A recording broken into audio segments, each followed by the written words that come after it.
Mörkrets Makter, also known as Powers of Darkness. Publisher's foreword. How these papers came to be collected and arranged into a connected whole will, I think, become clear to the reader as the narrative proceeds. My task has been only to exclude, so far as possible, superfluous detail, and otherwise to let the various persons tell their own experiences in the unadorned form in which they were originally set down. For reasons easily understood, I have also changed a number of place names and personal names, but in every other respect, at the wish of those who felt it a duty to have it so, I have left the narrative unaltered and give it to the public in its original form. It is my conviction, without the shadow of a doubt, that the events described here truly took place, however improbable and inexplicable they may appear from the standpoint of everyday experience. An explanation, or at least some hint of one, must, in part, always remain wanting, though it is not impossible that the advancing researches into the hidden realm of the mind and into the realm of natural forces may, sooner than we now expect, cast a bright light upon this secret, as upon many others, which have until now stubbornly defied the sharpened eye of scientist and detective alike. I will say once more, however, that the whole of the strange tragedy set down here is, in its outward facts, entirely true, even where my own judgment has, in certain cases, arrived at different conclusions and explanations than those which seemed plausible to the people who actually lived through it. The facts are beyond dispute, and are, moreover, known in their essentials to far too many people to be seriously doubted. The series of, as it then appeared, wholly inexplicable crimes, all pointing to the same origin, which at the time disturbed the public as deeply as the notorious Whitechapel murders that followed not long after, can hardly yet be forgotten, and more than a few will still recall the two curious foreigners who for a season or two played a brilliant part in society, and of whom at least one vanished quite suddenly in a manner never explained without leaving a trace behind him. All those whose accounts of the part they played, willingly or otherwise, in this strange history have here been brought together, are well known and universally respected. Thomas Harker, no less than his amiable wife and Dr. Seward, has been a personal friend of mine for many years, and I know I may rely absolutely on their truthfulness. And the venerable man of science who appears in these pages under an assumed name is, in fact, far too celebrated and honored throughout the civilized world for his true identity, which I have chosen not to disclose, to remain hidden from the many who have learned, through experience, to esteem both his genius and his noble, humane character, even where they cannot always share his view of the world, nor the conclusions to which a lively imagination and a natural inclination toward the mystical have, in certain cases, led him. Yet it must surely be plainer today than ever to serious and thoughtful minds that there is indeed more between heaven and earth than is dreamt of in our philosophy. Now more than ever, it falls to us to examine, with an open and unprejudiced mind, all that comes within the circle of our observation, bearing in mind the great scientific discoveries of our age and the widened understanding of nature's laws, whose first stirrings were once met with scorn and persecution by a narrow and overly materialistic age. To the true seeker after knowledge, credulity and superstition are no more, but also no less, contemptible than the dry sneer of the skeptic before all that remains for the present unknown and unexplained. I set down, then, without further hesitation, and in accordance with the wishes of my friends, the following account, the interest of which, from whatever point of view one chooses to judge it, no one, I think, can deny. London, Blank Street, August 1898. Part 1. The Castle in the Carpathians. Chapter 1. Tom Harker's Diary. Written in shorthand.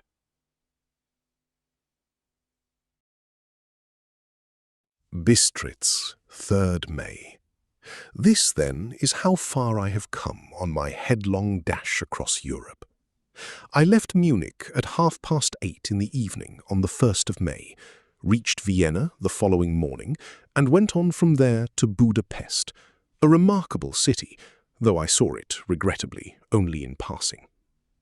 I had, all the same, a vivid sense that here one already leaves the West and its civilization behind and passes over into the Orient. I stayed the night in Klausenburg and did not reach this place until dusk this evening, meaning to go on by coach tomorrow to the Borgo Pass. The whole of today's journey has run through steeply broken country, which looked all the more striking after the flat monotony of the Hungarian plain. Here and there, small towns or castles stood on the tops of jagged, fantastically shaped hills, of exactly the kind one sees in old medieval woodcuts. Now and then we crossed rivers, whose broad, stony beds, to judge by their width, must often swell into raging torrents. At the small stations, a crowd of country people was usually gathered, dressed in the most varied and curious costumes. Some of them were remarkably picturesque. The women were handsome, if somewhat coarsely built.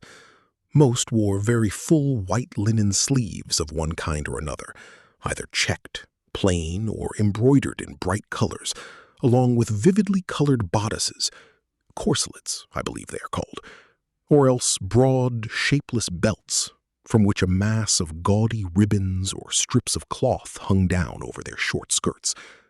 A costume that, in a word, would not have looked out of place on a ballet stage. I found myself wishing I had been born a painter rather than a plain lawyer, since neither pencil nor pen can do justice to all that is curious and striking on such a journey. The strangest figures of all, so far as I can recall, were the Slovaks, who struck me as, if anything, still less civilized than the rest of the company. They wore enormous broad-brimmed hats, wide sack-like trousers that had once, at least, been white, blouse-like shirts with full sleeves, and over these, foot-wide leather belts studded thickly with brass nails or buttons.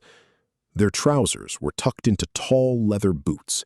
Their coarse black hair fell long and unkempt over their shoulders, and their long black mustaches, together with their flashing black eyes, made them look for all the world like stage brigands from some melodrama.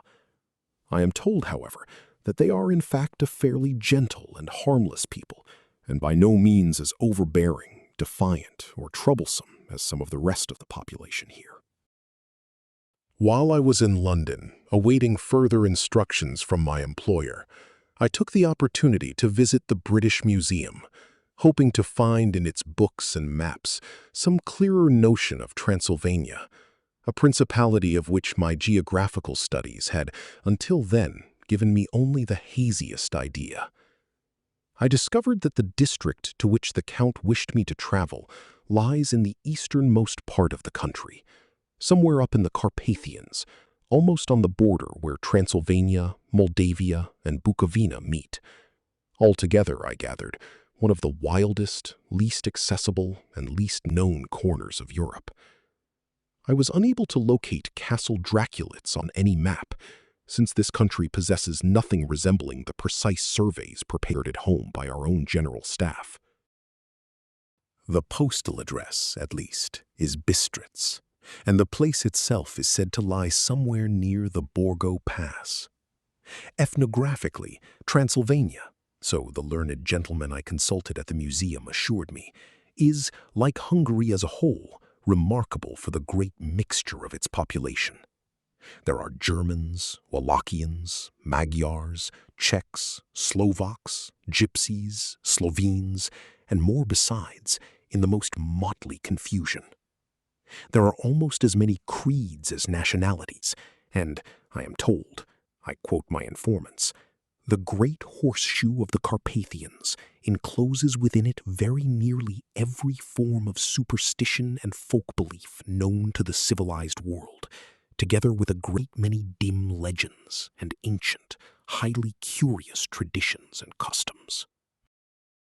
The tides of the great folk migrations once broke against one another here, and the culture of the West still meets the mysticism of the East, as when two rivers converge, so that the whole region forms, to this day, a kind of seething eddy in which countless fragments of things elsewhere long since sunk into oblivion drift about, or are, quite unexpectedly, cast up again from the depths. All of this is naturally of the greatest interest, and I can only regret that my legal training so poorly prepared me for the observations I might otherwise have made here. Perhaps the Count himself will be able to enlighten me further on these matters. The Count, who had sent me the most exact instructions regarding my journey, had directed me to the Golden Crown as the most suitable inn in the town. I made my way there at once and found that I was expected. At the very door, I was met by a good-natured old woman dressed in the usual peasant costume, white underclothes with a long, colored apron worn both front and back. She curtsied deeply and asked in tolerably intelligible German whether I was der Herr Engländer. Yes, I said, my name is Thomas Harker. She studied me with open curiosity and said a few words in some foreign tongue to an older man standing further back in the dim, old-fashioned hallway. He withdrew at once, but returned shortly afterward with a letter on whose cover I recognized at a glance the Count's highly distinctive hand. It was, like his earlier communications to the firm, written in English and read as follows. My dear sir, welcome to the Carpathians. I await you with impatience. Tomorrow, at 3 in the afternoon, the coach departs from Bistritz for Bukowina. A seat upon it has already been reserved for you. My carriage will meet you at the Borgo Pass to bring you the rest of the way. I trust the journey has not proved too wearisome, and that you will find yourself content in our beautiful country for as long as our mutual business requires your presence here. I have the honor to remain, most cordially, Draculitz. This is all very satisfactory. I genuinely look forward, with no small curiosity, to our meeting. A Hungarian, or more properly Transylvanian magnate, living in some ancient stronghold at the wildest edge of the world, and yet expressing himself fluently in flawless English with all the polish of a man of the world, while at the same time arranging, through an English firm of solicitors and land agents, the purchase of a considerable property in the very heart of London. Such a man must, without question, be an original. I have written all this in my room after a supper that was tolerably good, if rather too heavily peppered. It is quite late now, and I will close my notes for today. At breakfast, I learned that my host had, the day before, received a letter from the Count, instructing him to secure the best seat on the coach on my behalf. The Count had also sent money to cover the fare. I tried to draw out both him and his good-natured wife concerning the Count and his affairs, but they proved rather guarded, and I learned little beyond the fact that the Count was very rich, or at least was said to be, and that they had seen him once or twice, though he rarely showed himself in the town. Beyond that, I had nearly as much trouble making myself understood by them as I did understanding their mangled German dialect. When I mentioned how I had been disturbed by the bat and the howling dogs, I noticed that they exchanged furtive glances and crossed themselves when they thought I was not looking. Superstition is evidently deeply rooted in these parts, and it vexes me that I can communicate so poorly with the people here. It would be a matter of the greatest interest to look a little more closely into all this, into this belief, still very much a living reality here, though most of it would strike a practical modern person, such as myself, as nothing more than old wives' tales. Their true significance for us today, I suppose, is that in these legends and in all this old superstition, one can trace the remnants of pagan rites and a vanished age. I took the opportunity to look over the town during the morning. It is an old place, and there is much of interest in it. Lying so near the frontier, it has over the centuries led a decidedly turbulent existence. It has endured long sieges and has more than once been ravaged by great fires, all of which have left their traces still plainly visible. I had the good fortune to fall in with a German schoolmaster who very obligingly showed me about and pointed out everything worth seeing. I asked whether he knew Count Dracula's. He looked thoroughly startled when I mentioned that I was on my way to the castle and meant to stay there as a guest for a couple of weeks.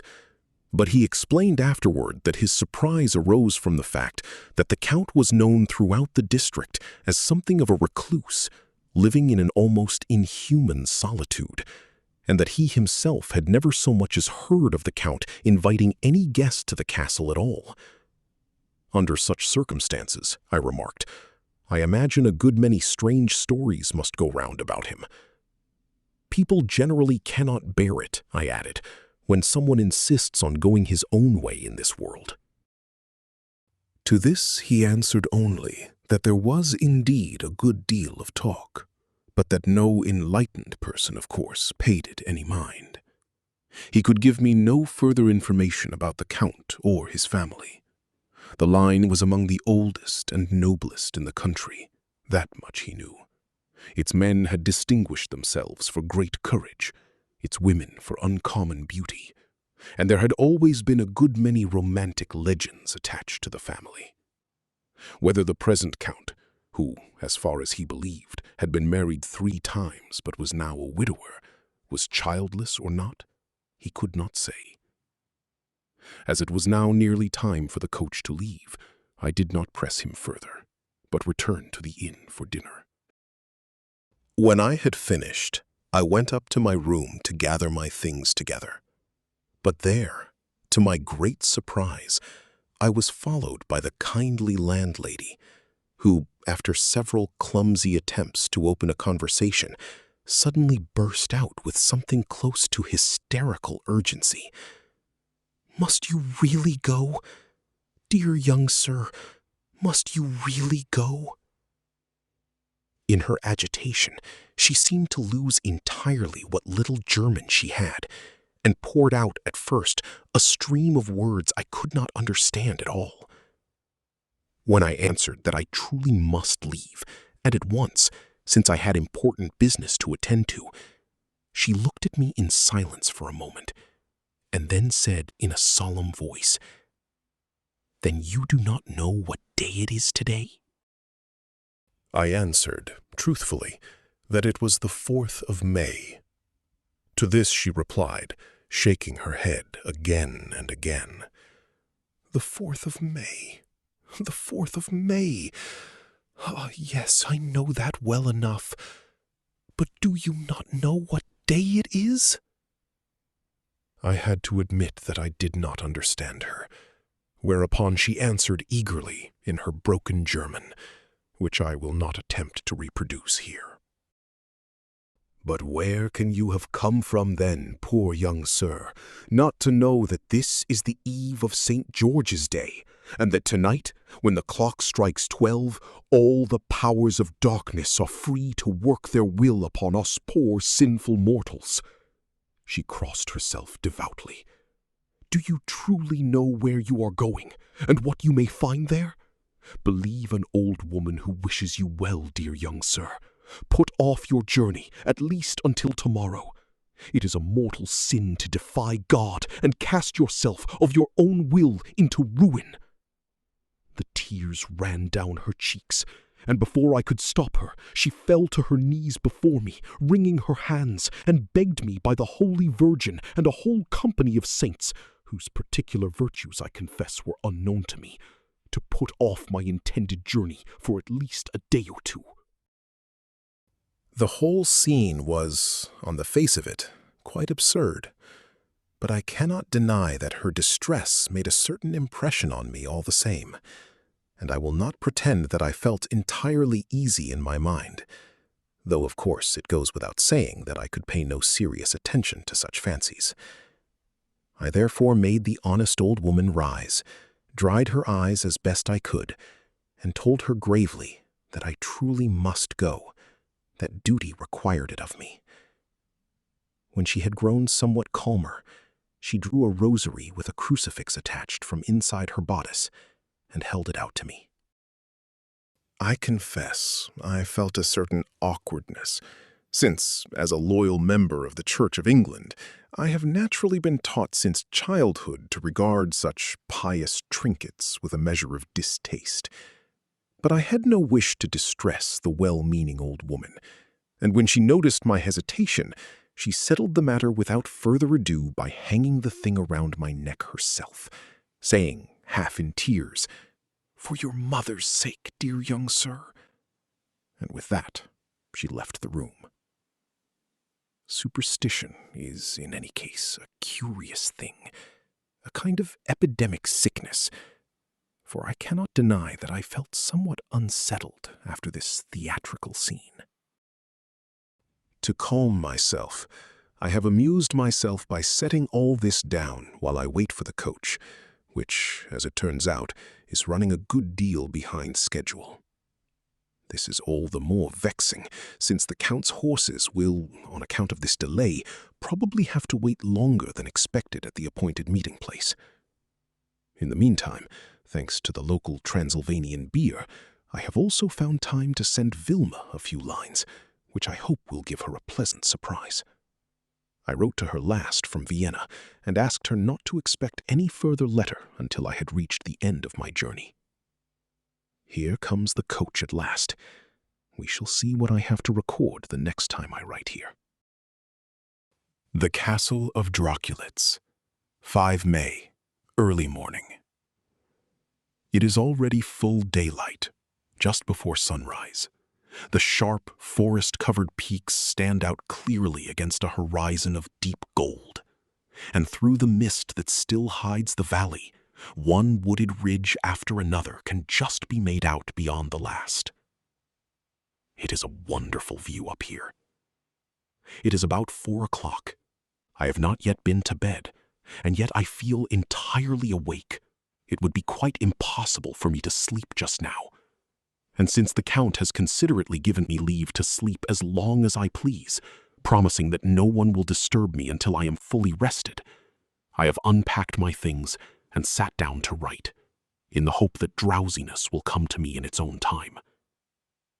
I hardly know what to set down, though, for when I think of what I have lived through in the last 12 hours, the whole of it seems so wild and fantastic that I am almost ready to believe I dreamed at least part of it.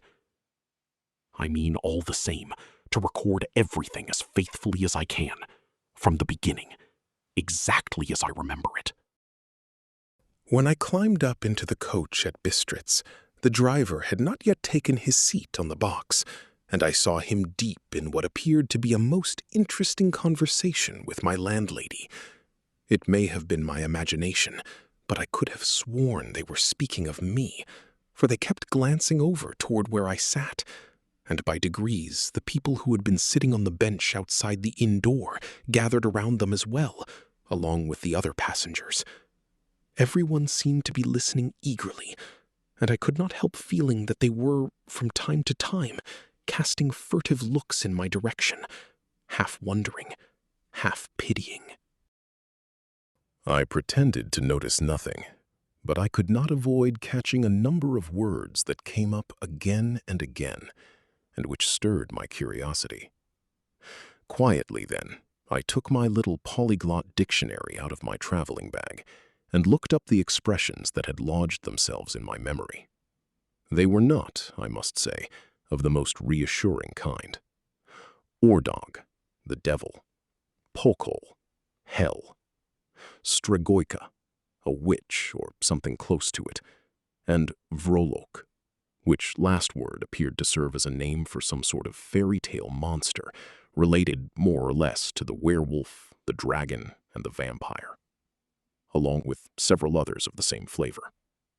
Hardly flattering nicknames, if they were indeed meant for me, and still less comforting if, as I half suspected, they referred instead to my future host, Count Draculitz.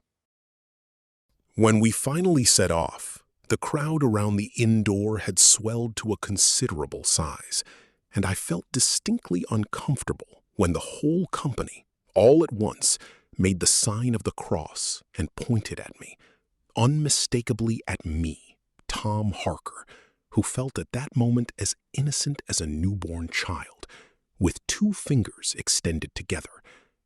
It was only with some difficulty, and after a good deal of coaxing, that I managed to get my one German-speaking fellow passenger to tell me what this display actually meant.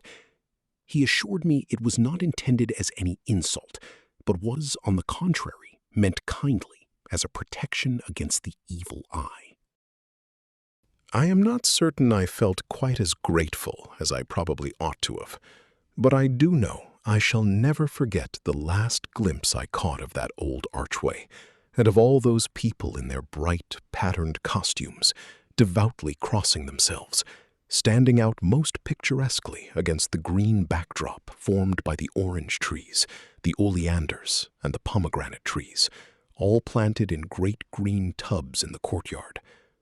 The driver, whose wide white trousers covered the whole of the box, cracked his whip once more.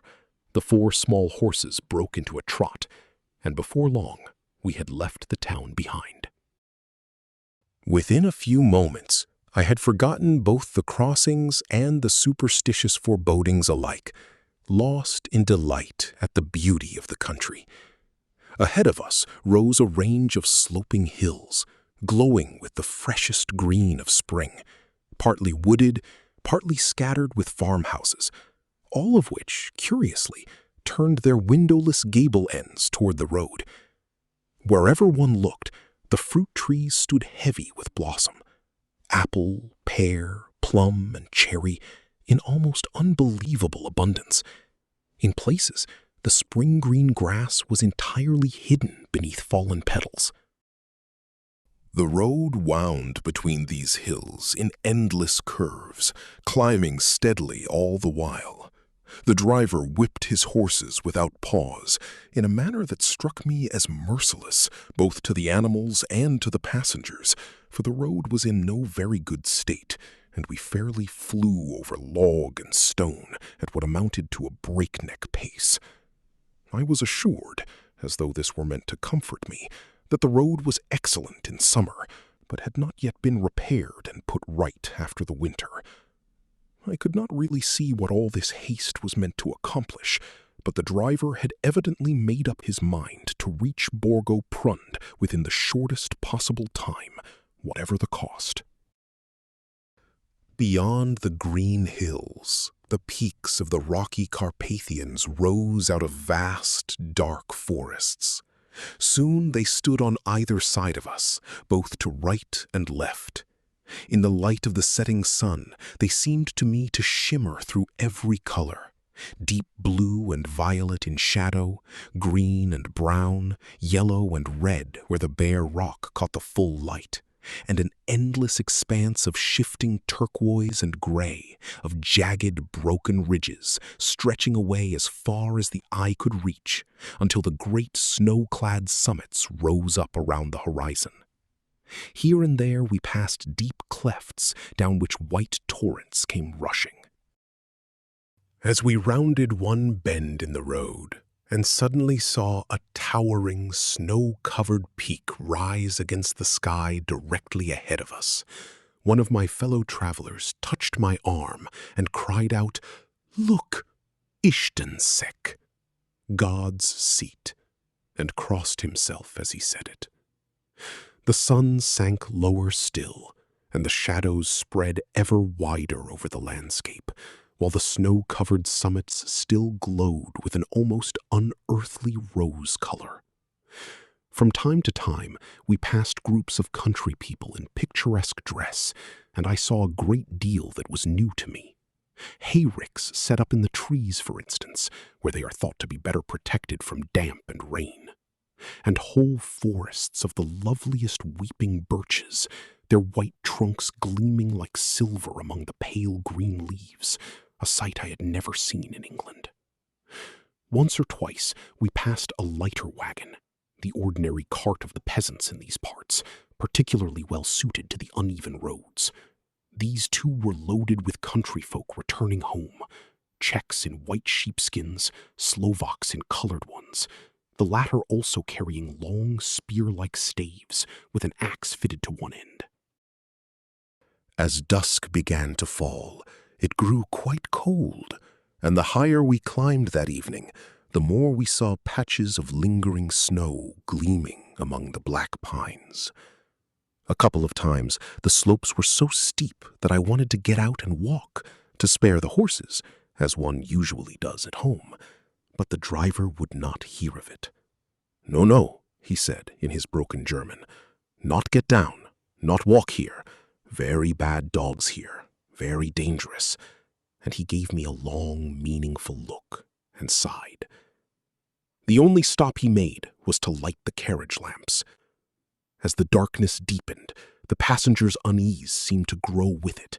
One after another spoke to the driver and seemed, to judge by their looks and gestures, to be urging him to press on still faster. He drove the horses on mercilessly with his long whip, letting out, from time to time, strange, sharp cries to urge them on. At last, a kind of pale light seemed to appear ahead of us, as though the mountains had opened, even as they closed in more steeply upon us on either side. The other passengers' unease grew. The old creaking coach rocked up and down on its leather springs, swaying like a boat in a storm. The road was smoother now, and we rushed forward at a furious pace, so that I had to hold on tightly not to be thrown from my seat. I am not, generally speaking, a nervous man, but this reckless drive along unfamiliar roads through a darkness that deepened with every mile would have tried steadier nerves than mine. To be perfectly honest, it seemed to me as though I had fallen among a company of lunatics. I was given to understand that we had now reached the entrance to the Borgo Pass, and, as if to mark this happy occasion, my fellow travelers began, to my great astonishment, pressing all manner of strange gifts upon me with earnest goodwill. 2 or 3 cheap crucifixes, a flowering wild rose branch, a sprig of rowan, and a large bunch of half-withered white flowers I did not recognize, which gave off a dreadful smell of garlic, along with various other odds and ends.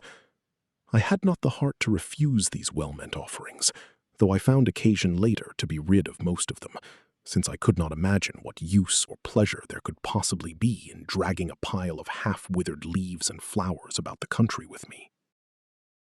The givers, however, treated the whole matter with great solemnity, trying by every sort of gesture to make clear to me that the gifts were of the highest value, and crossing themselves again and again as they did so.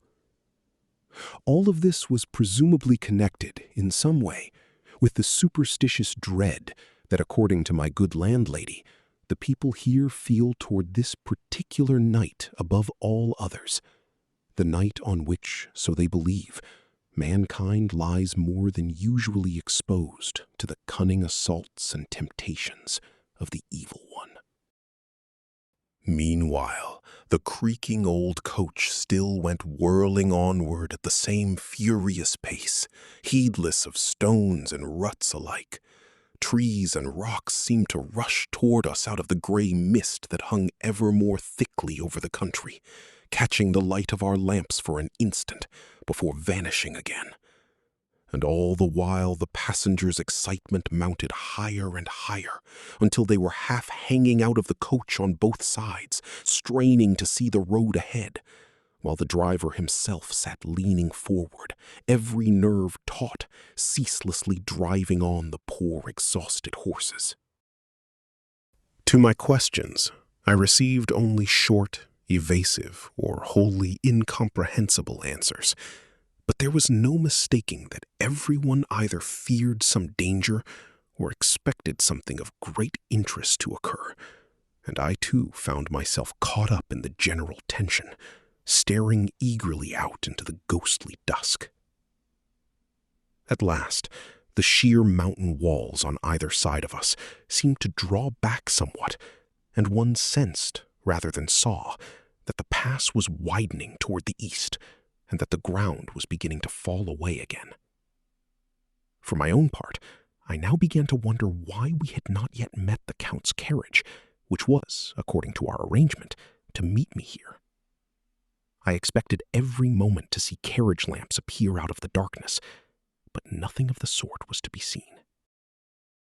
At last, the driver reined in the horses, whose sweating, heaving flanks sent up steam like thick white smoke.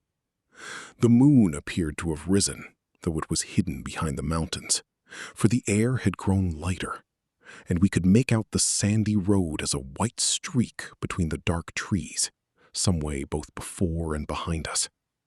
But nowhere was there any sign of a carriage. I began to wonder what I ought properly to do under such circumstances, since I had not the slightest wish to remain there in the wild forest, with every prospect of spending the night beneath the open sky in a cold that was already sharp enough. I was on the point of consulting my German-speaking fellow traveler and the driver, the others I could not communicate with at all, when the latter drew out his watch, glanced at it, and said something in a satisfied tone to the rest of the company, which I could not quite catch and would in any case not have understood. He then turned to me politely and said in his broken German, "The gracious sir can see for himself that there is no carriage here. He is not expected tonight. It must be some mistake. Better that the gracious sir come on with us to Bukovina and return here tomorrow, or some other day. Better another day."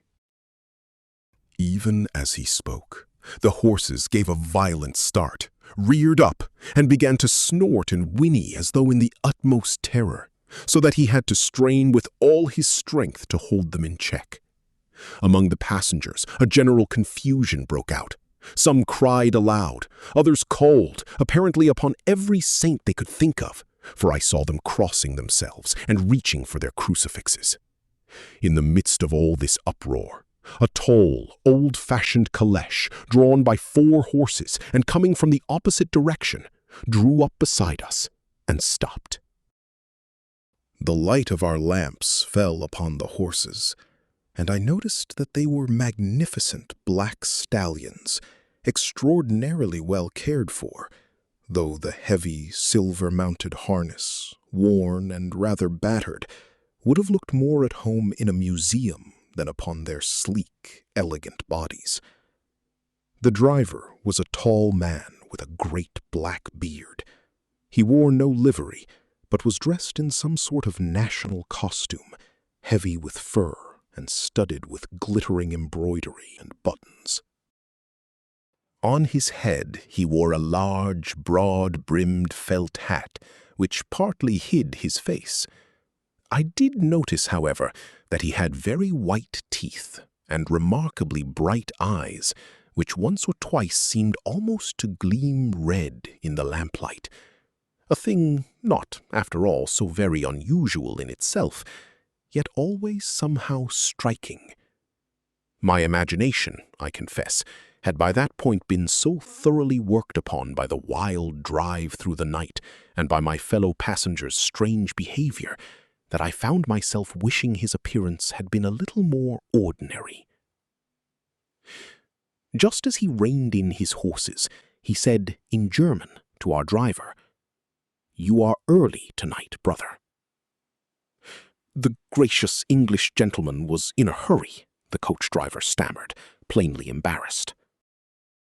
"And that, no doubt, is why you advised him to go on to Bukovina.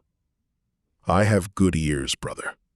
No one deceives me, and swift horses besides." He smiled scornfully, his great white teeth flashing in the coin-bright glow of the lamps, so that several of the travelers furtively made the sign of the horns toward him, for protection against the evil eye. "Bring the gracious sir's things here," he then said, shortly and imperiously.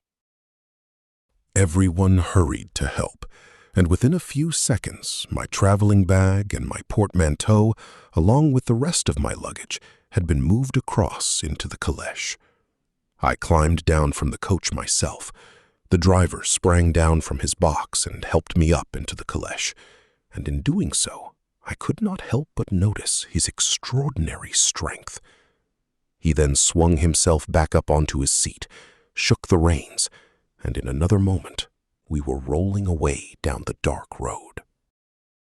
Looking back, I saw the coach standing where it had stopped, the horses still steaming, the white vapor lit by the lamplight, and against it, the sharp silhouettes of my fellow passengers. They all seemed to have gotten down to watch us go, and I saw them make the sign of the cross, for I could not say which time that evening.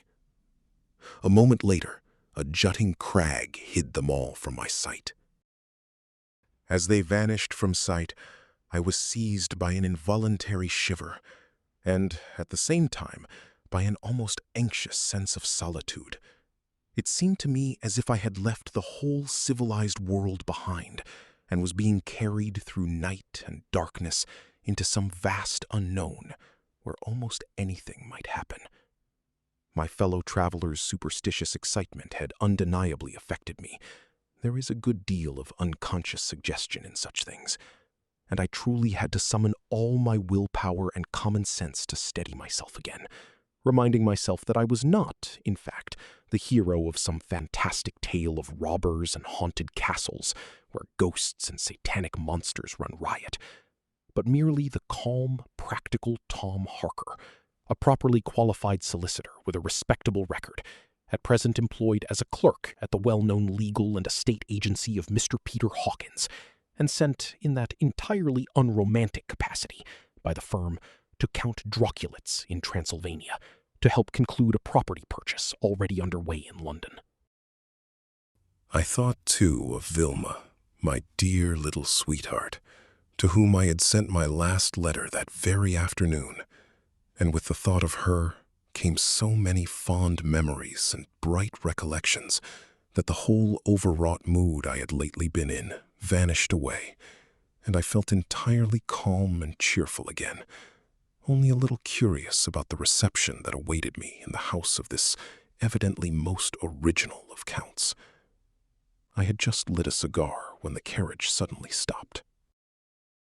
The driver sprang down from the box and came round to me, carefully spreading a great fur rug over my knees and wrapping a wide, fur-lined cloak about my shoulders, saying respectfully in good German, "It is cold among the mountains tonight, gracious sir, and his lordship the Count instructed me to see that you do not catch a chill. There is a bottle of Slivovitz, a strong plum brandy common in that country, beneath the seat, should you need something to warm you."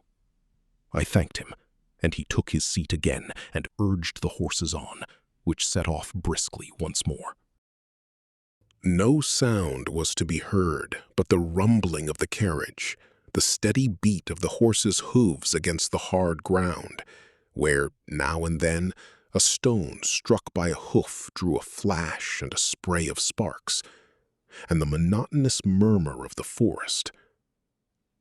I was nearly asleep when the carriage made a sharp turn, after which we rolled on again at speed.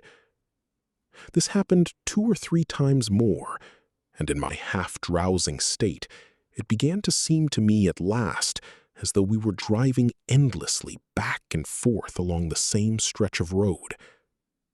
This was, of course, nothing but fancy. Yet for a while, I was nearly ready to swear that it was really so. After a fairly long interval had passed, I struck a match and looked at my watch. It lacked only a few minutes of midnight. This put me in mind of what my honest landlady had told me that morning, and I laughed quietly to myself at the impression her words had made on me at the time, as I wrapped the warm cloak more completely about me, settled back comfortably, and prepared for another doze, well earned after the wearisome railway travel of the last few days, to say nothing of the wild chase of the coach ride, after which I felt thoroughly battered. I had scarcely closed my eyes, however, before a dog began to howl at some distant farmhouse. A long, mournful howl, full of an indescribable anguish and dread. Almost at once, the howl was taken up by another dog, somewhat farther off, then by a third, nearer still, then a fourth, a fifth, until the dreadful sound seemed to fill the whole air, the whole country, as far as my imagination could reach into the darkness of the night. One long, drawn-out, piercing, wailing note that rose and fell with the wind. It was impossible for me to sleep any longer after that, all the more so as the horses began to grow restive and uneasy, as though they had scented some danger. The driver soon calmed them, however, speaking gently in some language unfamiliar to me, and we went on our way without further trouble. The wind picked up. We had no lamps, but in the faint moonlight, once one's eyes had grown used to the darkness, it was possible to make out the road quite clearly, and something of the surrounding country besides. Now and then an owl shrieked somewhere up in the black trees. There was a rustling in the bushes, and once or twice I both saw and felt a bat brush past my face, only to vanish again at once. The baying of the dogs went on unbroken, starting up afresh whenever it had slackened for a few seconds. But then, all at once, a new and strange sound joined it, a peculiarly sharp, snarling howl that made me start and felt my hair rise on my head. "What was that?" I asked the driver sharply, at the very moment when the same sound, many times over, echoed again from deeper in the forest. "The wolf, gracious sir, the wolves of the Tatra Mountains," he answered in an almost triumphant tone. "They are out tonight, but be calm, gracious sir. They will do us no harm." The horses appeared to be of a different opinion, however, for they began to rear and kick as though half maddened with terror. I saw the driver strain every ounce of his tremendous strength to hold them, and as the caleche was thrown backward and swung crosswise on the road, I expected at every moment that we would go plunging down into the chasm which I sensed, more than saw, close beside us. My hand was already on the carriage door, ready to spring out with a single leap, when the driver at last managed to master the terrified animals, at least well enough to jump down from the box and go to them. He placed himself directly in front of them, stroking and patting them soothingly, and seemed to whisper a few words into their ears, in the manner I had seen horse-tamers use. The effect was remarkable. The horses grew as gentle as lambs almost at once, and showed no further sign of fear, though the dreadful howling still repeated itself from time to time. The driver returned to his seat, shook the reins, and we rolled onward once again. A few minutes later, he turned once more, and this time I could see clearly that he had swung off sharply to the right into an entirely different setting. Enormous trees grew so thickly on either side of the road that their branches formed almost a vaulted tunnel above it, and where the trees ended, sheer, towering cliffs rose up. We were sheltered from the wind here, but I could tell it was rising, for I saw the branches lashed and bent by it against the dark sky, and heard the deep, full-toned roar of the distant forests, not unlike the sound of the sea. The storm gradually grew into a gale. It whistled and shrieked around the crags, and now and then one heard branches crack or whole trees come crashing down somewhere in the forest with a rushing roar. Pale gray clouds, lit from behind by the hidden moon, went racing across the coal-black sky at a dizzying pace. The cold grew sharper still, and soon fine, round snow began to fall, which within a few moments had covered us and everything around us in a white shroud. The wind still carried, in gusts, though ever fainter, the mournful howling of the dogs from the valley. But in its place, the howling and snarling of the wolves grew steadily nearer, until it seemed to me almost as though they were closing in on us from every side. I felt, all the same, no real fear, for the driver's calm had communicated itself to me, though my heart beat hard, and I found myself wishing sincerely that I had brought a good hunting rifle or two with me. 2 or 3 wolf pelts would have made rather fitting trophies to bring home to Vilma as a wedding gift.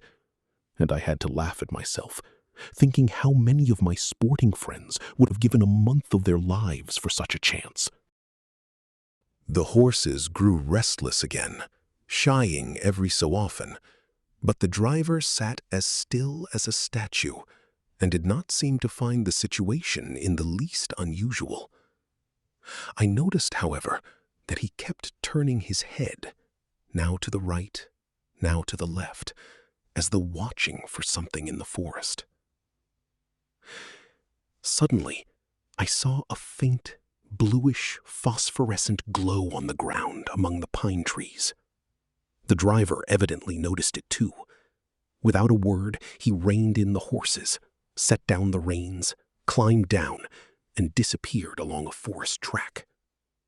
I hardly knew what to make of this, but before I had finished wondering, he reappeared as suddenly as he had vanished, took his seat again without a word, seeming not to hear my questions at all, and drove on. I must admit that I cannot say for certain whether I, tired as I was, actually dozed off after this and dreamed at least part of what followed. But it seems to me now, in any case, as though I had been fully awake, and as though the same thing happened again and again for the rest of the journey, until I felt as if I were being ridden by the nightmare itself. Once, whether I dreamed it or truly saw it, I cannot say, the bluish glow appeared so close to the road that I could clearly make out the driver's movements.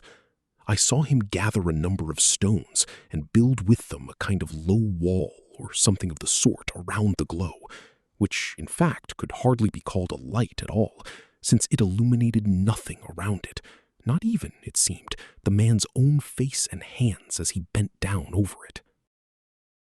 It seems to me that I must have slept again for a while, when the carriage stopped once more. The driver was gone longer than usual this time, and after a few moments the horses again began to show signs of unease. This surprised me, since the wolves had for the moment fallen silent. But they grew at last so unmanageable that I took hold of the reins myself, and was on the point of climbing down to hold them more easily, when at that very moment the moon broke through the racing clouds between 2 sharp peaks. By its light, I suddenly saw, with what feelings I hardly know myself, for it all happened so quickly that I had no time to think, 4, 5, 6 large, shaggy gray beasts, creeping slowly toward the carriage with silent steps, tongues lolling, white teeth bared in a grin. Wolves. They looked, I must say, rather different here, in the midst of the wild forest and the shrieking storm, than they had in the well-kept enclosures of the zoological gardens, where I first made the acquaintance of their more amiable relations. I felt instinctively for my revolver, which I had carried in my breast pocket the whole journey, only to remember that I had packed it away in my portmanteau that very morning. The whip was my only weapon, and I was scarcely able even to use that, since the horses required all my strength to control. Good counsel was hard to come by just then. I let out a wild shout with the full strength of my lungs. It echoed through the forest, and I flatter myself that it made some small impression on the wolves as well. Suddenly, I heard the driver's voice on the road ahead of us. He called out something, loudly and commandingly, that I did not understand, and when I leaned a little to one side, I saw him waving his arms in a peculiar way, as though clearing something from the road. To my utter astonishment, I saw in that same instant the wolves crouch down like frightened dogs, tails between their legs, and slowly withdraw back among the bushes. I stared after them, hypnotized, it seemed, by their glinting green eyes. But at that moment, the moon was again darkened by a black snow cloud, and before I quite knew how it had happened, the driver was back in his seat, as though nothing at all had occurred. "How could you leave the carriage in that manner?" I said, a little sharply. His coolness struck me as going rather too far. "A serious accident might easily have happened here. I could not have held the horses much longer." "I told you, gracious sir, that there was no danger," he answered courteously, though his tone did not entirely please me. "The horses are young and unaccustomed, and so they make trouble for nothing. But trust an old huntsman." He laughed, with a curious note in his voice. "You need not be afraid. The wolves will do us no harm. You saw yourself how easily they were frightened off once one knows how to handle them. They will not dare come near me. But I will freely admit there are worse things than wolves abroad in the forest on a night such as this, and for a fine young gentleman such as yourself, it would hardly be worth the risk to venture out alone into the darkness here. Wrap the fur about you now in any case, and try to sleep a little. We shall soon be there." I followed his advice, and must indeed have fallen asleep, for when the carriage next stopped, I saw, by the now fairly clear moonlight, that we stood in a great courtyard, enclosed by high walls, partly ruined, it seemed to me, their crenellated battlements standing out black against a deep blue-black sky, where great stars glittered. 7th May, in the morning. I continue where I left off, in order to describe what I lived through during the rest of the night. The courtyard struck me as unusually large, and probably seemed larger still, since several great dark archways appeared to lead off from it in various directions.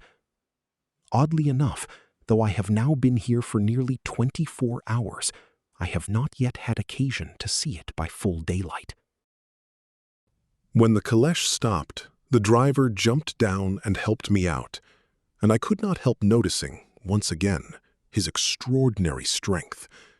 I am myself a good 6 feet tall and no weakling, but it seemed to me he could have lifted me clear off the ground like a glove had he chosen to.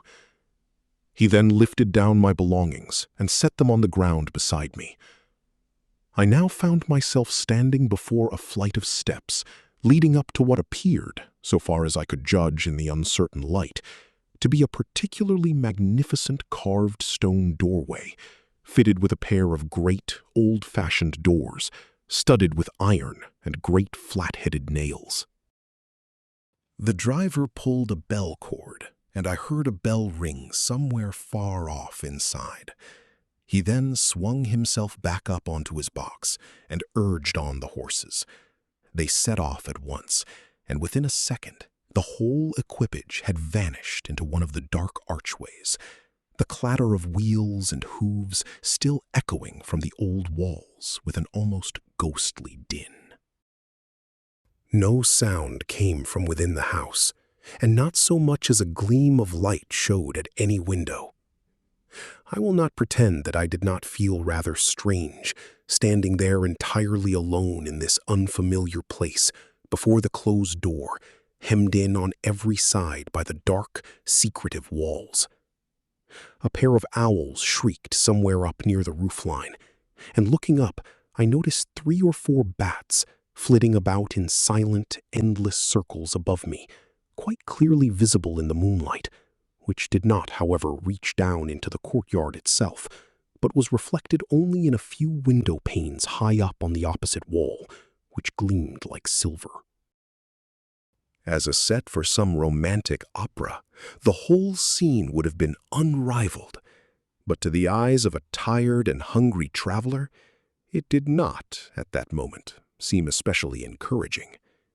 I had just begun to grow impatient and was thinking of waking every noble ghost in the old castle with a thunderous pounding on the door, when at last I heard footsteps echoing on a stone floor within.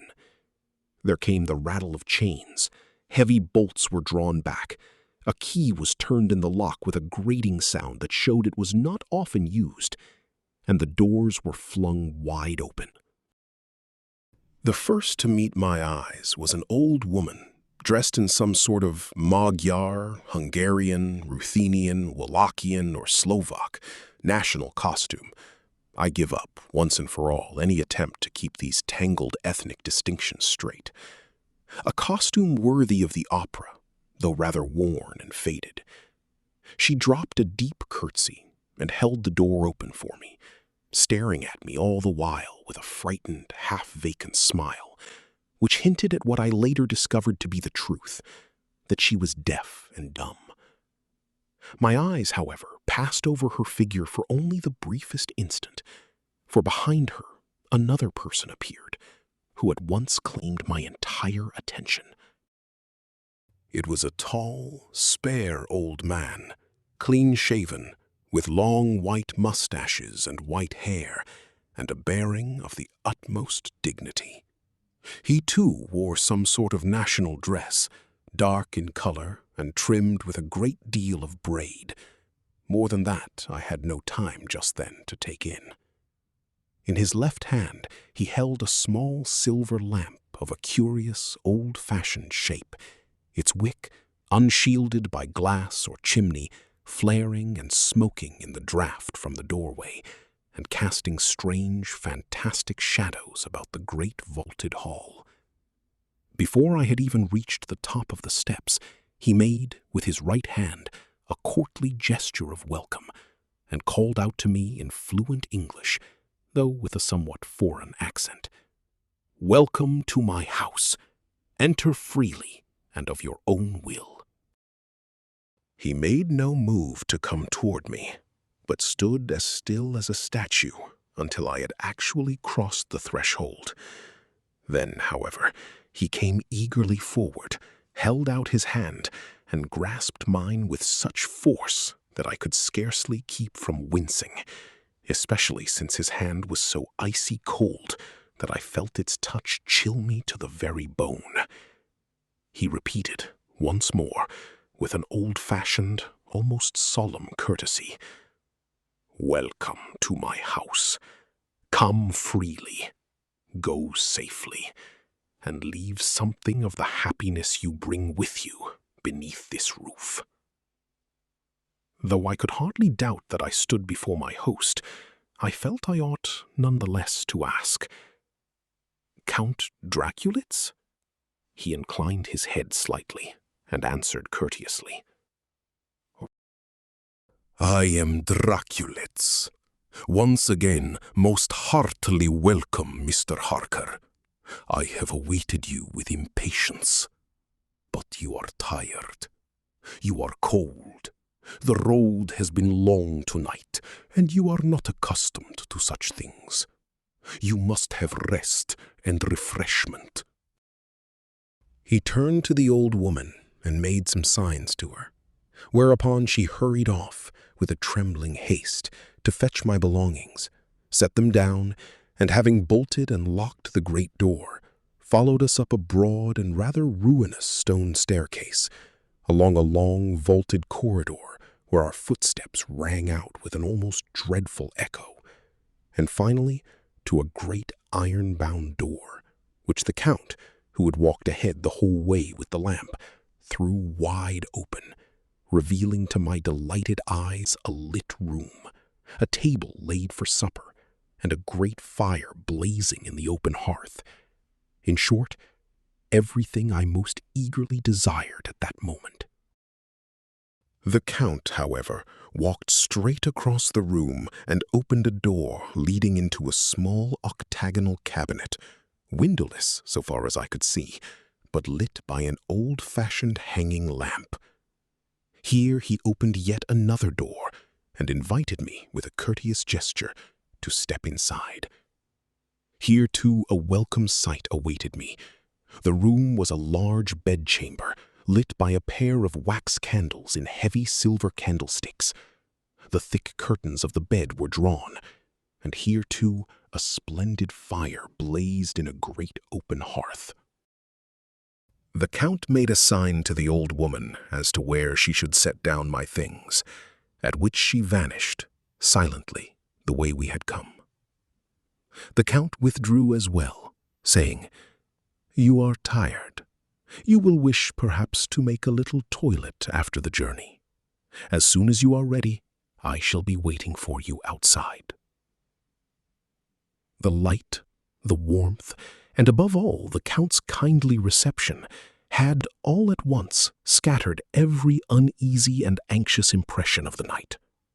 I discovered, only now, how dreadfully hungry I was, and so made a hasty toilet and hurried to find the Count in the outer room.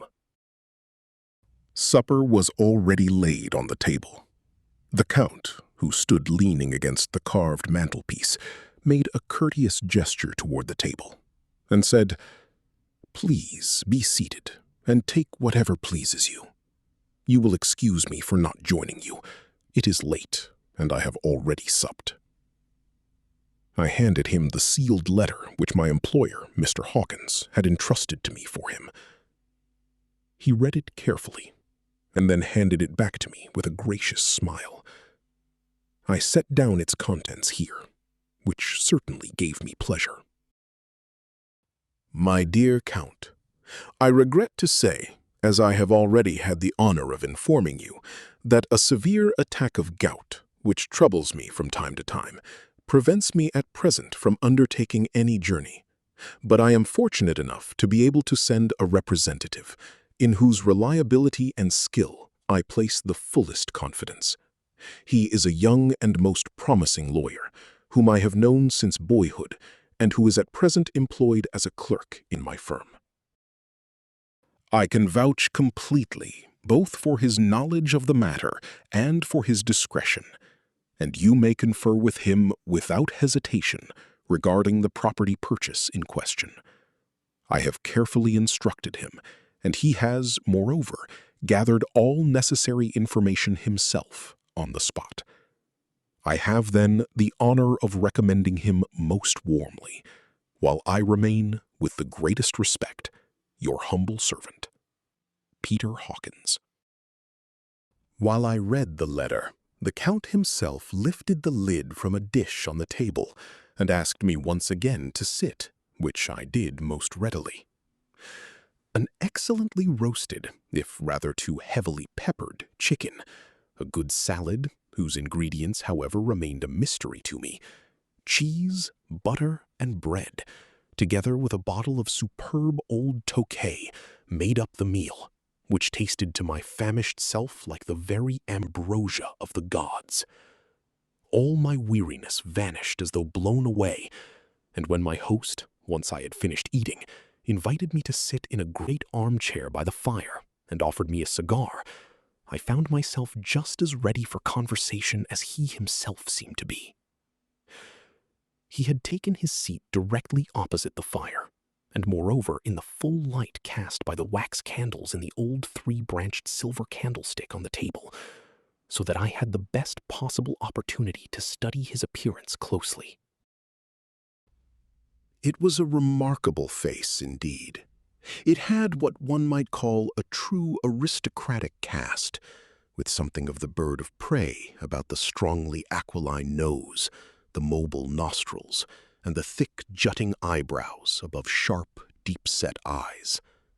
The forehead sloped backward, and thick, curling white hair fell heavily and long about his shoulders. Long, drooping white mustaches partly concealed his mouth, but I thought I could nonetheless make out, in the closed lips beneath them, something defiant and hard, not to say cruel, in their set, an expression that vanished, however, as soon as he spoke or smiled. His teeth were extraordinarily well preserved, strong and white, though not even. The canines were unusually long and pointed, giving something odd and not altogether pleasant to his otherwise amiable and courteous smile. His complexion was pale and sallow, though not sickly, and his whole frame was full of a strength and vigor that would have suited a man in the very prime of life. Among the curious hereditary marks one often finds in old families, I noticed his ears, which were, admittedly, rather small and, on the whole, well-shaped, but strangely thin, almost translucent, as though cut from parchment, and moreover of a highly unusual, almost pointed form at the top. On the whole, I do not believe I have ever seen a man of a more striking or interesting appearance. I have not, of course, had any real occasion to pursue ethnographic studies, and cannot therefore judge how much of what strikes me as remarkable is simply the peculiarity of some foreign race. But we lawyers meet a great many different people in the course of our work, and are obliged, by the very nature of our profession, to study men closely, and to form some judgment of their character, their peculiarities, and their motives, to become, in a word, something of a judge of human nature. And yet, in this case, I find myself quite unable to account for the singular impression the Count's personality makes upon me. He is, as they say, every inch a nobleman, a veritable hero of romance, one might almost say, imposing to look at and interesting to talk with. And yet I cannot for the life of me explain the sense of something foreign, something almost repellent and unsettling that he arouses in me. His manner toward me is courtesy itself, and yet, in spite of this, I feel an almost sickening revulsion whenever he touches me or comes too near. It is as though he were a being of some other kind altogether, of another world entirely. But all this, no doubt, is mere fancy. While I am on the subject, however, I must note one further peculiarity I observed during our first conversation. His hands, as they rested on his knees in the firelight, seemed to me white and well kept, but when he rose, at one point to offer me another cigar, I noticed that they were, in fact, rather coarse, broad and short-fingered. The nails, by contrast, were long and pointed, and the whole hand, besides, was unusually hairy, not only in the places where this is commonly seen, but also, remarkably, across the very palm, a thing I do not believe I have ever seen before. We spoke of a great many things, of my journey, of certain political questions of the day in which he seemed remarkably well informed, and also, though only in the most general terms, of the business that had brought me there, which the Count declared he would prefer to take up with me only on the following day. At last, a pause fell in the conversation. Glancing toward the window, I noticed the first pale light of the coming day. A deep silence lay over everything. But suddenly, far off, as though deep down in the valley, first one wolf, and then several, began to raise their dreadful plaintive howl. Something flashed in the Count's bird-of-prey eyes as he exclaimed, "Listen to them! Listen to them! The children of the night! What music!" I shivered involuntarily, and he added, with a courteous smile, "Ah, my dear sir, you who dwell in cities cannot grasp the feelings of a huntsman." With that, he rose and said politely, "You must be tired. I beg your pardon 1,000 times for keeping you so long. Your bedchamber is ready, and I hope you will sleep as long as you please. Sleep the whole morning through. You need the rest. As for myself, I must go away for a while, and will probably not return before evening. You may therefore feel entirely at your ease. Sleep well, and dream pleasantly." He opened the door himself, bowing courteously, and I bade him good night. Oddly enough, I now felt not the slightest sleepiness, and instead occupied myself with unpacking my travel things and setting down some of these very notes, until the sun already stood well above the mountains, when I was suddenly overcome with weariness, and had barely lain down before I fell into a sleep as heavy as lead. It was well on into the day when I finally woke. I had followed the Count's instruction to the letter and slept the whole morning through. It was a strange awakening. At first, it was impossible to grasp where I actually was. Everything I had lived through the previous day and night seemed to me like a dream, and I had to laugh as I gradually recalled it all, thinking how fantastic the whole thing would sound when I told it to Vilma, or old Hawkins, or my friends at the club. How I, the calm, practical Tom Harker, had been carried along unknown roads in the dead of night, through howling wolves, ghostly flickering lights, and a raging storm, very much like something out of Der Freischütz, to a mysterious castle deep in the wilderness, where I had found, as in a fairy tale, a table laid and a bed made up, in which I had now slept nearly 12 hours without the least idea what my true surroundings actually were. The Count, for all his amiable talk, had not said a single word about his family or his domestic circumstances. As I dressed carefully, I wondered what new experiences and acquaintances the day would bring me. Perhaps there was a Countess Draculitz here, perhaps a whole family, in which case they had probably long since had their laugh over the traveling Englishman's thorough sleep, or perhaps taken offense at his lack of manners. And yet, however hard I strained to listen, I could not hear a single sound, a single movement anywhere in the castle, whose vaulted corridor had, the night before, proved perfectly capable of echoing every footstep like thunder.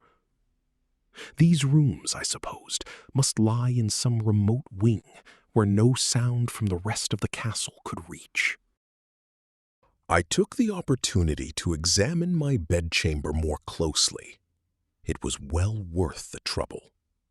The bed curtains were of some thick, old silk, and the walls hung with tapestries which, so far as I could judge, must be of immense value. I have seen something similar at Hampton Court, but these were in far better condition, though they must, without question, be incredibly old. The room has 2 windows set in extraordinarily deep embrasures, with small, greenish, leaded panes. The floor is bare of any carpet, laid with plain pine planks, worn smooth by generations of footsteps, and studded here and there with great nails.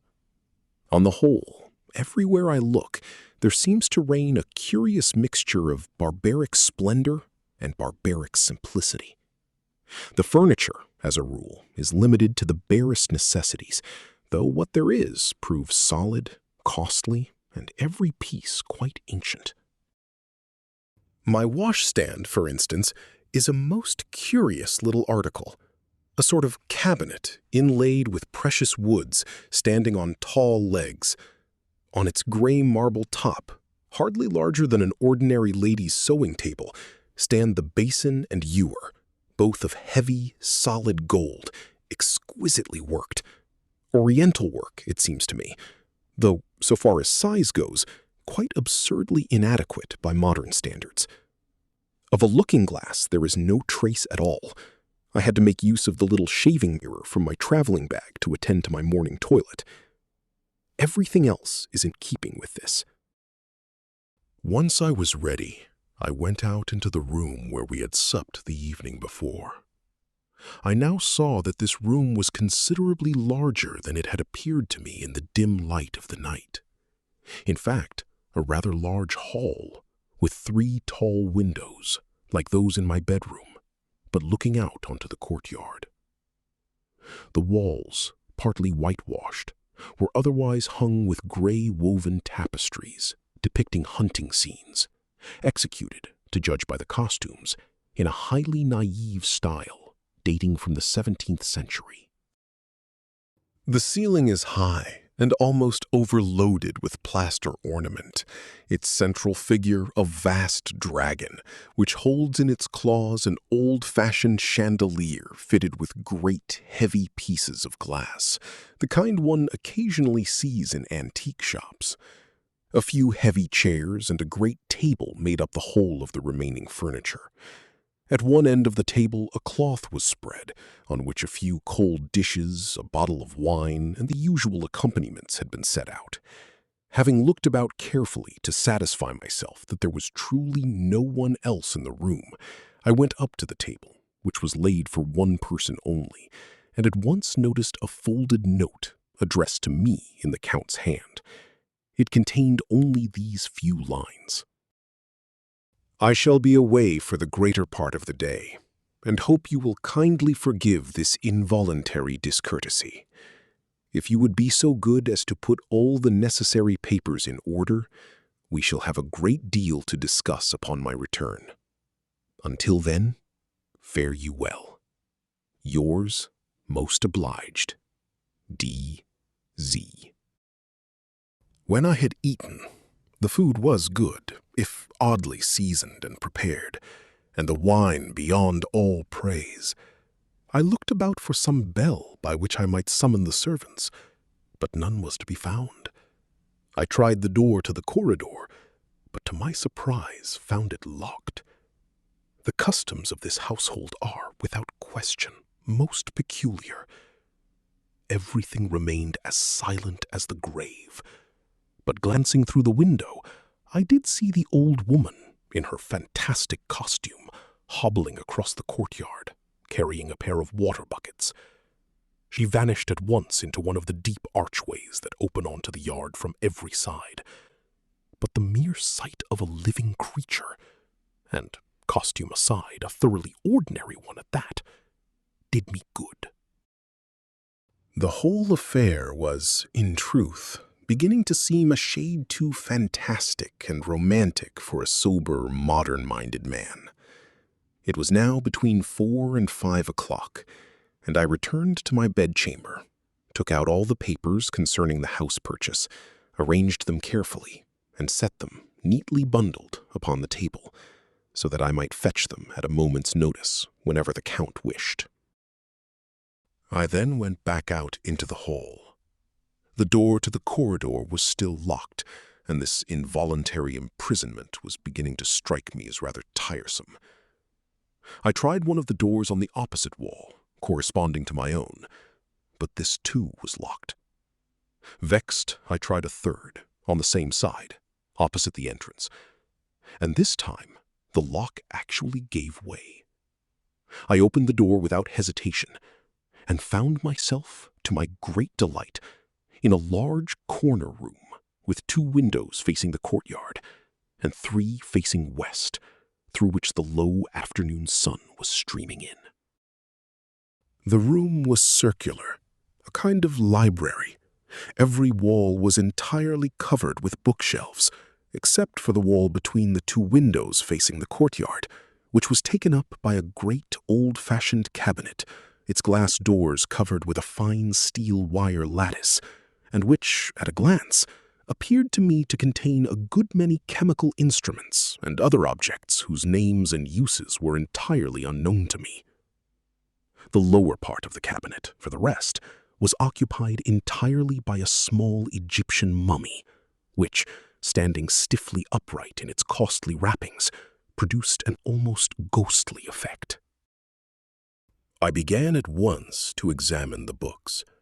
Some of them were clearly very old, some even handwritten or hand-printed, bound in thick volumes of leather or leather-covered wood, their titles and contents, for the most part, entirely beyond my comprehension, though several, as far as I could judge, dealt with such subjects as astrology, alchemy, and the like.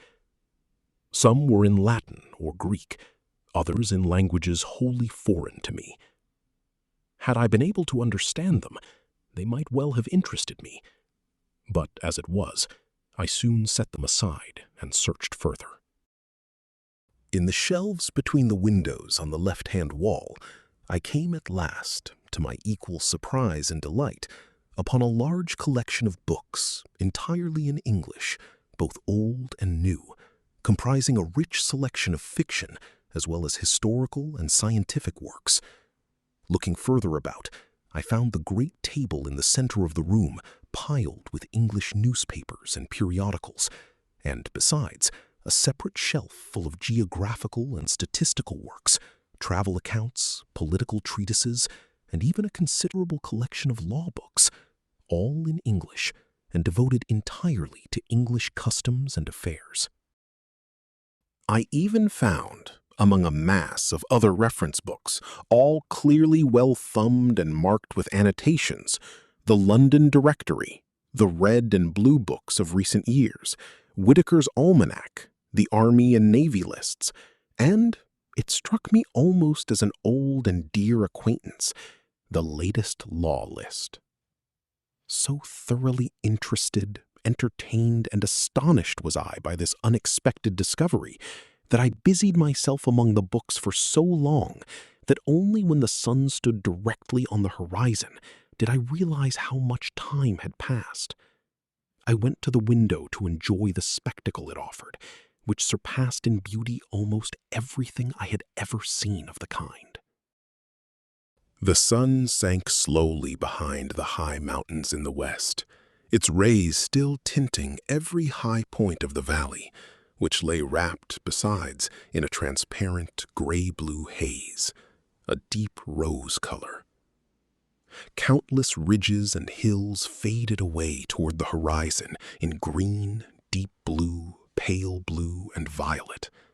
The whole landscape, with its sheer, fantastic cliffs, its wooded heights, and its deep ravines, had about it something at once wild and sweet, beyond description. Above all this, the spring sky stood transparent and rose-colored, the pale moon still veiled, as it were, in faint red gauze, ready before long to step forth and take the sun's place. I threw the window wide open so as to enjoy all this unhindered, and to drink in, besides, the fresh evening air my lungs so craved. After the sunny day, a strong, almost intoxicating vapor of birch leaves, pine, fir, and all the herbs and trees of the forest, in their first lush spring green, rose up toward me out of the deep valley below.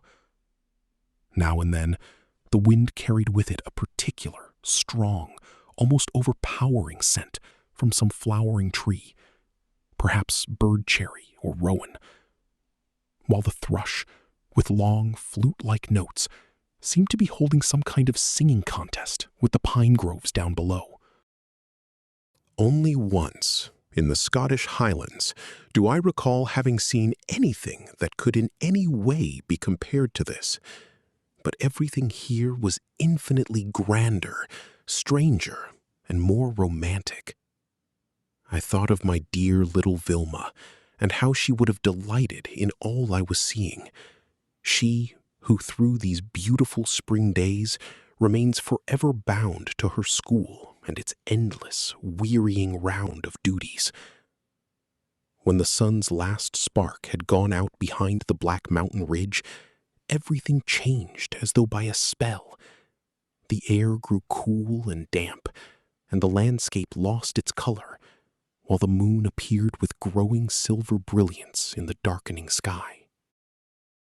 The swallows, which had gone on wheeling and shrieking back and forth over the chasm, gradually settled to rest, and were replaced by the silently circling bats, which, in countless numbers, seemed to inhabit every cranny and crevice of this old castle. For as the dusk deepened, they seemed to swarm out everywhere like a hive of bees, their strange, twittering cries fairly filling the air. As I have always had a particular aversion to these creatures, I judged it time to close the window.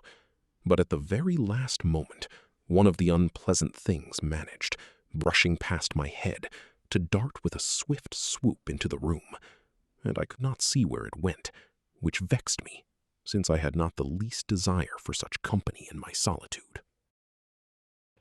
When I had closed the window and turned round, I found, to my consternation, that I was not alone. It was still no more than dusk, and the moon, besides, already shone clearly into the room, so that I could make out everything within it perfectly, though the outlines were a little less sharp and distinct than in full daylight. Over by the great table in the middle of the room stood a slender, light-clad female figure. She rested one hand against one of the heavy chairs by the table, while with the other she held over her breast some sort of cloth or long shawl, whose ends fell all the way down to the hem of her gown in front. She was young and fair-haired, and seemed to regard me with a curious, searching expression. So much I managed to take in that first moment of surprise, and at the distance separating us. I made an awkward bow, and stammered out in the best German my astonishment could produce. "Miss, you must forgive me. I was expecting the Count."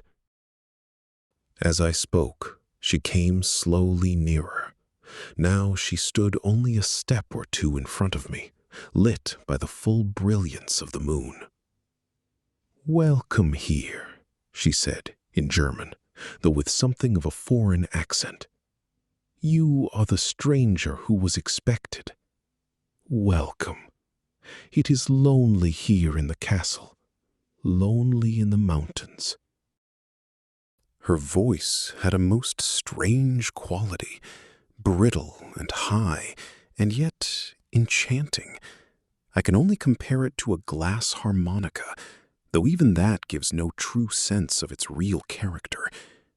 It seemed to me, as she spoke, that I felt her words in every nerve, in a way I cannot describe. I do not know even now whether it was truly pain or pleasure that voice caused me. I know only that it struck chords within me that had until then been silent, and threw my whole being into a turmoil whose true nature I could not, at least not then, account for. My heart beat violently, and I felt as though seized all at once by a fever, while a strange numbness clouded my senses. While she spoke, I gazed at her without turning away, and for the whole time she remained near me afterward, it would have been utterly impossible for me to tear my eyes from her. I am not, as a rule, one of those men whose temperament and imagination make them especially susceptible to the influence of feminine beauty, a thing which, for some men, is quite irresistible, capable even of transforming their whole character, leading them into the greatest crimes and the greatest follies, and driving them headlong to ruin, merely to possess what they desire. On the contrary, I consider myself, and I believe most of my friends would agree, a rather dry and cool-headed sort of man. And beyond that, the very idea of love has, ever since I was a boy, been inseparable in my mind from my wholesome, warm, pure-hearted Vilma, with her clear English complexion, her wise and honest gray eyes, and her figure at once strong and gentle, She who by her mere presence spreads calm and comfort about her, and who has, over the years, become for me more and more the very ideal of what a woman ought to be, so that I have scarcely had eyes or thoughts for any other. All the more remarkable, then, does it seem to me now, looking calmly back upon it, the effect this strange young woman had upon me from that very first moment. As she stood there before me in the moonlight, it seemed to me that I had never seen, nor could ever have dreamed of, anything more perfectly beautiful. To describe her would be useless. No words could give any true notion of the enchantment, the spell that radiated from her whole being. But I set down here, all the same, what I saw, or thought I saw.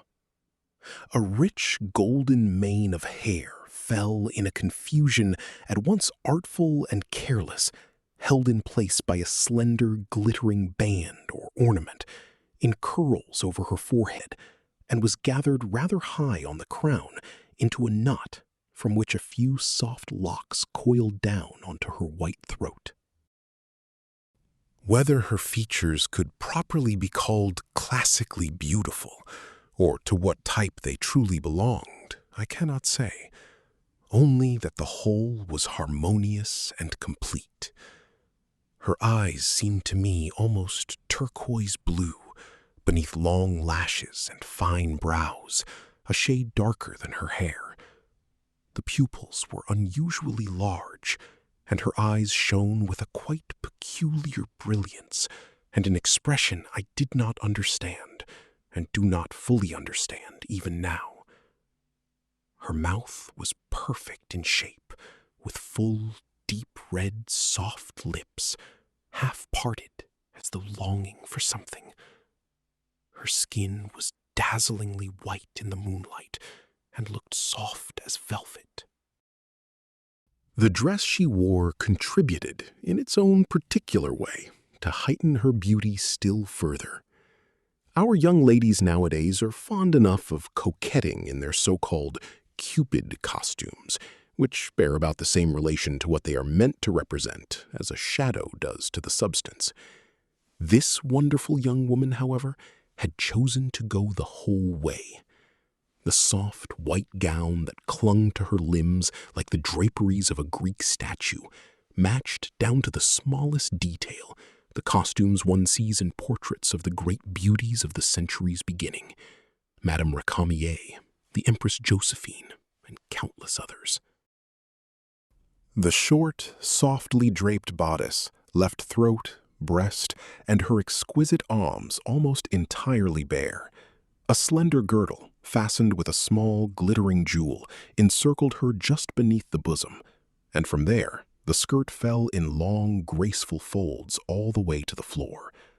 Her shoulders, however, were partly veiled by the long, sky-blue, half-transparent shawl or veil I mentioned before, which she had, when she first emerged from the shadow, held closed across her breast, but afterward let hang loose.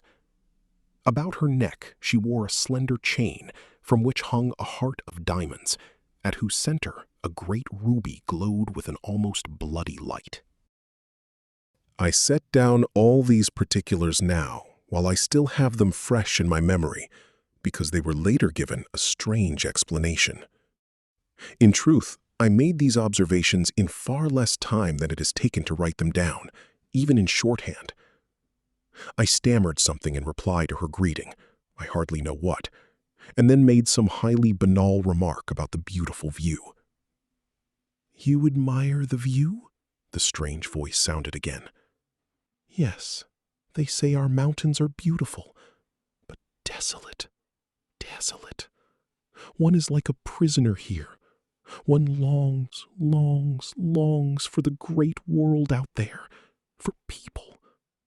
There are no people here, and I love people."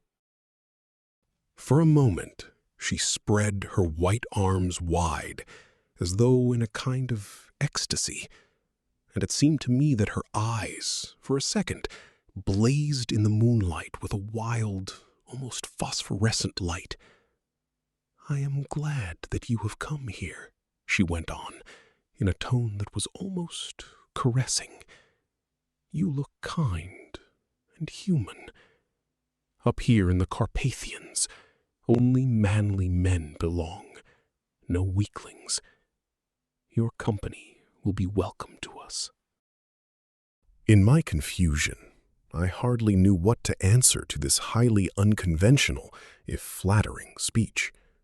I had in fact entirely lost my presence of mind and felt myself incapable of thinking a single clear thought. Her voice, her very presence, filled my whole being, and, if I am to tell the truth, my one feeling was a mad longing to take her in my arms and cover those tempting, yearning lips, that soft, youthful breast, with burning kisses. In that moment, I was no longer myself. My head swam, and I felt myself close to losing consciousness altogether. I think back now on everything I lived through in those few moments, with the same revulsion with which a man, once he has fully come to his senses, looks back on a night of drunkenness. Without knowing it, I drew nearer to her. She stood still, her strangely shining gaze fixed unwaveringly upon me. Those eyes, together with the long, glittering rays that flashed in the moonlight from the slender, jeweled band in her hair, the sparkling heart with its almost ominous ruby glow at its center, resting on her breast, and the small jeweled serpent, or coiling ornament, that formed the clasp of her girdle just below her bosom. All this worked upon me with an almost hypnotic power, and I felt myself drawn toward her against my will, as though by some force I could not resist. Since my back was to the light, she could not possibly have seen the expression on my face. Perhaps she was, in silence, quietly amused at the traveling Englishman's stiff awkwardness. Certain it is that the smile on her lovely lips grew ever more enigmatic and mocking the more the distance between us shrank.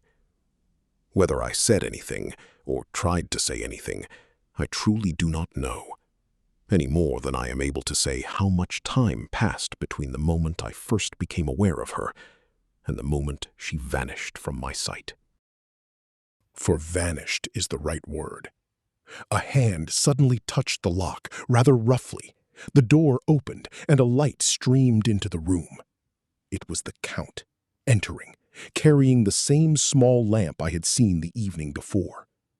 At that same instant, the stranger drew back swiftly into the shadow, and dazzled as I was by the sudden light, my head reeling, still half dizzy from what I had just lived through, it was impossible for me to tell whether she had vanished through some side door, hitherto unnoticed by me, or exceptionally well concealed, or whether she had remained in one of the room's dim corners and then slipped out, quick as lightning, behind the Count's back.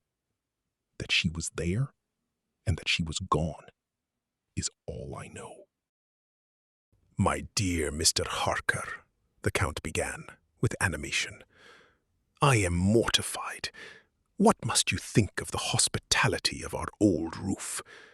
I was detained, and now I find you here in the dark. I beg your pardon 1,000,000 times. I thought I should be back long before this. My servants are old and unused to receiving guests. You must forgive us every shortcoming here in the Carpathians." As he spoke, he himself hurriedly lit the wax candles in the great many-branched silver candlesticks on the table and on the mantel, so that within a few moments the room was fully lit, and then went and closed the shutters of the great windows. "I hope you have rested properly after your long journey. I am glad you found your way here. There is much here that should interest you. These," he gestured toward the English books, "have been my best friends for many years now, ever since I first conceived the notion that I might one day go to London. Thanks to them, I already know England, your beautiful, powerful country, which one need only know to love. I long to see your London, with its crowds of people, its pulsing life, its tremendous activity, its endless changes. In a word, everything that makes it what it is. I have had enough of solitude. I long for people.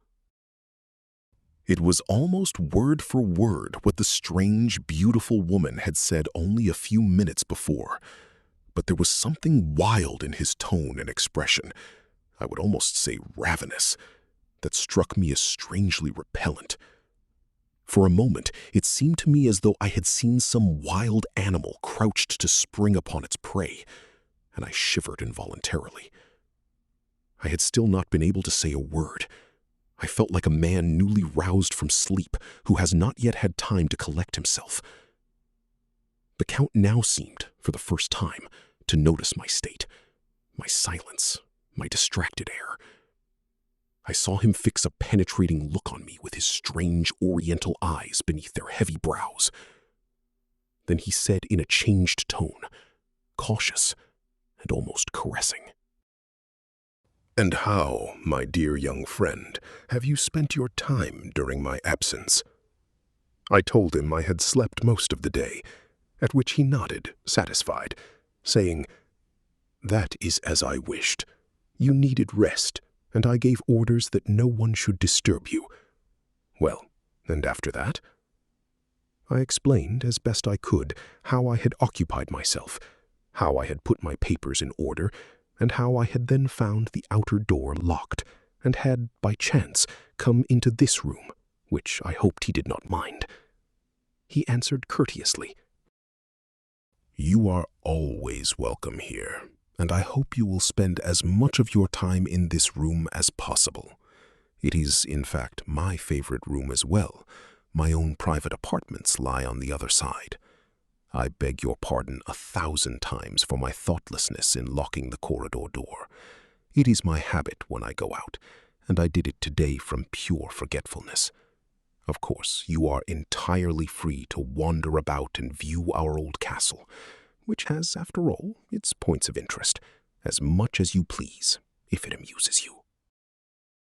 Most of the rooms, I am sorry to say, stand empty and unused now, and have done for many years, and the dust settles over a great many beautiful memories. Some of the rooms are locked, for reasons that could hardly be of any interest to you. An old house such as this naturally has its secrets, which are not meant for the eyes of strangers. You understand this, I am sure, and will take no offense. Transylvania is not England, and a great deal happens here that you Englishmen might perhaps not understand." I bowed politely in agreement, but noticed that he still watched me covertly, weighing, it seemed, every word with great care. After a moment's pause, he went on. "I myself now live here like an old recluse in the stronghold of my fathers, living partly in my memories, partly in my interest in all that happens out there in the great world, whose echoes reach even into our secluded corner. You may think there is a contradiction in this, but although my hair is white, my heart is still young, and it seethes at times with a longing to take part in the great life out there, where the fates of nations are decided and the great struggles of the world fought out. I, too, have once been part of such things, and held many threads in my own hand." His voice took on again that wild, passionate, and yet icy tone. "To rule, my young sir, to rule. That, after all, is the one thing that gives existence its value, whether one rules over men's wills or over their hearts." He fell silent for a moment, and then continued in a more subdued voice, and, as it seemed to me, once again weighing his words carefully, watching me all the while with that same covert attention. "You spent then the rest of the evening here? Well, time does not hang heavy with my beloved books. But I must once again beg your pardon, since, owing to a circumstance beyond my control, I was obliged to leave you alone for so long. It was already dark when I returned. You were, I am sorry to say, forced to spend a good while in the twilight. I hope you managed to doze a little." There was something curiously probing in the way he put these questions to me, and although I felt anything but inclined to speak of what had passed, I understood that the least hint of anything resembling secrecy on my part would put me in a thoroughly false position, and that the best course was to relate the whole thing calmly, as though it were the most natural thing in the world. "I was admiring the glorious sunset over your mountains," I said. "I do not believe I have ever seen anything more beautiful, and the air, the scent rising from the forest, was quite intoxicating. I could not tear myself away from the window for a long while." "The window?" he broke in sharply. "You had the window open? Indeed, the view is splendid. Our mountains have no equal in the world. But for heaven's sake, my dear young friend, you did close the window before sunset?" "A few minutes afterward. Perhaps 5, perhaps 10. I don't recall exactly," I said, startled by the eagerness and anxiety he betrayed. "Satan!" he swore with a brutal violence, half rising from his chair. For a moment it truly seemed to me as though he meant to fly at my throat, and I sprang up involuntarily and set myself in a defensive stance, at once startled and offended by this unprovoked outburst. He composed himself at once, however, and said in his usual courteous tone, forgive me, my dear Harker, my unfortunate temper. But you see, young friend, it is a rule, an unalterable rule in this castle, especially when some guest does us the honor of staying here, that no window may stand open or be opened after sunset." It is, he searched for the word, vapors, miasmas, malaria, whatever we may call it, that makes the air here extremely unwholesome for strangers after the sun has gone down. Many have died of it. I ought to have told you this before, but I forgot. It did not occur to me. But do not forget it in the future, all the same. And while we are on the subject, I advise you most strongly not to wander after sunset, either through the old rooms and passages here. "In the first place, you might easily lose your way. This old fortress is a world unto itself. And in the second, the air in the old rooms is not wholesome. I can even assure you it would prove extremely harmful to you. You are not accustomed to it. And above all, it is, of course, unlikely that the question could even arise, but one can never be too careful. Above all, promise me, dear young friend, that you will never allow yourself to be overtaken by sleep in any of the unoccupied rooms. I assure you, both you and I, since I bear for the moment a certain fatherly responsibility for you, would have cause to regret it. For the present, however, I hope no harm has been done. You closed the window." "Yes, I closed it, because the air grew cold and damp, and swarming with bats, the most detestable creatures I know," I said frankly. "Though, to be honest, one of the horrid things did actually manage to fly in here. It is probably still somewhere about." I looked searchingly up toward the cornices, where I supposed the little pest must have taken refuge, but I could not catch sight of it. The Count sat now quite still, slowly rubbing his hands together, watching me all the while with a strange look, at once fixed and calculating. "A bat, indeed," he said, drawing out the words. "Yes. There, you see for yourself the danger of leaving windows open after sunset. We consider them dangerous creatures here, and who knows? But I shall have the matter looked into tomorrow. Tonight, there is nothing to be done about it. I was, in fact, just about to look for it, I went on, with the most unconcerned tone I could manage, when I was surprised by the young lady. A strange expression crossed the Count's face, one I had no time to read, and I was almost braced for a fresh outburst. But he only repeated, with a cold courtesy, "The young lady." "The young lady who was in the room when you came in. You must have seen her, surely," I said, with a certain boldness. "You came in immediately after her." A moment passed before the Count answered. My heart beat hard, but I kept myself outwardly calm and unconcerned. In truth, there was nothing so very much to speak of in what had occurred. Even had I wished to, I could not have described to him what I had actually lived through in that moment.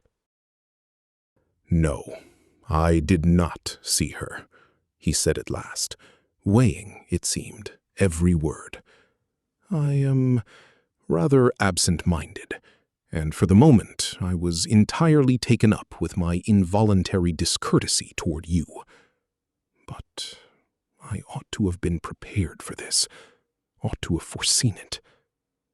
He sat silent for a few moments, still rubbing his hands together in a manner that, though I cannot say why, had an unpleasant, nerve-grating effect on me.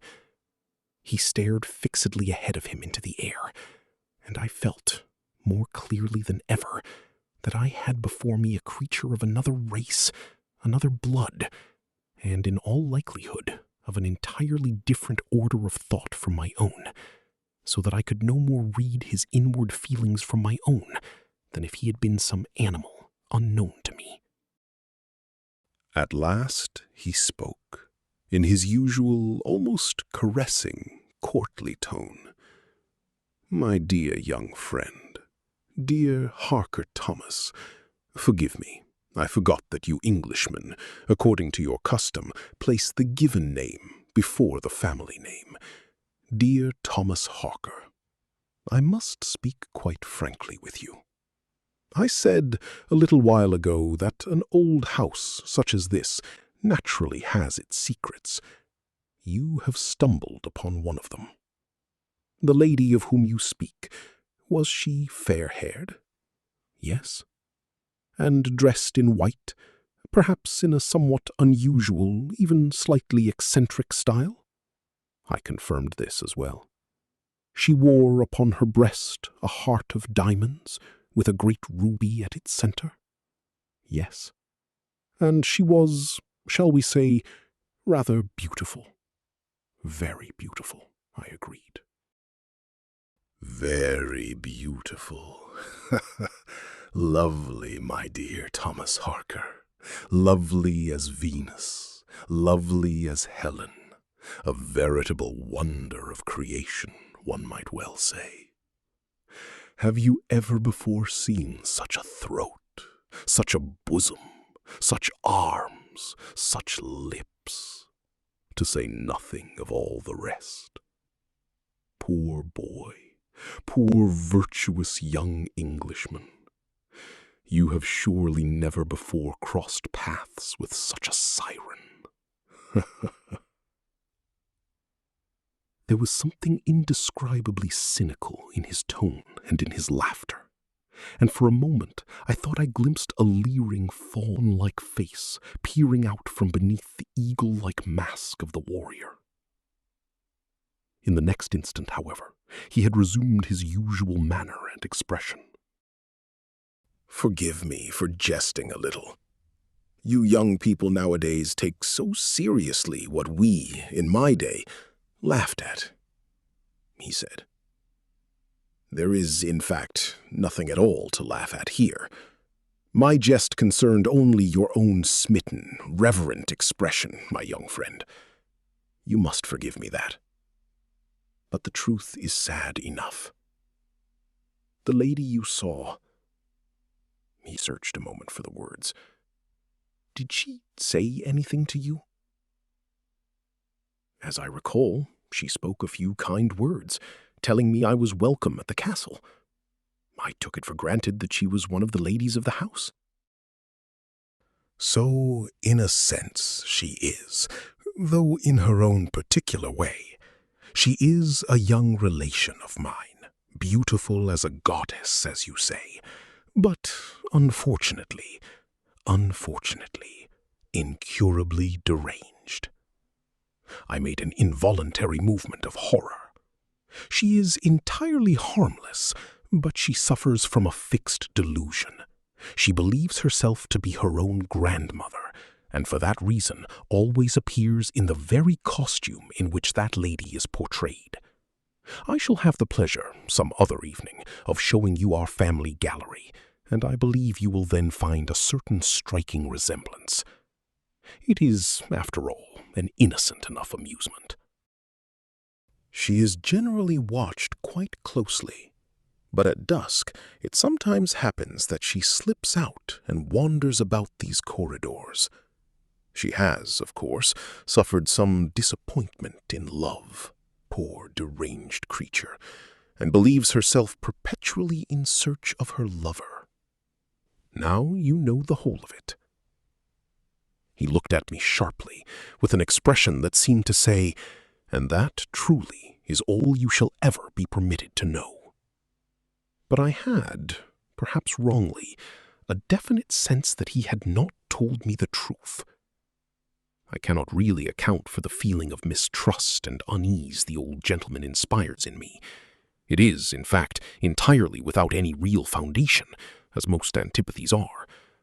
But it is impossible for me to overcome it, however amiable his manner toward me remains, at least with a few exceptions. "The people, the peasants hereabouts," he went on, with an expression of indescribable contempt and a sweeping gesture of the hand, "have, naturally, a great many tales about our old castle, and among them a foolish legend of a white lady who is said to haunt these halls, and to appear to whoever, within these walls, is threatened by some mortal danger. You know the story, no doubt. It is told of nearly every old castle in Europe. But here, it seems, there is, as you yourself have seen, a certain basis for the tale, though this is naturally not the kind of thing one tells to the whole world." I bowed my head in agreement. "In general, my dear young friend," he went on, "I hardly need ask you to pay no attention to whatever stories you have doubtless already been told." He looked at me sharply, and I felt, with some annoyance, that I was blushing. "And to whatever you may still be told about us and our old ancestral estate. The people here in the mountain country are extraordinarily given to what you enlightened modern people call superstition, and, as I said, old houses conceal a great many strange stories. You may perhaps, during your stay here, become witness to a number of things that will surprise you. But it is scarcely necessary, of course, to assure so enlightened a young man as yourself." I could not free myself from the impression of a certain suppressed mockery in the tone with which he spoke these words. "That everything has its perfectly natural explanation. Its perfectly natural explanation. And that you need not trouble yourself in the least over anything you might happen to see or hear, even should it exceed the bounds of your ordinary experience." "Well, in any case, you may rest assured that I do not believe in ghosts," I said, in a somewhat lighter tone. "Good, good. I might well have supposed so," he replied, in the same faintly needling tone. "England is, after all, the land of enlightenment and practical activity. Eyes illuminated by modern culture naturally see no ghosts." "Naturally," I said, with some heat. All of that is, nowadays, quite simply a matter of pathology. I believe in hallucinations and overwrought nerves. That is the whole of it. Can there really be anything more absurd, more contrary both to plain common sense and to everything one calls religion, than the notion that a soul, once freed from the body— I am certainly no materialist, I assure you, even if I am not quite as orthodox as many others— should wander for all eternity about the very spot where, in life, it was most unhappy or most guilty? And clothed into the bargain in its old garments, which have, in point of fact, long since been consumed by moth and mildew? However one looks at it, the notion remains equally absurd. I might perhaps believe in some sort of manifestation of spirit, but never in the ghost of an old silk gown, or, say, a heavy iron chain, of the sort a good many well-known so-called ghosts are fond of appearing in. The Count had listened to me with a smile that was half mocking, half approving, without once interrupting me. "Excellent," he exclaimed when I fell silent. "That, I suppose, is how youth must be. You are a splendid young man, my good Thomas Harker. We shall suit one another admirably. We old men, who have seen and lived through a great deal, may well have our own private thoughts on this or that matter, but the future belongs to youth. It is precisely for this reason that I burn so fiercely to throw myself into the great whirlpool that is London. England represents, for all her traditions, the youth and the progress of our old Europe. There people do not believe in ghosts, and have better things to occupy their minds than to regard with hatred and suspicion everything they cannot explain. Long live England! But this, my dear Thomas Harker, puts me in mind of our business. Perhaps you would be so good, before supper, as to fetch your papers, so that we may go through them together, or at least take a preliminary look at them for now." I hurried to my room to fetch the papers. A few candles had been lit in the old chandelier in the dining hall, and when I reached my own room, I found candles lit there as well, and the old deaf-mute woman busy making up the beds. She curtsied deeply to me, and I noticed once again her expression, at once frightened and half-witted. So far, apart from the driver, I had seen no trace of any other servant in the castle at all. I took up the portfolio of papers and returned to the library. The Count sat comfortably reclined in one of the old chairs, absorbed in the study of Bradshaw's English travel guide, together with railway maps and timetables. Whatever else he may be, an original he is, and remains. He had already cleared a space on the table, and before long I had all my papers, plans, contracts of sale, and the rest spread out before him. He took the liveliest interest in everything, asking questions and making remarks that testified to considerable shrewdness, and I found myself astonished that he should have been able, by purely theoretical means, to acquaint himself so thoroughly with the affairs of a foreign country. When I remarked on something of the sort, he said, "Ah, my friend, I have already told you. I have spent years, I tell you, acquiring this knowledge, studying the very heart of your proud England, which in time shall also become mine. But, alas, everything I have learned from books, even your language. It is from you, my excellent young friend, that I hope to learn to speak it properly." "You speak English quite excellently, Count," I said.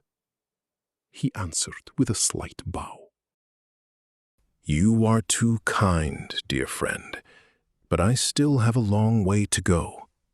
I have learned the grammar of your language, and I can express my thoughts in its words, but I know very well that the moment I set foot in London, every person there would recognize me at once as a stranger, a foreigner. This is not enough for me. Here, among my own mountains, I am a nobleman. The people know me. Everyone knows I was born to rule. But a stranger in a strange land? Who takes any notice of him? What does he matter? Everyone mocks him, and even a child considers itself free to laugh at him. No one knows him, and what a man does not know, he does not care about. What I wish is to be like everyone else, so that no one, when I open my mouth, dares to say, "Aha, a foreigner." I am, you must forgive me if I am too frank, too accustomed to ruling, to being counted among the foremost, to wish to give that up now. Or at the very least, I do not wish anyone to consider himself my superior. For that reason, dear friend, you are doubly welcome to me. You come not merely as the representative of my friend, the excellent Peter Hawkins of Exeter, to conclude the arrangements for the property purchase. I hope you will be obliged to remain here some while, so that, through conversation with you, I may learn something of the proper English pronunciation.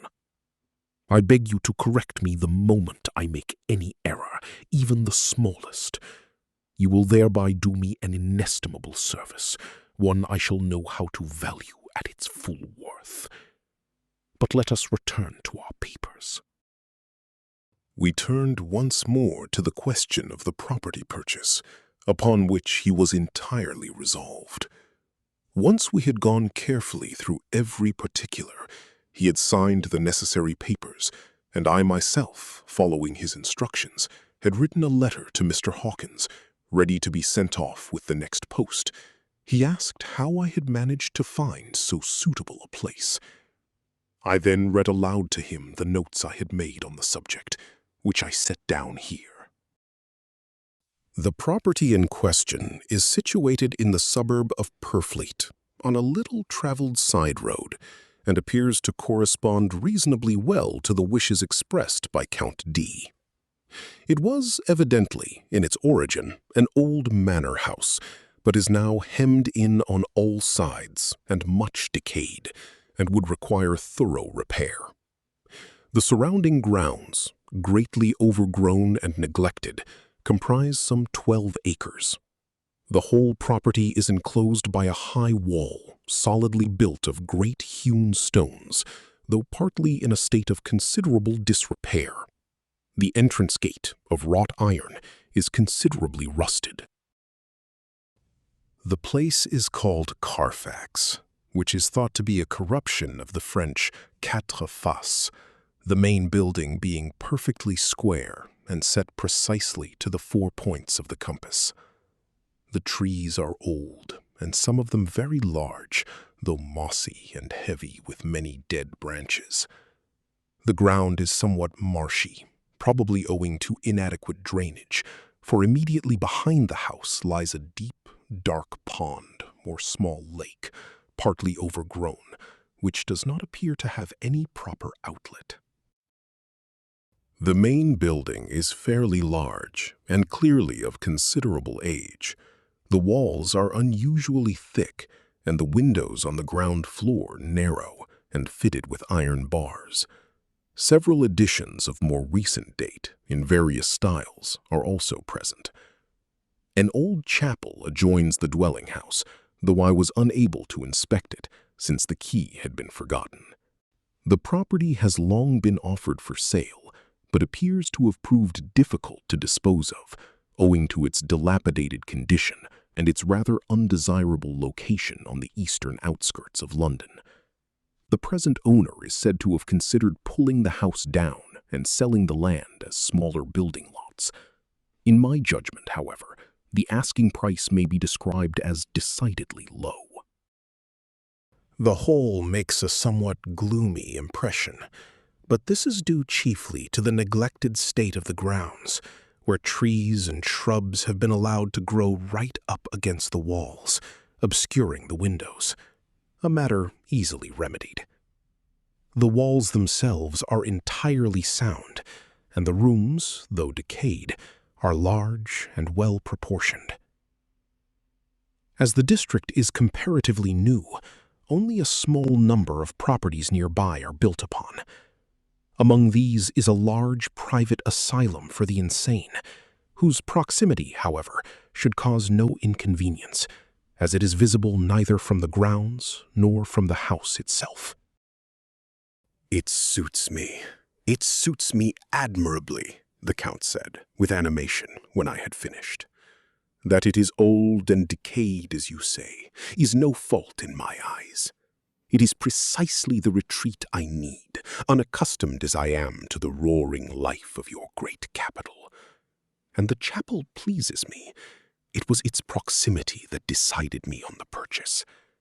We noblemen, here in the borderlands, cannot bear the thought that our dust might one day be mingled with that of the common people, the wretched drudges of the soil, who have lived only for the day.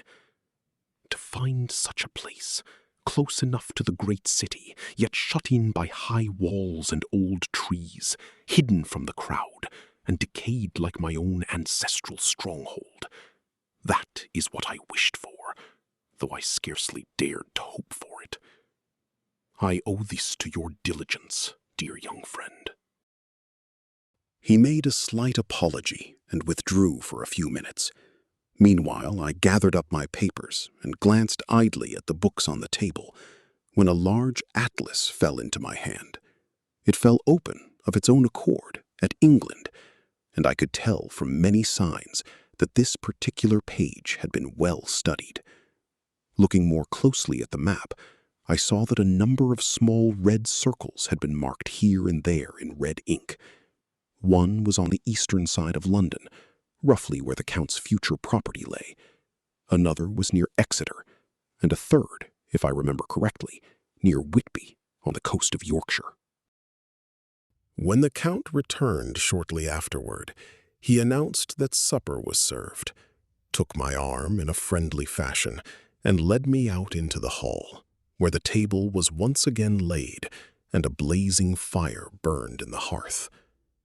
2 places had been set, but the Count excused himself, saying he had already supped with a friend on his way home, and that this had accounted for his long delay. He seated himself by the fire, and we talked quite animatedly while I ate, the conversation continuing further over a cigar.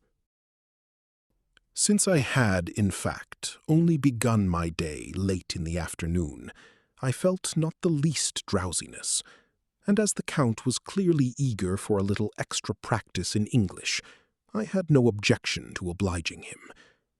I find him, as I have already remarked more than once, far from congenial, and there is, from time to time, something in his look and manner that strikes me as thoroughly repellent. And yet, for all that, he is a remarkably interesting man to talk with, and I found myself, more than once, astonished at the extent of his knowledge and the originality of his thoughts. At last I plucked up courage and began to speak of some part of what I had experienced on my journey here, which seemed to amuse him greatly. He assured me that the driver had been entirely right about the wolves. They might perhaps have attacked the horses had they been alone, but they generally felt a panic terror of human beings. When I mentioned the strange glow, he laughed heartily and asked whether I had never heard of foxfire, phosphorescent wood. There was plenty of it in these forests, he said. I then asked why the driver had gotten down and gone toward those glowing spots, describing what I had observed of his behavior. He told me that, according to folk belief, a blue flame appears on a certain night of the year, the very night, in short, when all evil spirits are said to be let loose, over the places where treasure lies buried. That there is treasure buried here in the earth, vast, secret treasure, is beyond doubt, he went on. his voice dropping, his gaze fixed in a strange stare. This very country through which you traveled on your way here was for centuries the land over which Turks, Wallachians, Secklers, and Saxons fought their bloody wars. Every foot of ground, I tell you, has drunk blood here, the blood of invaders or of the land's own defenders. And when the conquering hordes of the invaders swept across the country, they found nothing to plunder. Gold and silver, jewels and precious things, all had been entrusted to the sacred bosom of the earth, where it lay safely guarded. But how could such a thing truly have remained hidden here for so long, I asked, if there really is, as you yourself seem to suggest, so reliable a sign marking the spot where the treasure lies buried? The Count smiled, in a way that reminded me, unpleasantly, of some wild animal baring its teeth. "Because," he said in a tone of boundless contempt, "because the peasant, in his heart, is and always remains a cowardly wretch. Greedy he is, he will do almost anything for a wretched piece of gold. But on that very night, when by his own conviction immeasurable riches beckon to whoever dares seize them, on that very night he sits at home in his hovel, crossing himself, and would not for all the world venture out into the wild forest. And even if he did, how afterward would he ever find the treasure again?" "Even the man you speak of, who marked the spot where the blue light appeared, would never be able, by the light of day, to find again the stones he set as markers. I dare swear that you yourself, my young friend, who witnessed it, could not find the place again?" "No, you may safely swear to that," I said, laughing. "It would be very much like looking for a needle in a haystack." "Very well said, very apt indeed," he laughed. "And besides," he changed his tone entirely, "besides, perhaps there is no treasure there at all. They are only old legends, you see. Legends I heard as a child, and which have therefore stayed lodged in my head, even now that I am old. Who believes in such things nowadays? But it would be a fine thing, would it not, dear friend? A fine thing to come upon such a buried chest, to hear the spade scrape against it, to lift it up by its heavy rusted handles, to break open the lid, and then see the gold gleam there, spilling out on every side. Red ancient gold, and red stones like drops of blood scattered among it. Glorious, glorious. To dig in it, to feel it slip between one's fingers, young friend. Only think of it. The bright, pure gold. The one thing, the only thing, by which a man may rule the world." As he spoke, he seemed to forget everything else, as though in a kind of ecstasy. His eyes stared fixedly ahead of him with a rigid, calculating gaze, and his hands, with their long, pointed nails, clawed at the air like talons. In that moment, he seemed to me nothing short of dreadful. It felt as though I were alone with a madman. He is certainly not entirely normal, so much I have seen and heard today.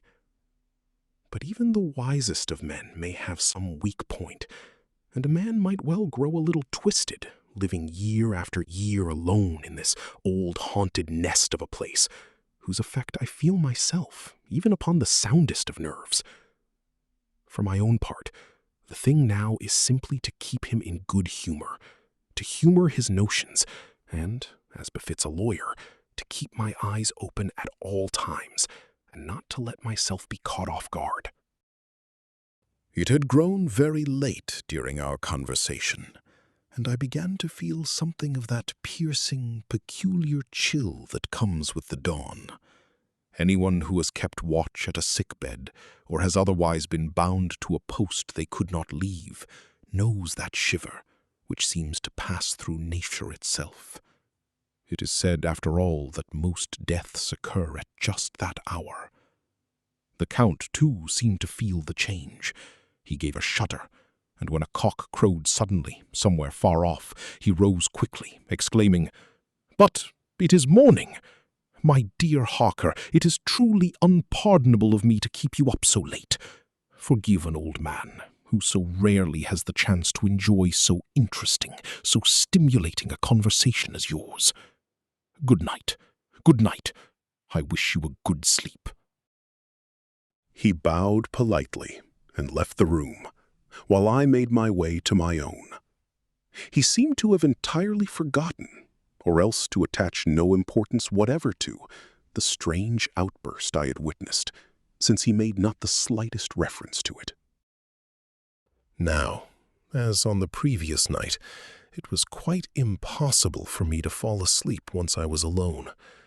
Besides which, my head was far too heated by all the great deal I had lived through that day. A day, moreover, I had not even begun until it was half over. I therefore sat down once more to write, partly in order to collect myself, as the phrase goes, and partly to calm my nerves to the point where they might actually accept rest.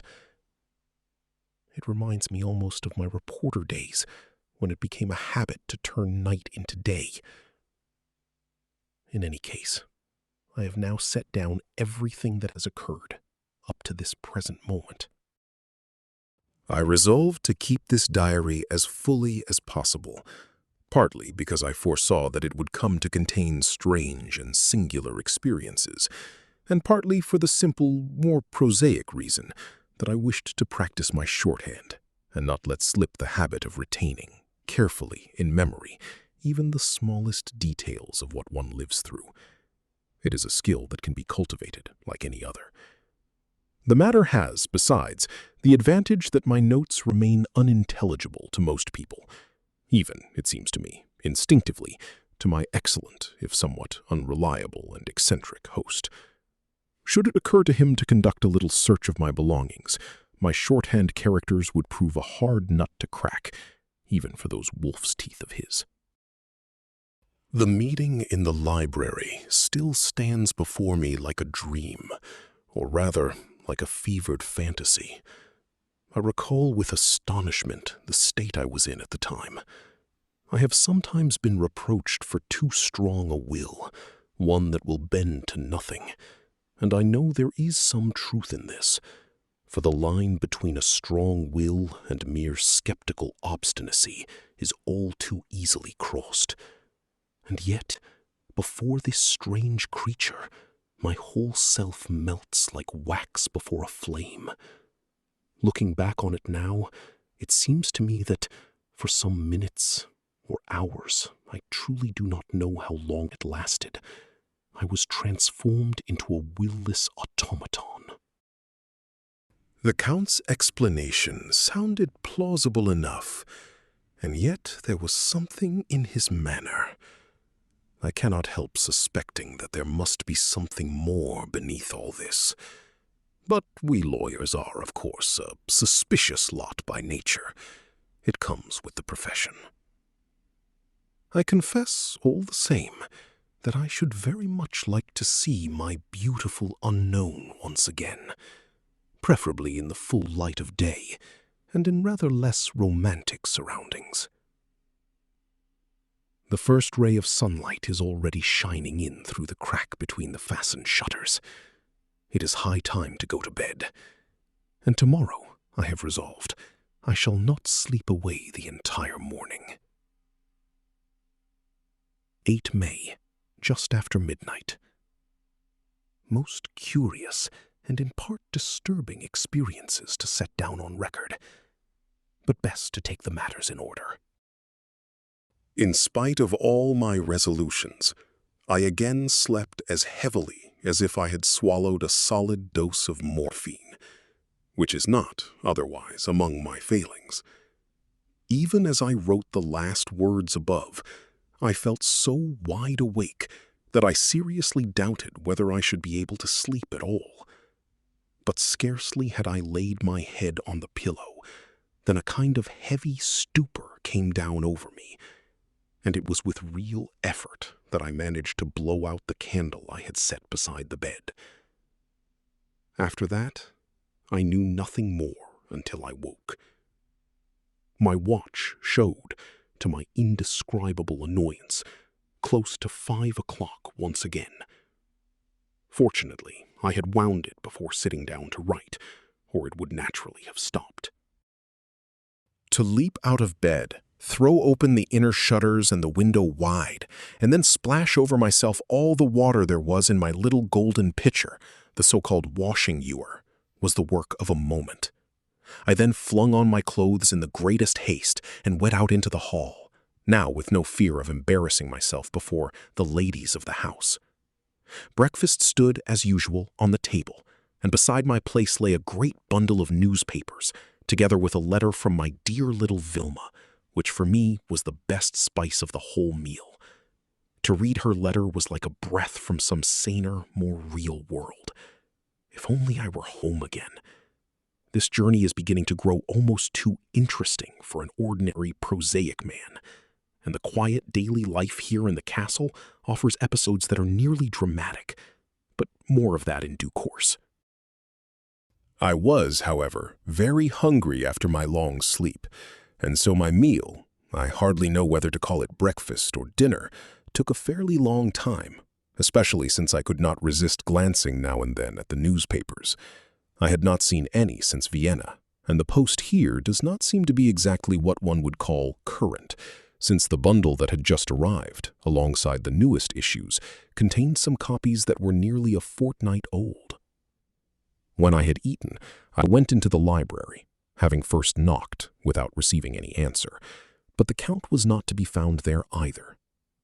He seems, as a rule, to spend his days out of doors, which is not so very strange, given that he has, on the one hand, a large estate to manage, and is, by his own account, an eager huntsman besides. I sat down, in any case, to read the papers, and continued at this until I noticed the sun was nearly setting, which reminded me of the Count's strict order regarding the windows, an order I had best comply with, first and last, however absurd it still seems to me. I hurried then to my room and closed them with all due thoroughness. In doing so, I remembered that in my haste and vexation at having overslept yet again, I had forgotten to shave, and having nothing better to do while I waited for the Count, I hung my little shaving mirror in the window, took off my coat and waistcoat, laid out my razors and the rest, and set to work.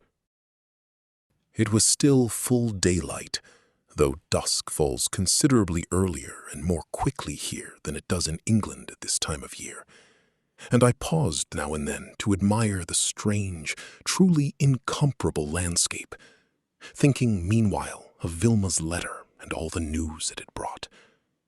It was, I suppose, owing to this that I failed, oddly enough, to notice anyone entering the room, although the mirror gave me a perfect view of it, until I heard the Count's voice exclaim, "Good evening, my dear young friend." It was his usual courteous tone.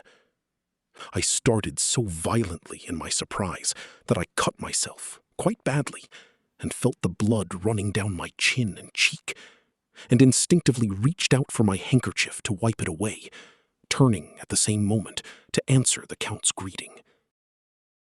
Never, however, shall I forget my astonishment at the transformation that instantly came over his whole appearance and manner the moment he caught sight of the flowing blood.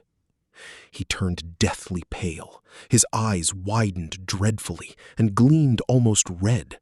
His hair seemed to rise, and his lips drew back from his white teeth in a hideous snarl. In that moment he resembled, quite literally, nothing so much as a raging wild beast. And before I had even thought to defend myself, he had seized me by the throat. In doing so, he tore my shirt open, and his fingers tangled themselves in the rosary of my good former landlady, which, on a whim, I had continued to wear around my neck ever since she had hung it there. This small obstacle actually saved my life, I believe, for it broke the paroxysm. I am convinced he was, in that moment, entirely out of his mind, and so completely that I could almost persuade myself the whole thing had never happened. He himself snatched up my handkerchief, which I still held in my hand. The sudden attack had all but paralyzed me, and pressed it hard against my bleeding cheek. "Forgive my violence, dear young friend," he said, in an almost caressing tone. "It is a hereditary weakness of mine. The sight of blood, it disturbs my nerves. It makes me ill. And cuts of that sort can become extremely dangerous. Extremely dangerous, I assure you. More dangerous than you might think.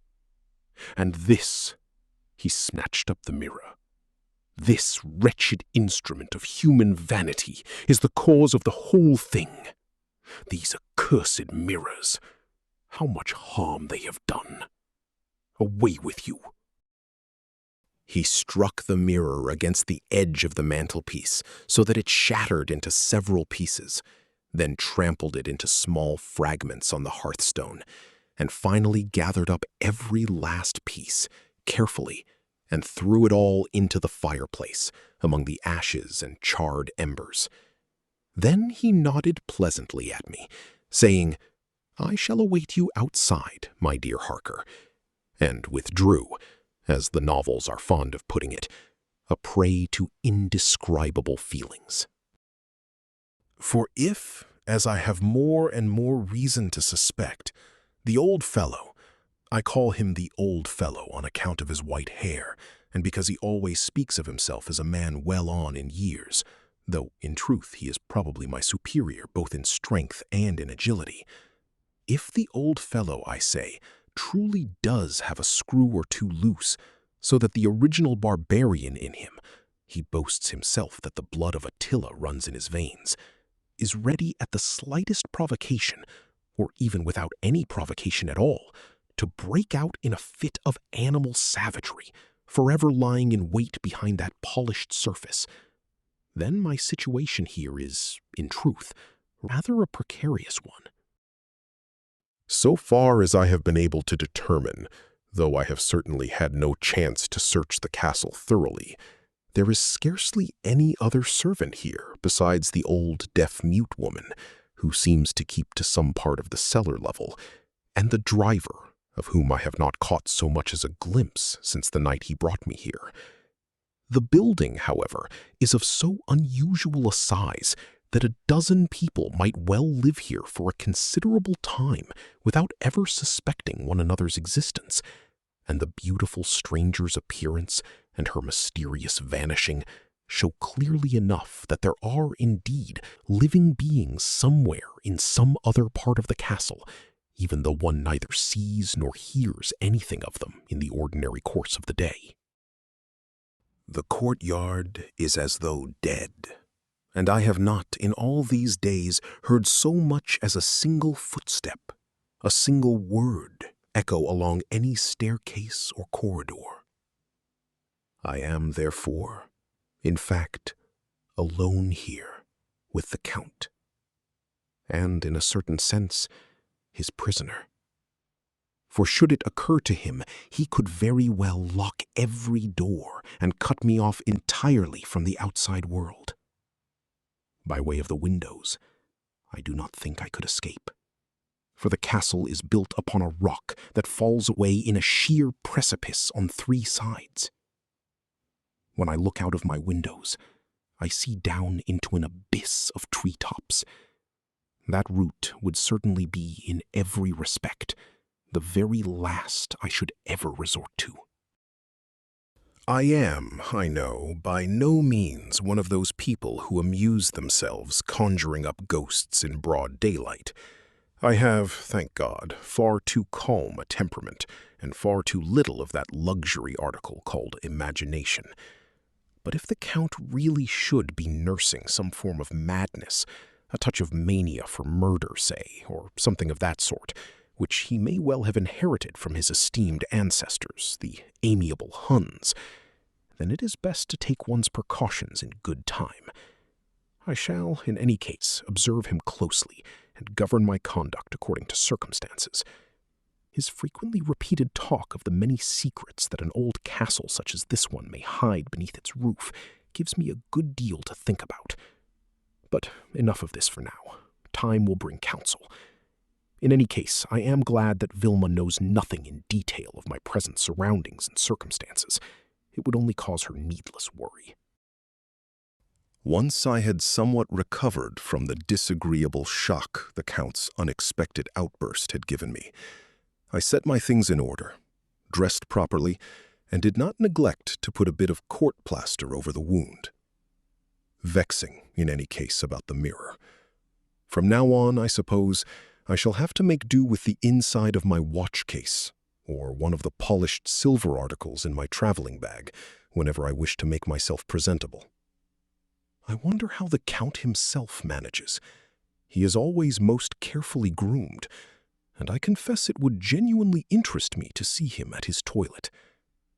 But the door to his private apartments is always kept carefully shut, and the key removed. I found him in the library, occupied in leafing through the newspapers, outwardly as calm, composed, and aristocratically dignified, as though the wild outburst of a few minutes before had never taken place at all. It seemed to me, in fact, as though he himself retained no memory of it whatever, for he appeared not in the least troubled, and made not a single allusion to it throughout the entire evening. When I entered, he greeted me with his usual, somewhat elaborate courtesy, hoped I had slept well, that the food had agreed with me, and so on, exactly as though he were seeing me for the first time that day. He then set aside the newspapers and rose. "Since it is still fairly early," he said, "it might amuse you, my esteemed young guest, to take a look this evening at our little gallery of family portraits. That is, if you have any interest at all in such things." I assured him that nothing could give me greater pleasure, and he went on. "It is perhaps not the ideal way to view portraits, by candlelight, but since I am, at present, occupied the whole day through with a great many matters, and am not master of my own time, I may as well, now that I am truly at leisure, give you at least the information that will allow you, later on, by daylight, whenever it may suit you, to examine the collection on your own, and with proper interest. If you will be so good as to excuse me a moment, I shall see that the lighting is made reasonably adequate."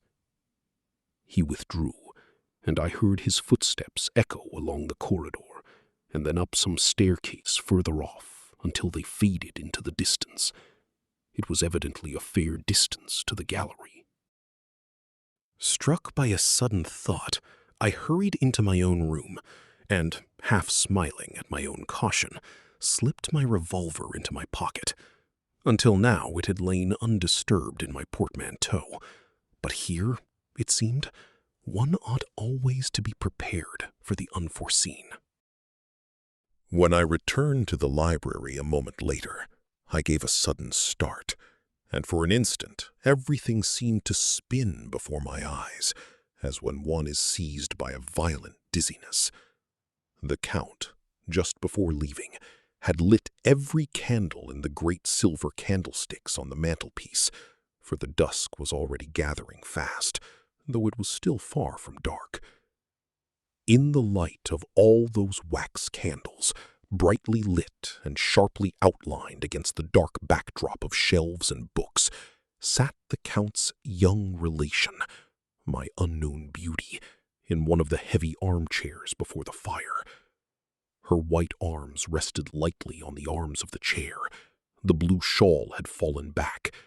On her bared breast, the jewel I remembered so well glittered, and her head, its lovely profile, with its shimmering golden hair and its Grecian coiffure, turned toward me, rose like a flower against the darkness behind her. I had given a good deal of thought to the possibility of just such an encounter, and had made a good many reflections on my own extraordinary folly in having let myself be so entirely overcome by a little moonlight and a beautiful girl's unexpected nearness.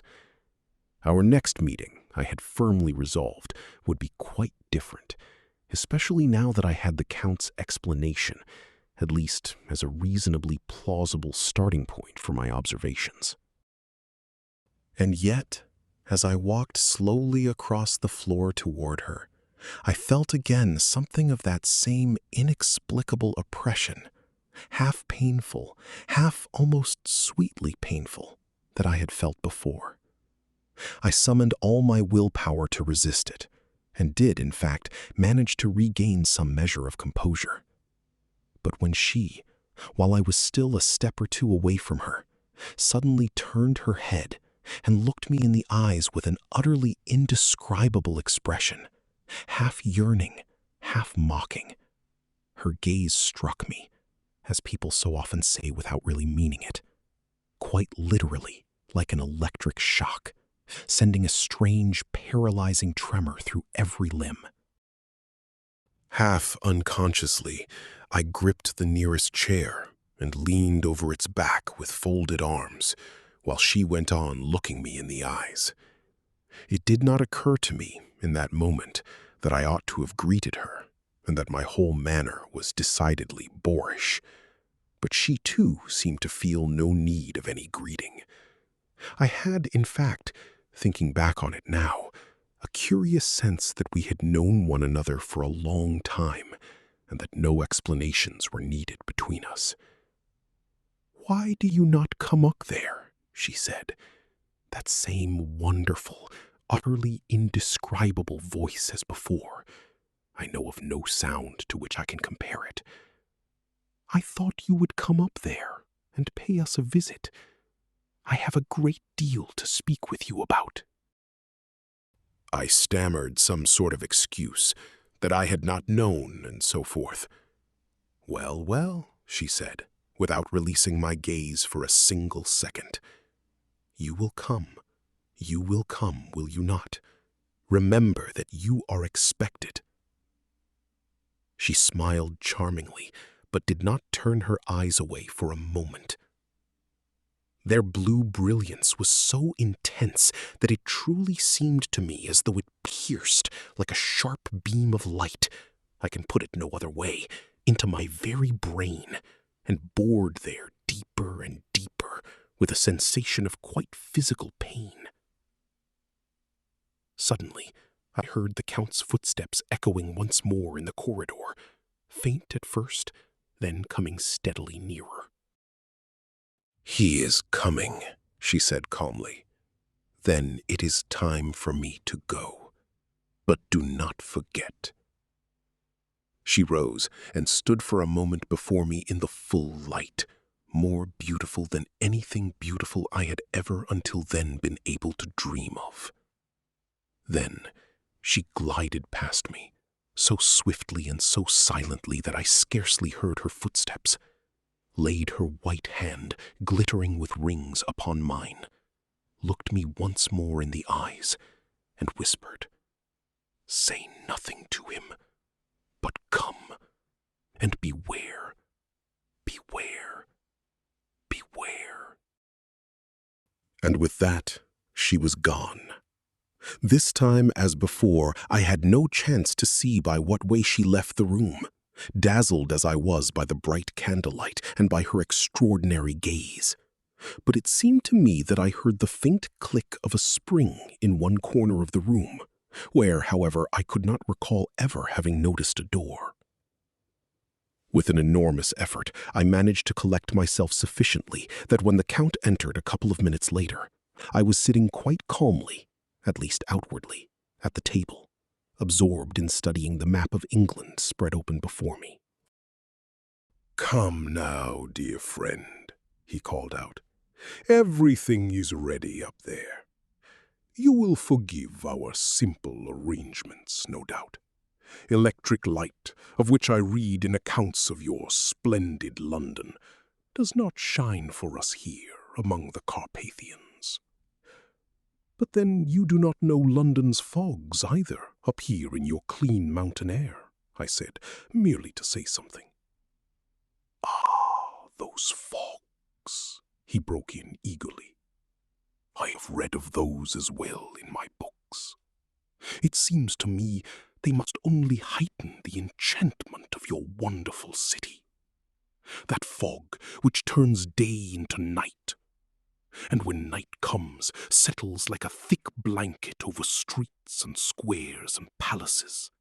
Everywhere, everywhere. Darker than darkness itself.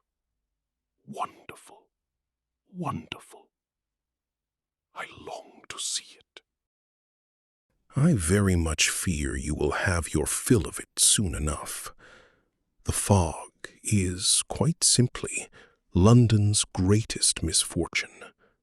It creeps over the city like some dreadful vampire, sucking the strength and vigor out of people, poisoning children's blood and lungs, bringing with it endless illness, to say nothing of all the ghastly crimes committed under its cover, many of which would be quite unthinkable without it." "Ah," he drew in his breath, and I am quite certain I am not mistaken in saying that his dark, deep-set eyes glittered beneath their white brows, much like a schoolboy's when handed some new, blood-dripping tale of highwaymen. It was, however, in a grave and deeply regretful tone that he added, "Yes, these crimes, these terrible murders, these women cut to pieces, found in sacks in the Thames, this blood that flows and flows, that drips and drips in locked rooms, where dead eyes search in vain for their murderer. I do not wish to do the old man an injustice, but it seemed to me that he was, quite literally, secretly licking his lips as he enumerated these horrors, and I confess I found myself furtively feeling for my revolver. Of this, too, I have read. It is sad, very sad indeed, and they are never found out. Never." "Your Mr. Conan Doyle writes many most interesting books. I have read them with great pleasure, and they have taught me a great deal about London. But I also read your newspapers, dear friend, and there I see that scarcely 3 or 4% of all the crimes committed are ever actually discovered and punished. Yes, London is a wonderful city. And I do believe it would be best, my good man, to have you placed under a little police surveillance, should you truly go there. Such was my private thought. I am, in truth, beginning to have serious misgivings about the propriety of contributing in any way to the removal of this more than ordinarily eccentric nobleman to a place where his peculiarities, if one may call them that, would in all likelihood prove considerably less harmless than they do here in the wilds of the Carpathians. But what, really, can I do? The business is not mine, but Peter Hawkins's, and even if I could persuade my honest old employer, who would most likely only laugh in my face, to break off all dealings with the Count, I can see now that the man is thoroughly well informed about English affairs, and would, without the slightest difficulty, find some other agency to carry out everything he desired. Meanwhile, lit by one of the great silver candlesticks the Count had taken from the library, we had passed along a fairly long, vaulted corridor with several closed doors. About halfway along it, so far as I could judge, We came to a broad, old stone staircase, which turned off at a right angle to the right, and evidently led up to an upper floor. It could not, in the usual sense, be called a spiral staircase, but it did wind all the same, arranged in flights of 12 steps each, every flight ending at a small landing, around a kind of square stairwell, into whose depths, at every landing, one looked down as into a well, through vaulted, iron-barred windows. The walls were whitewashed, but the plaster had, in great patches, fallen away, and dust and cobwebs showed in every corner. Here and there, at the landings, hung old rusted suits of armor, swords or half-decayed banners. In 2 or 3 places, even painted and carved coats of arms, their colors, however, now scarcely distinguishable. I observed all this with lively interest, though I did not, even for a moment, forget the strange meeting I had just had in the library, nor the words of warning which, it seemed to me, had been burned into my brain as though in letters of fire, and which the Count's own words and manner had done little to erase. The staircase ended at a great oak door, fitted with elaborate, old-fashioned ironwork, like most of those I had seen elsewhere in the house. But it was not locked, and the Count courteously pushed it open and asked me to step inside. We found ourselves now in a small, vaulted anteroom, with a stone floor and no furniture beyond a few heavy oak benches. It seemed to me likely that it had once served as a guard-room, or something of the sort. The Count threw open a pair of heavy double doors, and I saw before me now a long gallery, its windows on the same side as my own, according to my reckoning, and the opposite wall covered with a great many portraits, set in old gilded frames, half blackened with age. The ceiling was divided into a series of separate vaults, and from the center of each hung an old-fashioned chandelier, similar to the ones I had seen in the rooms below, though larger and more magnificent, if rather badly worn.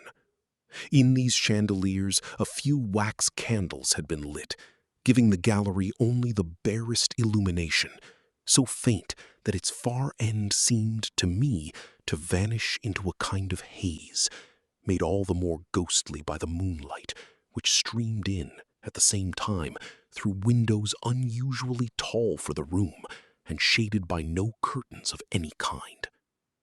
Over the whole scene lay a desolation that fairly weighed upon my heart, and the many faces which, in the dimness, seemed to crowd together to stare down at us from the walls, struck me as nothing so much as an army of ghosts. The Count appeared, naturally enough, given that he had probably seen this gallery hundreds of times, under various or similar circumstances, entirely unmoved. He calmly set down the candlestick on a marble console beneath a spotted, dusty, tarnished Venetian mirror that hung between 2 of the windows, and turned to close the doors, whose cold draught made the candle flames flicker and gutter. In that same instant, I thought I saw, or rather, I did see, for I can swear it was no trick of the eye, a large, shaggy animal, or at any rate some large, furred creature of one kind or another, dart swiftly across the far end of the gallery. The distance was too great, and the light too dim for me to make out anything with certainty, but that it was there, and that it moved, is beyond question. I cannot, even now, quite account for why this sight filled me with so icy a dread that I could literally feel a creeping shiver raise the hair on my scalp. But so it was, all the same, and it was with a sharp exclamation that I took a step back and touched the Count's arm. "What is it, dear friend?" he said kindly. "A sudden faintness? Yes, I did tell you I feared the air in these old rooms." No, I broke in sharply. "It was only... Look over there." "Over there? But there is nothing there, dear friend. Or do you mean the great portrait at the far end?" Oddly enough, I too could now see nothing more, however hard I strained my eyes. I described, all the same, what I had seen, not without a certain embarrassment, for my behavior seemed to me now childish and absurd, though I still felt entirely certain of what I had witnessed. The Count listened to me as well, with that same faintly needling, superior smile with which one listens to a child complaining of some imagined danger. "I will not say it was mere imagination, my good Harker," he said at last, with a curious smile. "No, I will not say that, since you assert it so firmly, and you have always shown yourself a sensible, level-headed young man. But if you saw something, it was only a rat. There are plenty of those in these old chambers." "A rat!" I exclaimed, annoyed. "I assure you, what I saw was at least as large as—" "A cat, then. Certainly a cat," the Count broke in. "A good many parts of the castle are little more than ruins, and cats have gone wild there, bred and made themselves at home. They prowl about everywhere here. And why should they not? Why should they not? Otherwise the rats would grow far too numerous.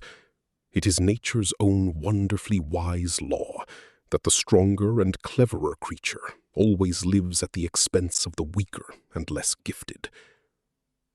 As he spoke, he had begun once more rubbing his hands, or rather only the long, pale, claw-like nails against one another, in that particular way I found so hateful, and which had such an unnerving effect on me. Wonderful, wonderful, the same law everywhere. The bat sucks the insect's blood, and thereby gains something of its lightness, its swiftness. The rats kill the bats and drink their blood as they sleep, and the cat devours the rat, only to contribute, in its turn, to the development of some still higher creature. 1,000 lesser lives to shape and sustain one greater one. That is the law of evolution, the true law of evolution. Your philosophers, your learned men, still have far to go, very far to go, my dear young friend, before they grasp the lessons that nature's all-wise laws hold for those capable of grasping the truth. His philosophy made no particular impression on me at the time, but his kindly intention was, no doubt, simply to distract my thoughts, by way of these speculations, in another direction, and in this he did indeed succeed, for while I listened to him, half reluctantly, the impression I had just received began to fade, and I very nearly managed to persuade myself that the whole thing had been, at least in part, a trick of the eye, brought on by the weak, flickering light, which could easily have magnified the objects it fell upon. "But let us now make a little circuit among the portraits," the Count went on abruptly, in a changed tone, taking up the candlestick and drawing my arm confidingly through his, to lead me slowly down the length of the gallery. The collection was unusually large, and a number of the portraits, arranged as far as I could tell in chronological order, were of very great age. We passed by them, however, so quickly that I scarcely had time to examine any one of them closely. At last, we reached the far end of the gallery. I saw now that there were 2 doors here, both standing wide open. The one on the left led into a great round tower room, brightly lit by the moon. The one on the right, as far as I could see, into a long row of large rooms, through which only a faint dimness spread, filtering through the tall, uncurtained windows. On the end wall itself hung a large portrait, in a magnificent, if tarnished and much worn, frame in the Empire style. In the dim, uncertain light, I had scarcely noticed it until now, But when the Count raised the candlestick so that the full light of its 5 candles fell upon the canvas, I could not suppress an exclamation. It was, or so it seemed to me, at least in that first instant, my unknown beauty herself, whom I now saw before me on the canvas. The same wonderful blue eyes gazed into mine with that same half-mocking, half-inviting, and yet wholly enigmatic expression. The figure, the hair, the full yearning red lips, the very manner of dress, all of it, at least in its main features, was identical. The picture had plainly been painted by a master's hand, in the style and taste of the First Empire. The figure was life-size, half-reclining or seated, lightly leaning on one elbow, upon some sort of couch or divan, immediately behind which appeared a flowering rosebush, a few large trees, and a pair of broken, fallen columns, between which a blue sky, streaked with fantastic clouds, showed through. All of this formed a highly effective, if somewhat theatrical, backdrop for the beautiful, perfectly formed figure. The painter's brush had, besides, taken a number of liberties with the classical costume, which our decorous foremothers, oddly enough, seem to have found entirely consistent with the demands of modesty, though they would very likely have fainted at the sight of a modern bicycling costume. And the thin white draperies revealed, in truth, so very much more than they concealed, that one would far sooner have taken it for some fanciful image of a reclining goddess or a nymph of the woods than for an actual portrait. What struck me first, though, and what robbed me entirely of my composure, was simply the truly astonishing resemblance between this portrait and the beautiful creature who had already appeared before me twice in so mysterious a fashion. My reason, and the memory of the Count's explanation on the first evening I had met her, told me, as soon as I had somewhat collected myself, that this image was not her own, but that of some long-dead ancestress, whose features, by some trick of nature, had been reproduced in her, down to almost the smallest detail. Looking more closely at the portrait, however, I saw that this figure too wore upon her white breast the diamond heart with the glowing ruby, and that the light draperies beneath the bosom were held together by a belt, its clasp a jeweled serpent or dragon. I could not tell which. For a few seconds, I had, in truth, all but forgotten the Count entirely. But I now noticed that he was watching me with a fixed, calculating look, which, however, the instant it met my own, turned at once benevolent. There is and always remains something in that look that I do not believe, though not without a certain mockery.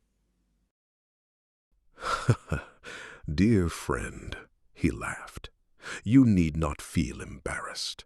You are not the first man whose head that woman has turned. Oh no, not the first, not the first, and perhaps not the last either. But look closely at her now. Take careful note." He raised the candlestick again, which, despite its considerable weight, he seemed to handle as lightly as though it were a stick of wax, and moved it slowly back and forth in front of the great canvas, so that now one part, now another was lit. That bosom there, alabaster, the poets would call it. Their feeble language has no words for such a thing. Poor bloodless fools. Neither snow nor alabaster, something far better. A woman's soft, cool skin, warm and fresh, firm and yielding, soft as down beneath a caressing hand. And this form, this perfect roundness. I glanced at him furtively. The mask had, this time, fallen away entirely. The leering, fawn-like grin of an old debauchee was all I saw. And those lips, only imagine. He made a smacking sound with his lips and fairly devoured the beautiful figure on the canvas with his eyes. Only imagine. But I have no wish to sully this page with the commentary born of an utterly unbridled sensuality with which he pointed out and lingered over each particular perfection for my supposed edification, seeming to gloat over the lascivious images he managed, by their means, to conjure up. His whole manner filled me with genuine disgust. Had he been an Englishman, I should long since have silenced him and let him hear my heart's honest opinion. But there was something here that told me any such display of moral indignation would be entirely wasted. He would, in all likelihood, not even understand me. While he was still speaking, his eloquence fairly overflowing, there suddenly rose before my memory a painting I had seen at the last exhibition. A slave dealer, displaying his merchandise to some voluptuously reclining Turkish pasha, or something of the sort.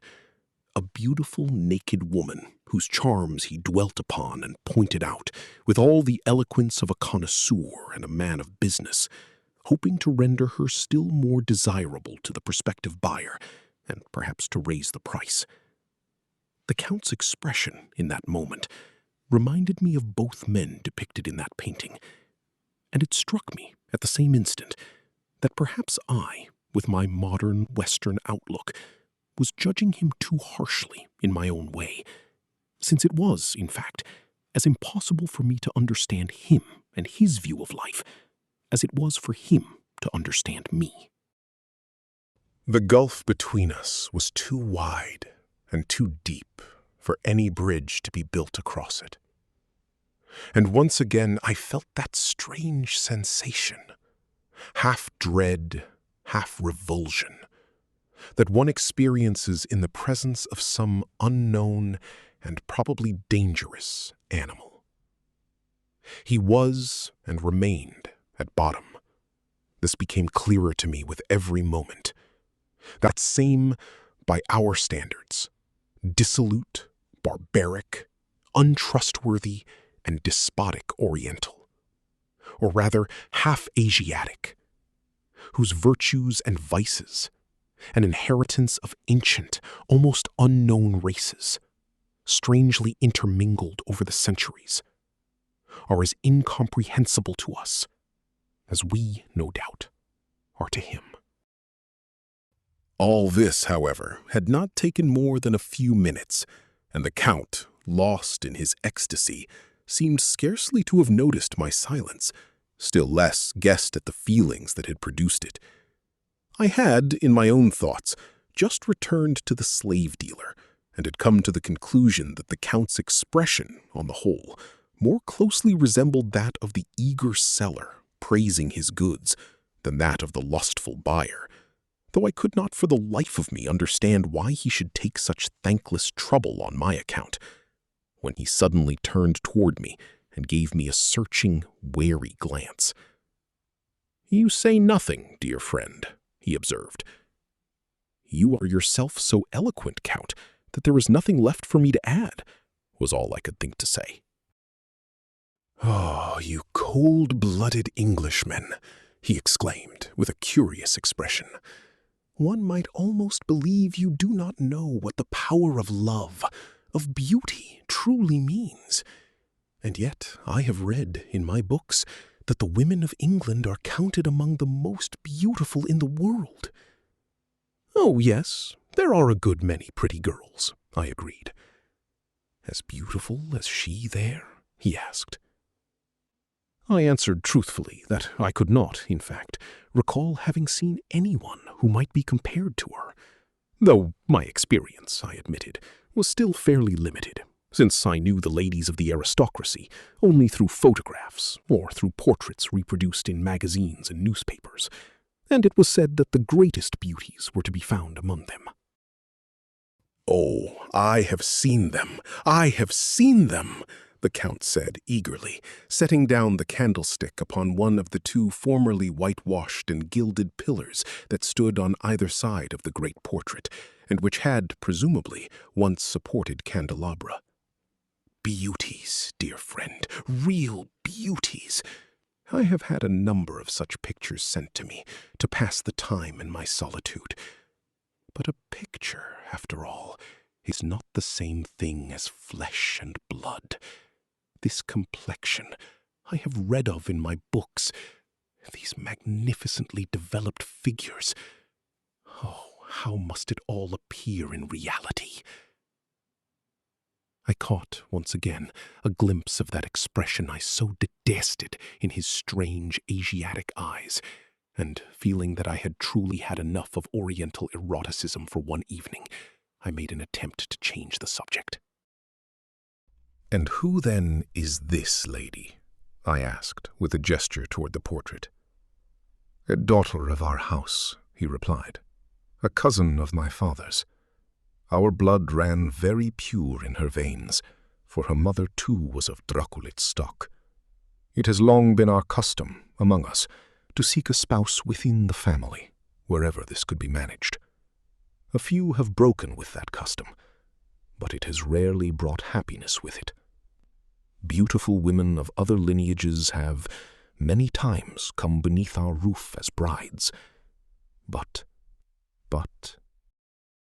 The air up here, among our mountains, is too sharp for lungs unaccustomed to breathing it, and in our old halls there is no true comfort for anyone but those in whose veins our own blood flows. All these women of foreign stock have, in time, wasted away here, and if they bore children, only rarely has any of them lived to see maturity. None of them has ever grown old. But our daughters, he went on, our daughters, since no husbands could be found for them within the family, and since they were always gifted with great beauty, have often been carried off as brides by men of foreign houses, some of the noblest in Europe, though scarcely any with a lineage that could rival our own. She there, he nodded toward the portrait, whose brilliant, unmoving blue gaze had begun to seem almost dreadful. She there, from her earliest youth, was one of those who hold men's hearts in their hands and play with them as a child plays with grapes before sucking out their sweetness. He drew my arm through his, and we began to walk slowly back and forth along the gallery as he spoke. She married, very young, an Austrian prince. Well, the name matters nothing. You may read it in any number of books if you wish, for she made it famous. She made it famous. She understood that every quality nature bestows upon a human being in its highest perfection is nothing other than power, is given to that person to rule with. Genius, courage, cunning, beauty, all of it is power. It passes down through many generations, dear friend.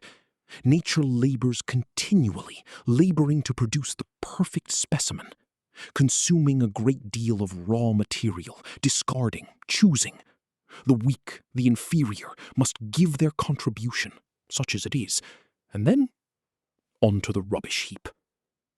He made a gesture as though flinging something aside, and his bird-of-prey face wore in that moment an expression of hardness, the like of which I had never seen. There was not a shadow of human feeling in it. But then, perhaps only once or twice in a generation, the labor, the long, long labor, succeeds, and the line bursts into flower. The type, you understand, dear friend, the type. He groped a little for words here, for as usual, when he grew animated and spoke a great deal, his otherwise astonishingly rich English vocabulary failed him somewhat, and his foreign accent grew more pronounced. She was one of the dangerous ones, and for that very reason, She too had the right to rule. She had everything. Beauty, as you see for yourself, dear friend, and cunning, and genius, birth, and will, and strength. She governed the fates of kingdoms, though scarcely anyone suspected it. Princes and kings and emperors and powerful men lay at her feet, or in her arms, for she knew well that when a woman possesses something that all the gold on earth cannot buy, then every man becomes her slave, and the more so, the more pliant a tool, the more he imagines himself to possess her. Her lovely hands, dear friend, they held the threads. They held the threads. Every one of them was a dancing puppet in her hand. She understood how to rule. She knew that this is the highest thing there is. We had walked back to the portrait. He stopped, held the light on the image once more for a few moments, and murmured a few words in some language I did not understand. "She was widowed early," he went on, as we resumed our walk down the gallery. "Her husband wasted away, a poor, weak wretch from birth, though of ancient, noble blood." He laughed scornfully. "She loved him, they say. Yes, he was a handsome boy. His portrait hangs over there. But the love of our women is like a consuming fire. And he, well, he melted. He was consumed by it. Very much as a wax candle melts when thrown into a blazing fire. We, of the house of Draculits, of the tribe of the Secklers, we trace our ancestry, as I have already told you, dear friend, back to the old Huns, who once spread across Europe like a raging fire, consuming the dying nations as flame consumes dry grass. Legend has it that they traced their own origin to Scythian sorceresses, who had been driven out of their land, and who then, in the wilderness, made love with devils." He laughed cynically. "The legend may be as good as any other, but who can say that either devil or sorcerer was ever greater or more powerful than Attila, whose blood flows in these very veins? And who can wonder then if we, his children, are greater than other mortals, both in hatred and in love?" With a violent movement, he flung his arms upward and shook them. "But I stray from our subject. Forgive the talkativeness of an old recluse, dear friend, once he is given the chance to speak. As I said, she was widowed early. But this can hardly interest you, perhaps?" "On the contrary, very much so," I said. In truth, I was devouring his words with an eagerness and an interest that seemed almost inexplicable, even to myself. "Please, go on." "She was widowed. But you will understand, dear friend, that so small a matter meant very little to a life such as hers, and to the power she wielded. How great that power truly was, no historian has ever yet suspected, and much of it will therefore remain forever unexplained. I might, of course, mention names, but to what purpose? In short, those who know, and they are few, can tell you that scarcely a single political event of any importance is recorded from that period whose guiding threads could not be traced back to her boudoir. There she was queen. From there she secretly ruled the world. Only think of it, dear friend. What a life! What a life! What a splendid, full-blooded existence! No law but that of love and one's own will, youth, beauty, strength, and a power greater than that of any absolute monarch on earth. That portrait there," he gestured toward it, "was painted in Paris a couple of years before Napoleon's coronation as emperor. It was some years later that she met in Vienna a man in whose veins flowed the same blood as her own, one of the Dracula's line. He was, in years, younger than she, but women such as she have no age. She was more beautiful than ever, and he, unlike any man she had loved until then, a man of her own kind. It was fire meeting flame. He drew a deep breath. You, children of the cold, sensible West, what do you know of love? Of a burning passion so strong it resembles hatred, of kisses that scorch like glowing iron, of embraces that... But enough of this. She became his wife and followed him here to the old ancestral home, then less decayed than it is now, and here they lived, for a time, fused into a single flame, a love like burning hatred, and a hatred like consuming love, both of them made to rule, neither to be ruled. Ah, these old halls, dear friend, they have seen things that you in your cool English virtue, which I too esteem, for that too is a form of power, could never in your blessed innocence dream of. But we, the children of Attila, are of a different kind from you. Yes, truly. He gave me once more one of his strange, calculating looks.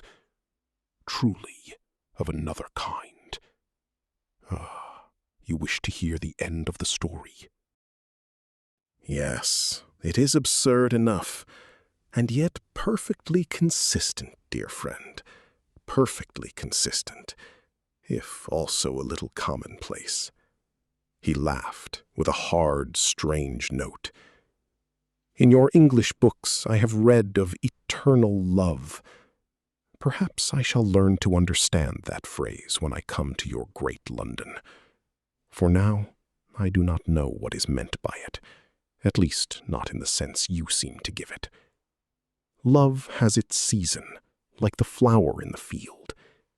Once it has reached its fullest beauty, its time is past. A new spring comes again, but it is not the same flower, nor from the same root. That is nature's law. In the very moment the flame of passion burns highest, it is also nearest to going out. Here things went as they usually go. One fine day the fire had burned down, at least in her. She belonged to that kind. He lowered his voice to a secretive whisper. She belonged, I will tell you, dear friend, to that kind of creature who carries too many lives within her ever to belong entirely to any one man. There are such beings, but that is beside the point. Suffice it to say, she took a lover, a handsome young fellow from these mountains, a simple peasant, if you like, though we settlers are all noblemen. It was no disgrace to her, and her husband ought to have understood this and calmly let her live her life as she must live it. He did not, however. It was a great weakness on his part. She was, after all, his wife. She governed his household and received his guests, as befitted a lady of rank. In a word, she did him honor, did her duty. The rest was something that did not concern him. Did not concern him? The words escaped me, unbidden. Not in the least, dear friend. Love is free. It has nothing to do with other duties, other obligations. In the family we are proud to belong to, this has always been held as a law. It was, as I said, a great, indeed a criminal weakness on his part that he would not acknowledge this. Perhaps the passion in him had not burned out quite so completely as it had in her. It may still have smoldered beneath the ashes. That is possible. and would explain something, even if it does not excuse it. His conduct was, in truth, unworthy of a nobleman, thoroughly bourgeois.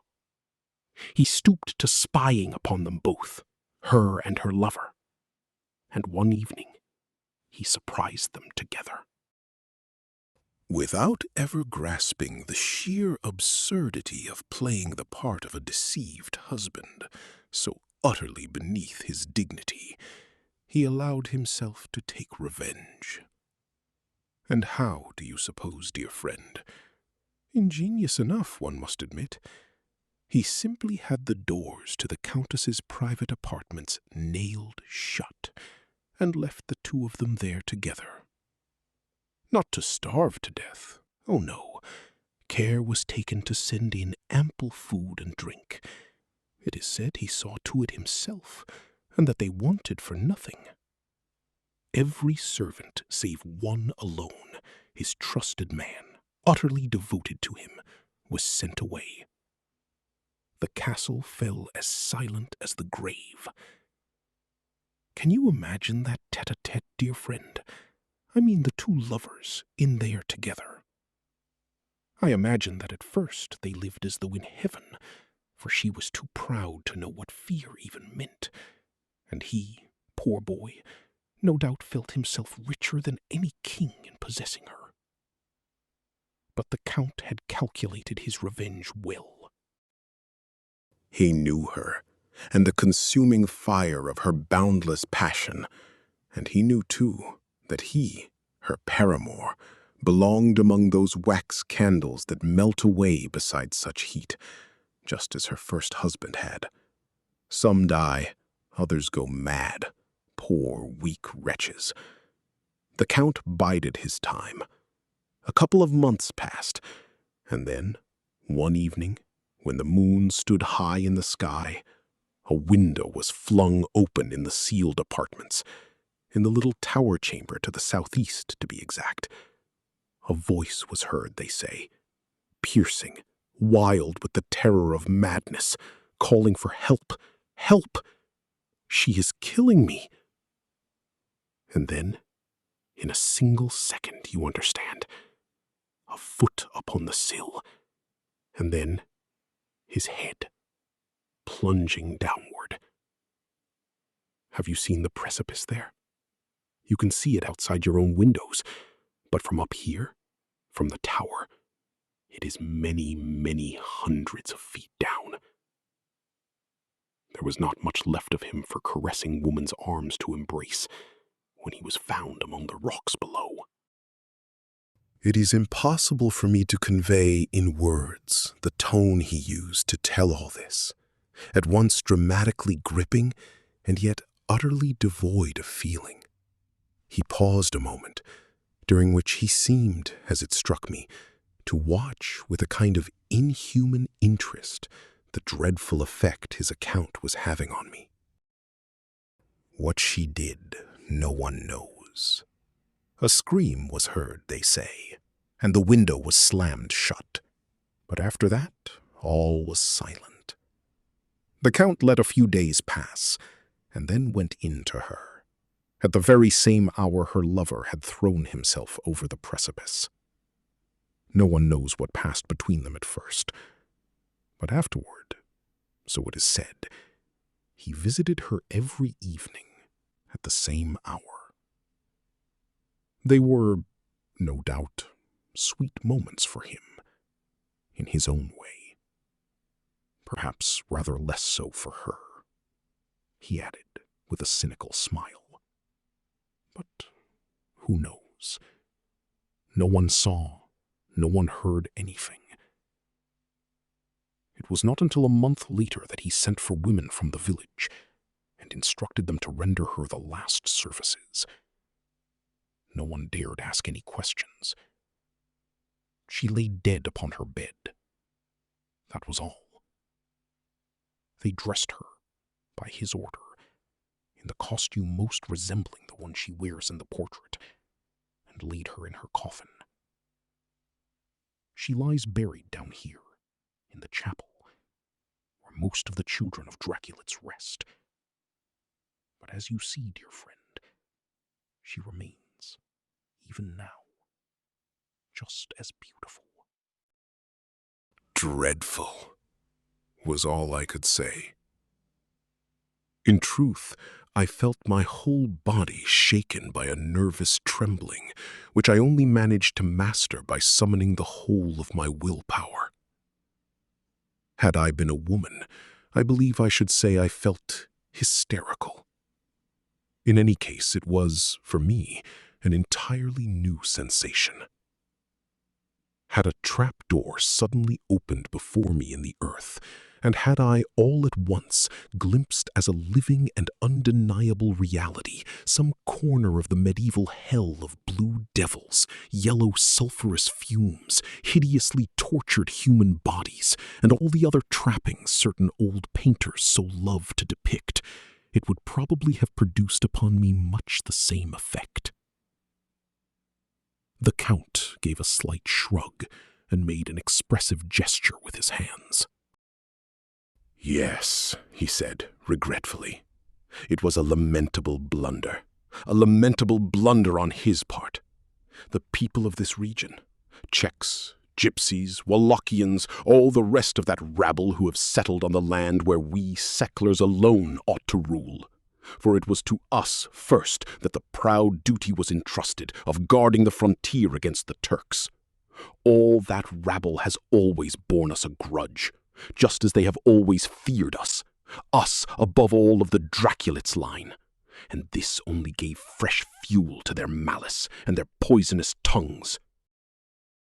That one despises the serpent that crawls in the grass does not stop it from striking. We have learned that ourselves.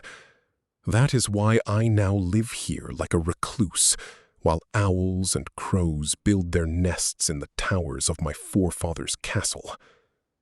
Perhaps someone has tried to poison your own mind as well, dear friend. Tell me frankly, what were you told of Draculitz before you set foot beneath his roof? But hinted at a great deal more, he burst out, harshly and with contempt. Ah, these serfs, these vagrants, these cowardly, lying wretches. They are right to fear Draculitz. His vengeance and his curse shall find them, long after he himself has gone to seek a new homeland. But come now, dear friend, he added, suddenly calmer and in a changed tone. Let us take one last quick look at the portraits, which you may, another time, by daylight, if it amuses you, examine more closely. And then it is high time for supper. We have truly been up here a couple of hours." He took up the candlestick, cast its light once more, as though in farewell, upon the beautiful face on the wall, whose enigmatic smile now nearly made me shudder, and led me, more slowly than before, past the many rows of portraits, giving me, along the way, brief pieces of information here and there, or asking me to take particular notice of this or that. It was, in truth, a curious collection, representing the family's history back through many centuries. A great many of the portraits were of quite mediocre execution, several rather below mediocre, though there were also genuine masterpieces among them. What interested me most, however, and what I shall examine more closely another time, was the continuous, unbroken development of 2 or 3 distinct types which recurred again and again, generation after generation. The most striking of these, in the ordinary sense, and unquestionably the most beautiful, might be said to have found their highest expression in the Count himself and in the beautiful princess whose dark history I had just heard. Again and again I recognized those strangely brilliant eyes and that enigmatically smiling mouth, now beneath powdered, elaborately dressed curls, now framed by the lavish ringlets of the 17th century, now beneath the changing pearl screws and other fantastic headdresses of various eras.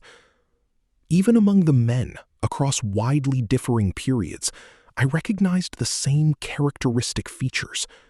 In the same way, generation after generation displayed the Count's own bird of prey face with its deep-set eyes, though in the women, this was often softened into a remarkable beauty, at once voluptuous and commanding, and in most of the men was accompanied by a trait of human strength and intelligence that made a genuinely impressive effect. 3 or 4 of the portraits, though drawn from widely separated periods, showed in fact so striking a resemblance to the Count himself that I could not conceal my astonishment. You are quite right, dear friend. I am a true Draculitz, was his almost indifferent reply. Oddly enough, among these people, so richly endowed physically, and to judge by their appearance, intellectually as well, one also found again and again an entirely different type, one which, on closer inspection, seemed to have been the dominant, if not the original type, from the very beginning. For among the oldest portraits, it was almost universally prevalent. This might, of course, be attributed to the more or less imperfect skill and technique of the old painters, but in fact, the same type continued to appear, though markedly diminishing, across several centuries, right down almost to our own day. To describe this so-called original family type is, in a sense, an easy matter and can be done in a few words. Large heads with coarse black hair, short necks, a disproportionate breadth across the chest, low foreheads, a sallow yellow-brown complexion, furrowed by strange deep creases, even in what were evidently quite young individuals. Features which, in their clumsy coarseness and formlessness, more closely resembled the roughly hewn idols of certain primitive peoples than any human race known to me, and deep-set, piercing black eyes. This description is entirely accurate, and yet it can give no true idea of the utterly repellent, revolting impression these faces produced on me. They scarcely seemed human to me, and although I have, like everyone nowadays, seen thousands of photographs of Bushmen, Fuegians, Papuans, Chukchi, and other peoples low on the scale of development, I have never, even among those we would consider the ugliest and most repugnant, found that particular quality of cold, inhuman brutality, I can find no other word for it, which formed the dominant expression on these hideous creatures. Only in leafing through some album of criminals have I, once or twice, had a similar sensation, for there, too, one often finds the most degraded human types. But not even there do I believe I have ever seen anything so utterly diabolical in the deepest sense of the word. I will not even say bestial, as in these high-born ancestors of the House of Draculitz. To say something, at least, I paid the Count a half-joking compliment on the beauty of his family, which seemed only to have increased with every century. He accepted it very graciously, but unfortunately fell at once back into one of his many fixed ideas, on which I honestly believe he could hold forth for hours without ever tiring. "Yes, dear friend," he began, "you see there, too, further proof of what I am always saying. Victory belongs to the strongest. The world is theirs. The weak are made only to serve their needs, and whoever knows how to make use of his power becomes the ruler. To him belongs everything, beauty and cunning and knowledge. Exactly as the little acorn sprouting in the churchyard soil grows in time into a mighty tree, in whose sap the strength and beauty and genius of 100 generations are fused together. Everything exists only to pay tribute to the strongest, to further their growth. I will not claim that I quite saw how this particular philosophy of his applied to the case at hand. But, as I have said, this is one of his many fixed ideas, and it is not worth the trouble either to argue with it or to contradict it. As far as I can make out, it is something along the lines of Darwin's natural selection and evolution that occupies his mind, though he has, in one way or another, remade the theory entirely to suit his own purposes, and I truly grasp scarcely half of the allusions he pours forth at the slightest provocation, probably because he himself is perpetually preoccupied with these speculations. As he spoke, we left the gallery, once he had carefully extinguished with a long, old-fashioned candle snuffer the burning candles in the chandeliers, leaving the pale moonlight to rule alone. During his genealogical lecture on the portraits, and still more during the philosophical one that followed, I had entirely succeeded in mastering the nervous agitation that his account, coming after everything else I had experienced that evening, had provoked in me. I was now perfectly calm and composed, and when, after we had passed the ruined staircase, I distinctly heard footsteps behind us in the corridor, I turned, half mechanically, without giving the matter any real thought, to see who was coming, or going, for it seemed to me that the footsteps were moving away. It also seemed to me, in that same instant, that I glimpsed a short but unusually broad-shouldered man vanish quickly through one of the many closed doors, though it was too dim for me to be certain of it. The Count, who had walked ahead with the candlestick, stopped at once and looked back at me. "What is it, dear friend?" he asked politely. "You stopped?"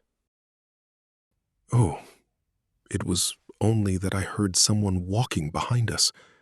A man, going in through one of the doors back there," I said. "At least, so it seemed to me." Only now did I recall that I had never before heard any sound in this corridor, which must nonetheless lie immediately adjacent to my own bedchamber. "A man and footsteps. You are joking, dear friend," the Count said, fixing me with a sharp look. "No one passes here. It was only the echo of our own steps, and your own shadow you saw." "And yet I thought," I began.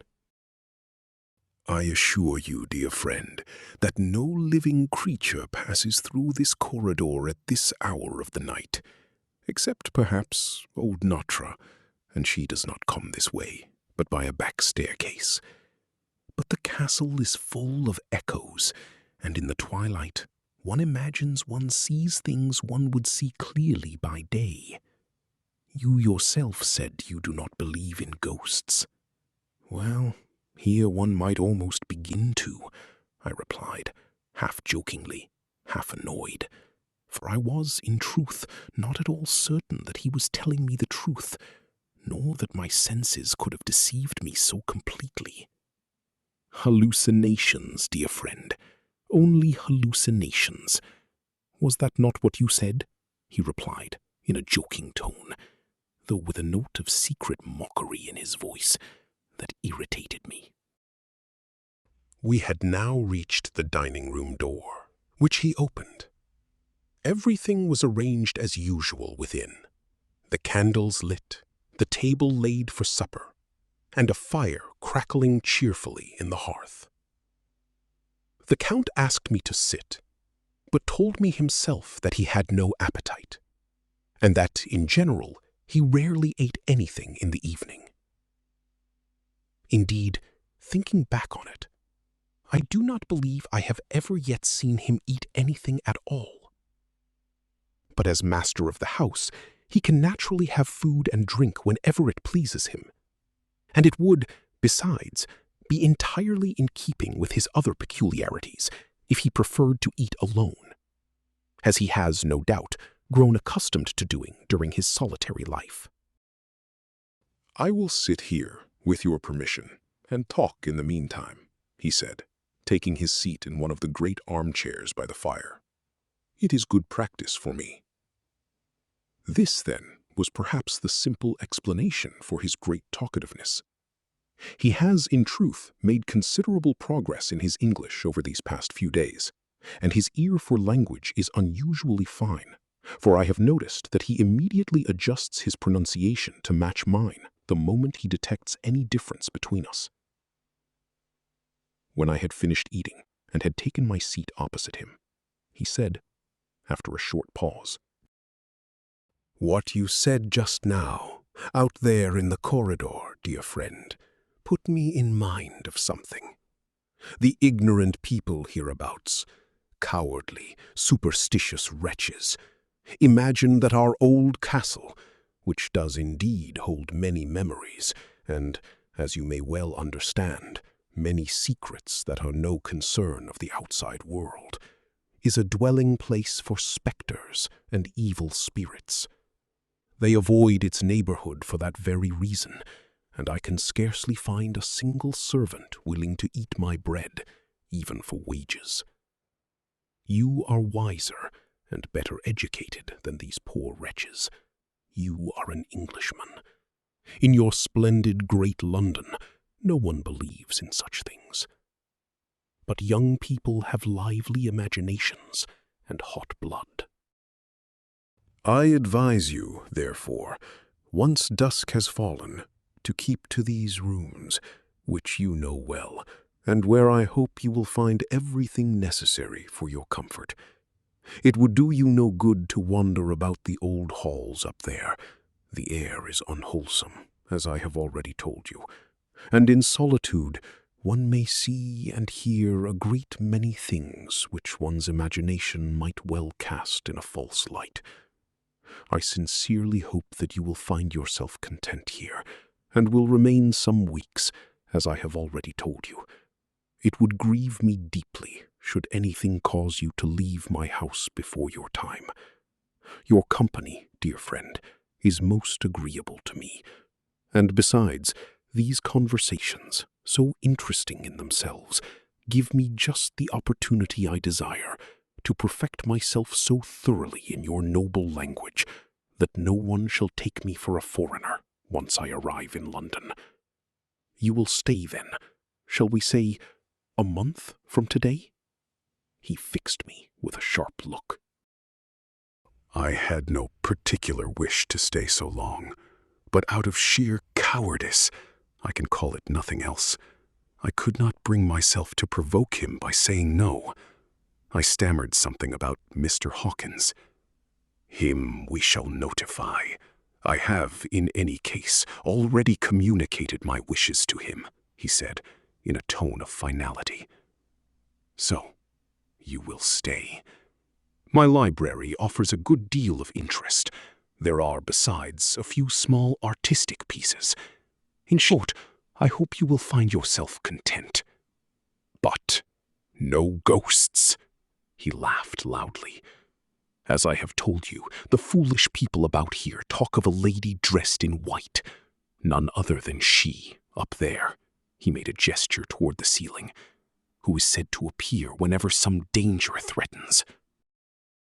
But I beg you only to remember, should you ever chance to glimpse something white flitting about, that it is no spectre, but merely the poor young relation I mentioned to you.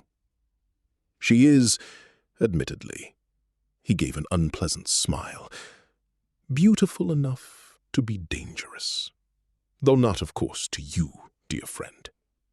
She is, as I said, mentally deranged, and believes herself to be the very person she so remarkably resembles. That is why she wanders about the castle, whenever she is able, in search of her lover.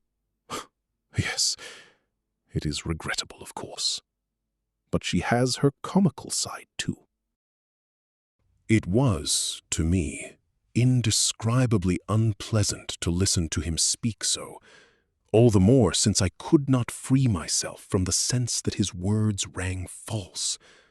but I forced myself nonetheless to say, "Your young relation will presumably accompany you to London?" "Ah, no, no, young man," he exclaimed, with sudden animation. "Only think of it. Such a creature, so beautiful, so tempting.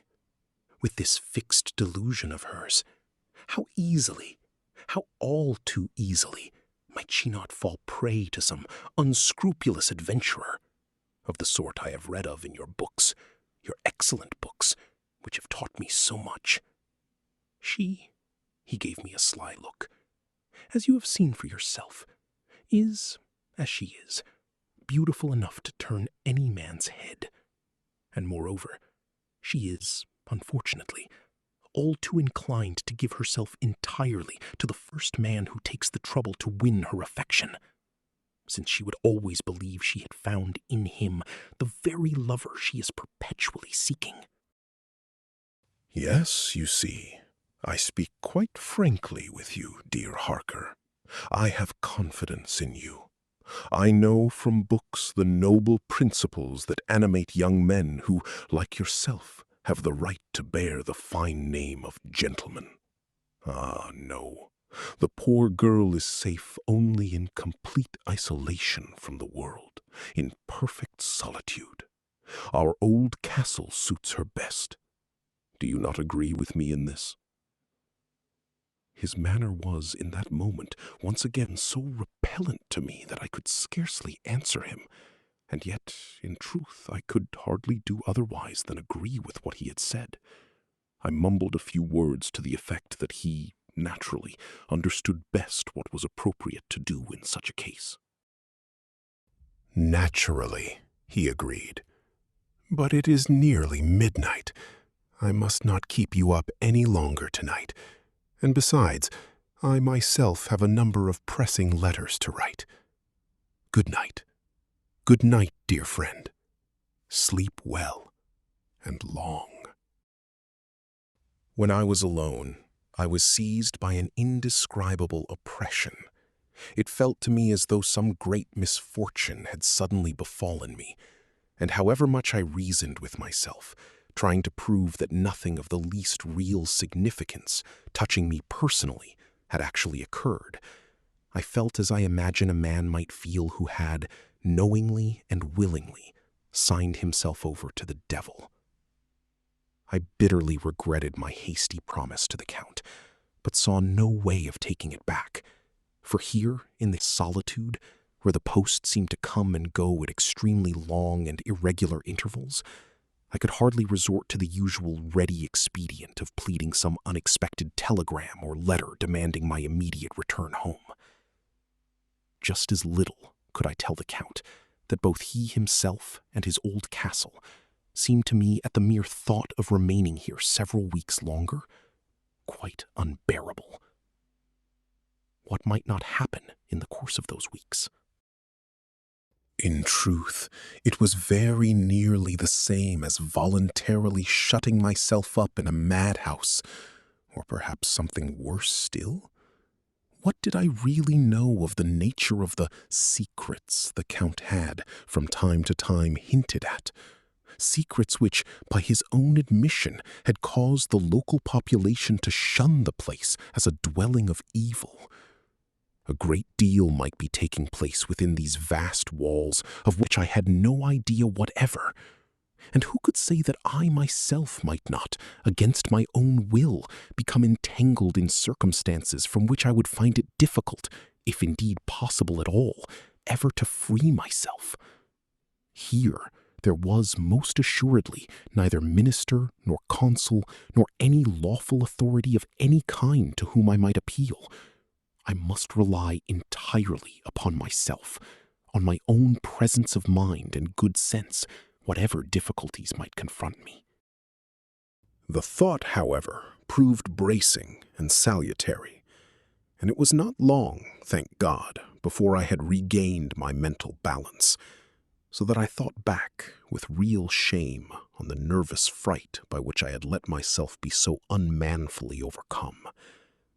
This is, on the whole, I may say, without boasting, entirely unlike me, and I attribute it, in part, to the unnatural manner of life I have led these past days.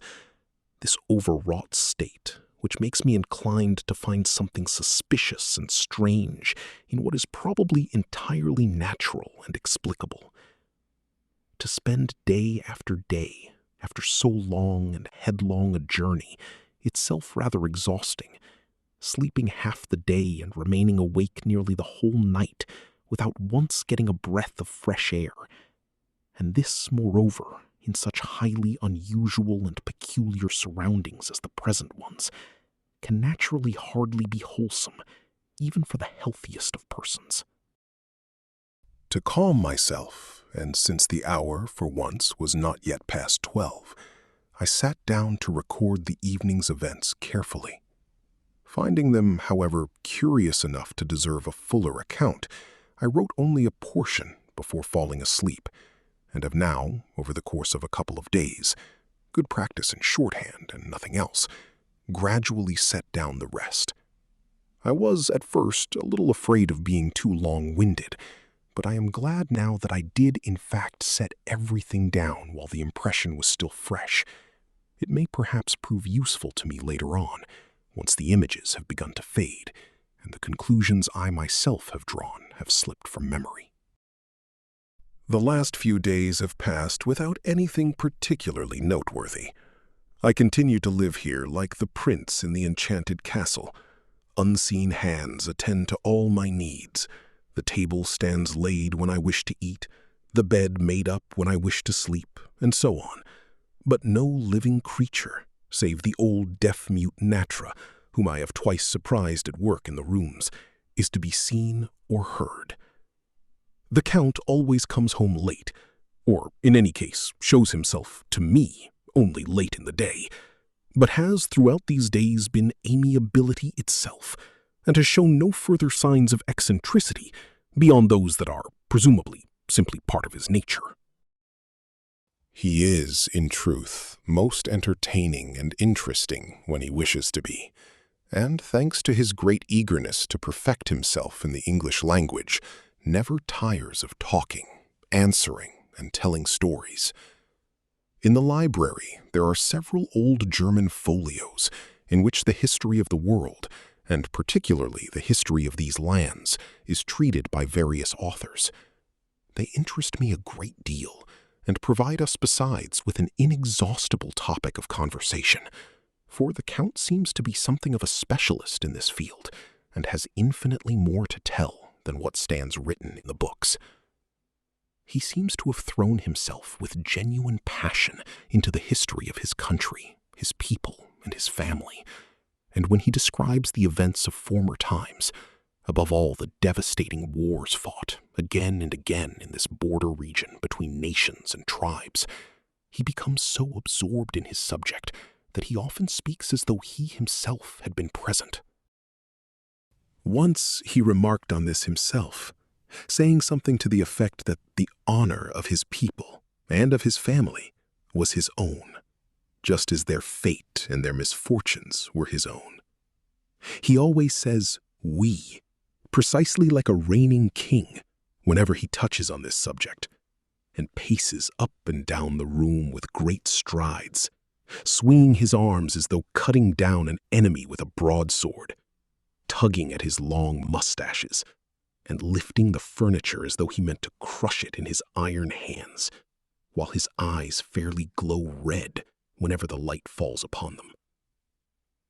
Again and again he relates how he and his family are descended in direct line from one of Attila's sons, who, together with a band of loyal followers, settled here in these mountains, when, after the great king's death, the Huns gradually scattered or were driven eastward. Here they held their ground and multiplied, and ruled like kings in times of which written history has scarcely anything to tell, he said once.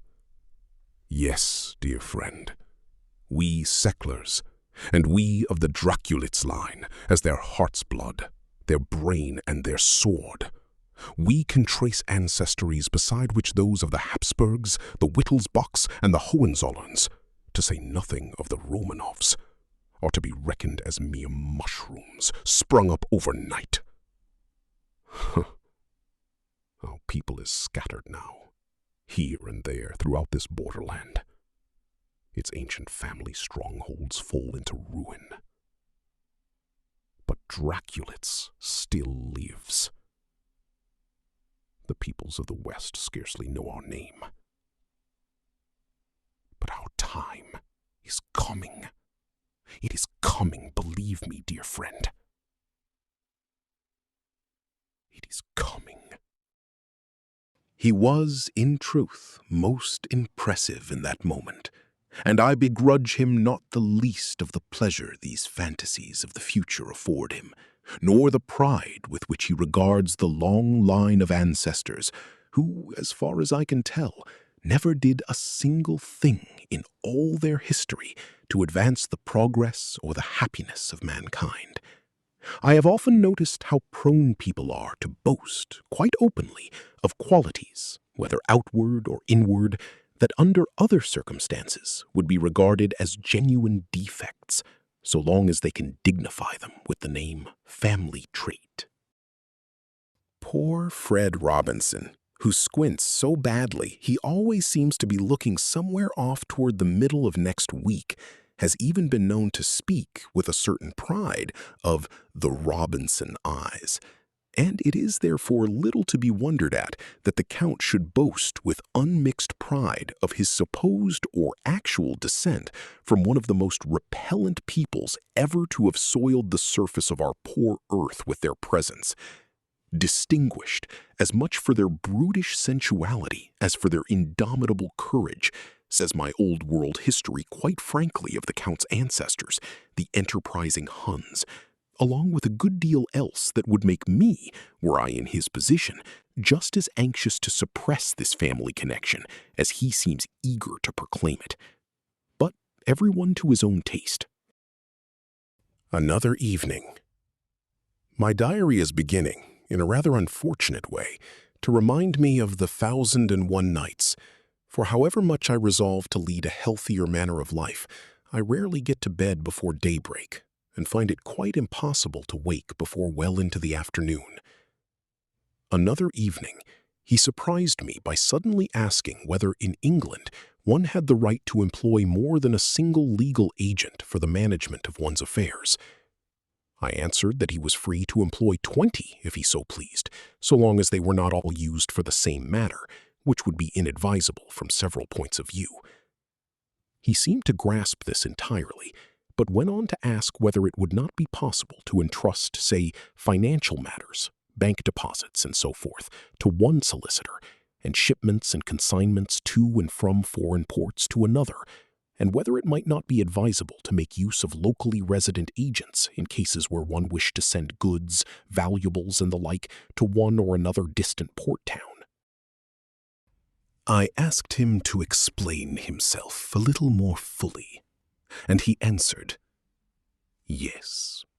To give you an example, dear friend, your esteemed employer, our excellent Peter Hawkins, has now, on my behalf, through you, arranged the purchase of my property in London. He is, as you well know, resident in Exeter, in the shadow of that splendid cathedral of which I have read in my books. Good. In passing, I will only tell you quite frankly why I chose in such a matter to turn to him rather than to some solicitor practicing in London. It was simply because such a man might more easily have been swayed by some local interest or other, which might not have been entirely in harmony with my own. You understand?" I nodded, inwardly astonished at the cunning and the practical sharpness he displayed. Well, our excellent Peter Hawkins has thus carried out to my complete satisfaction the task I entrusted to him, and I hope in due course to express my gratitude to him personally. But now, if I, who have business affairs of many kinds, should wish to send goods or the like by sea to, let us say, Newcastle or Durham or Harwich or Dover, would it not be best in that case to entrust the matter entirely to some solicitor resident and practicing in the place itself? I answered that nothing could be simpler, but that we lawyers, in such cases, could very easily put ourselves in communication with one another, and that clients, if they preferred it, might therefore, through one and the same firm, have their wishes carried out without further trouble, even in the most distant parts of the country, or indeed abroad. "Excellent, excellent," he said. "But I retain in any case the right in this matter to act as I myself see fit?" "Naturally," I said. "Many businessmen, who do not wish all their transactions to be known to a single person, employ 2 or 3 legal agents for different matters. It is not at all uncommon, though somewhat more troublesome." "Good, good," he said, in a satisfied tone. He then began to question me in the most minute detail about the legal forms required for shipments of goods, the difficulties that might arise in clearing customs, the proper manner in which shipments ought to be consigned to their recipients, and so on and so forth, all of which I answered as thoroughly as I could, while he noted down whatever seemed to him most important. At last he asked me, politely, if I would be so good as to draw up, at my convenience, a memorandum on the whole matter, which I gladly promised to do. His sharpness of mind and the speed with which he seemed almost instinctively to grasp every difficulty that might possibly arise, difficulties that a little foresight and forethought might avert, continued to fill me with astonishment. Without doubt, he might have made an extraordinarily skillful lawyer or police officer had he chosen either calling in his youth. It is, in fact, quite astonishing that a man who has never been to England and has acquired all his knowledge exclusively from books should have attained so detailed a familiarity with the country's nature, customs, and laws. This evening, when we had chatted for a while, as usual, he rose, paced once up and down the floor, and then asked suddenly, "Have you written to our good Peter Hawkins, or to anyone else, since your arrival here, dear friend?" I answered, somewhat pointedly, that I truly had not done so, since I had not known how my letters might be sent. He gave a curious shrug of the shoulders and stroked his long mustaches. "Yes, what would you have? We here in the mountains must lack many of the comforts you, in your splendid England, have grown accustomed to. The road to Borgo is long, and I have, unfortunately, few servants to carry out my errands. But if you write this evening, I, too, have a number of letters to send, and everything shall be seen to. Write then, dear friend." He laid his hand heavily on my shoulder. "Write to the good Peter Hawkins, and to whomever else you wish. Tell them that you find yourself, I hope, well here, and that you are staying, as we have agreed." I made one last attempt to win back my freedom. "You are too kind, Count, but do you truly wish me to stay so long? I fear you will grow quite tired of me," I said, attempting to strike a jesting tone.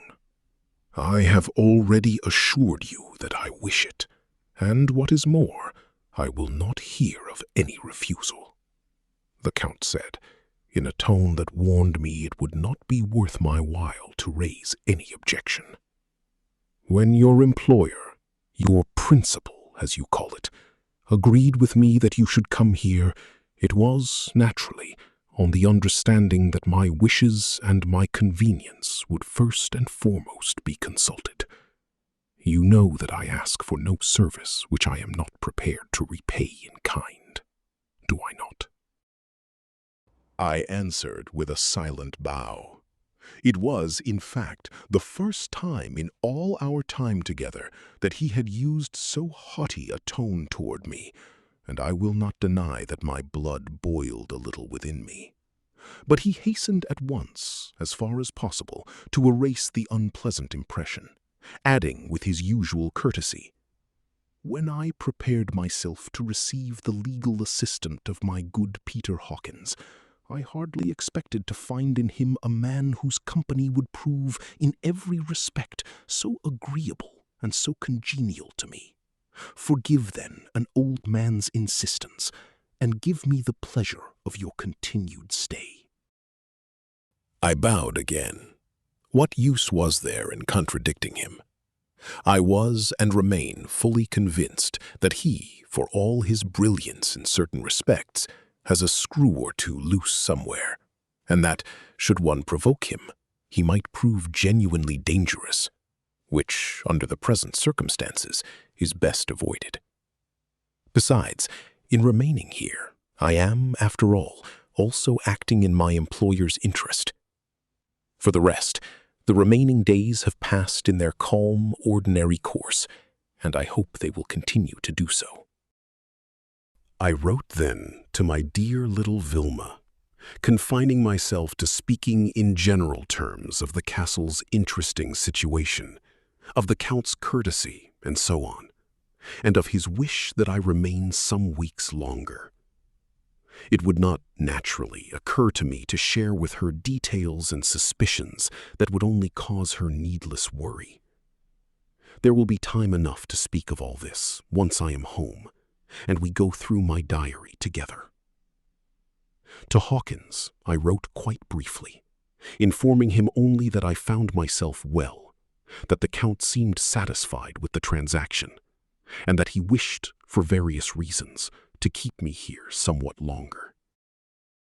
When I had finished, the Count took my place at the table, and himself wrote a number of letters, while I lost myself in one of his old folios.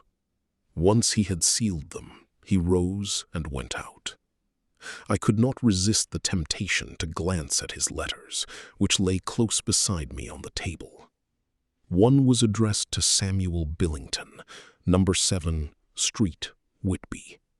Another to Herr Leutner, shipowner, Varna. A third to the banking house of Coutts & Co., London. And the last to Messrs. Klopstock and Billroof, bankers, Vienna. I had barely time to take this in before the Count came back in again with yet another letter in his hand. He added this to the others, wrapped the whole bundle in a large sheet of paper, and then turned to me, saying, "I have a number of private matters to attend to this evening, and hope therefore, dear friend, that you will forgive me for leaving you earlier than usual. I hope you will find enough here to occupy and amuse you," he gestured toward the bookshelves, "until you find it convenient to retire. Good night, good night. Your supper awaits you out there, but my business presses. I must go." He left the room hastily, taking the letters with him. Only at the very last moment did I truly notice how strangely agitated he looked. His lips moved convulsively, and his eyes had an unusual brightness. This is all the more curious, since he had, this very evening, seemed unusually calm and businesslike, and our conversation had in no way touched upon subjects one might call nerve-wracking. It may, of course, all be mere coincidence, especially since he himself said he was overwhelmed with business. But it is all the same a strange thing, how difficult I find it to overcome the peculiar mistrust I feel toward him, which reawakens at the slightest provocation. I have, in any case, now finished these notes at the writing desk in the library. All is silent and still. I shall take advantage of this unusual opportunity to go to bed at an ordinary human hour. It is not yet past 11, and I truly feel sleepy. 10 May, in the afternoon, in the library. Looking back over my notes yesterday, I found I had been far too long-winded and resolved from now on to be more concise and to set down only the most important matters in as few words as possible. But I live here as in some foreign world and truly hardly know what ought to be called important or not. I shall, therefore, continue to write down everything I experience or notice, in the hope that the whole of it may one day, like a great many scattered, individually meaningless figures, add up to some significant sum. There is, besides, something about this whole house that strikes me as so ominous, so suspicious and disquieting, that well, God alone knows what I am really to believe or to think. My whole situation is, on the whole, simply absurd. I am, in fact, a prisoner here. Of that I have now made quite certain. And it is not pleasant to know the nature of dangers that lie in wait where one least suspects them. So much I have now seen. When one has lived one's whole life in a civilized society, with a police constable always at hand at the nearest corner, and surrounded by the whole solid bulwark of law and order, of long-established custom and usage, one truly scarcely knows how far one can rely on one's own courage, presence of mind, and sharpness of wit, should they ever be put to some entirely unexpected test. I can only hope I shall bear it, as befits a man.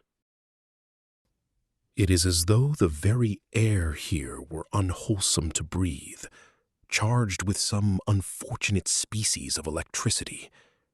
Never in my life have I had so many strange fancies, felt myself so oppressed and uneasy, so utterly thrown off my balance.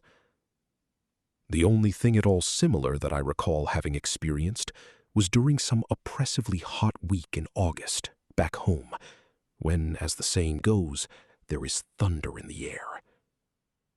But this is sheer childishness, and I ought less than ever to allow myself such things here, where there is so much of genuine substance to.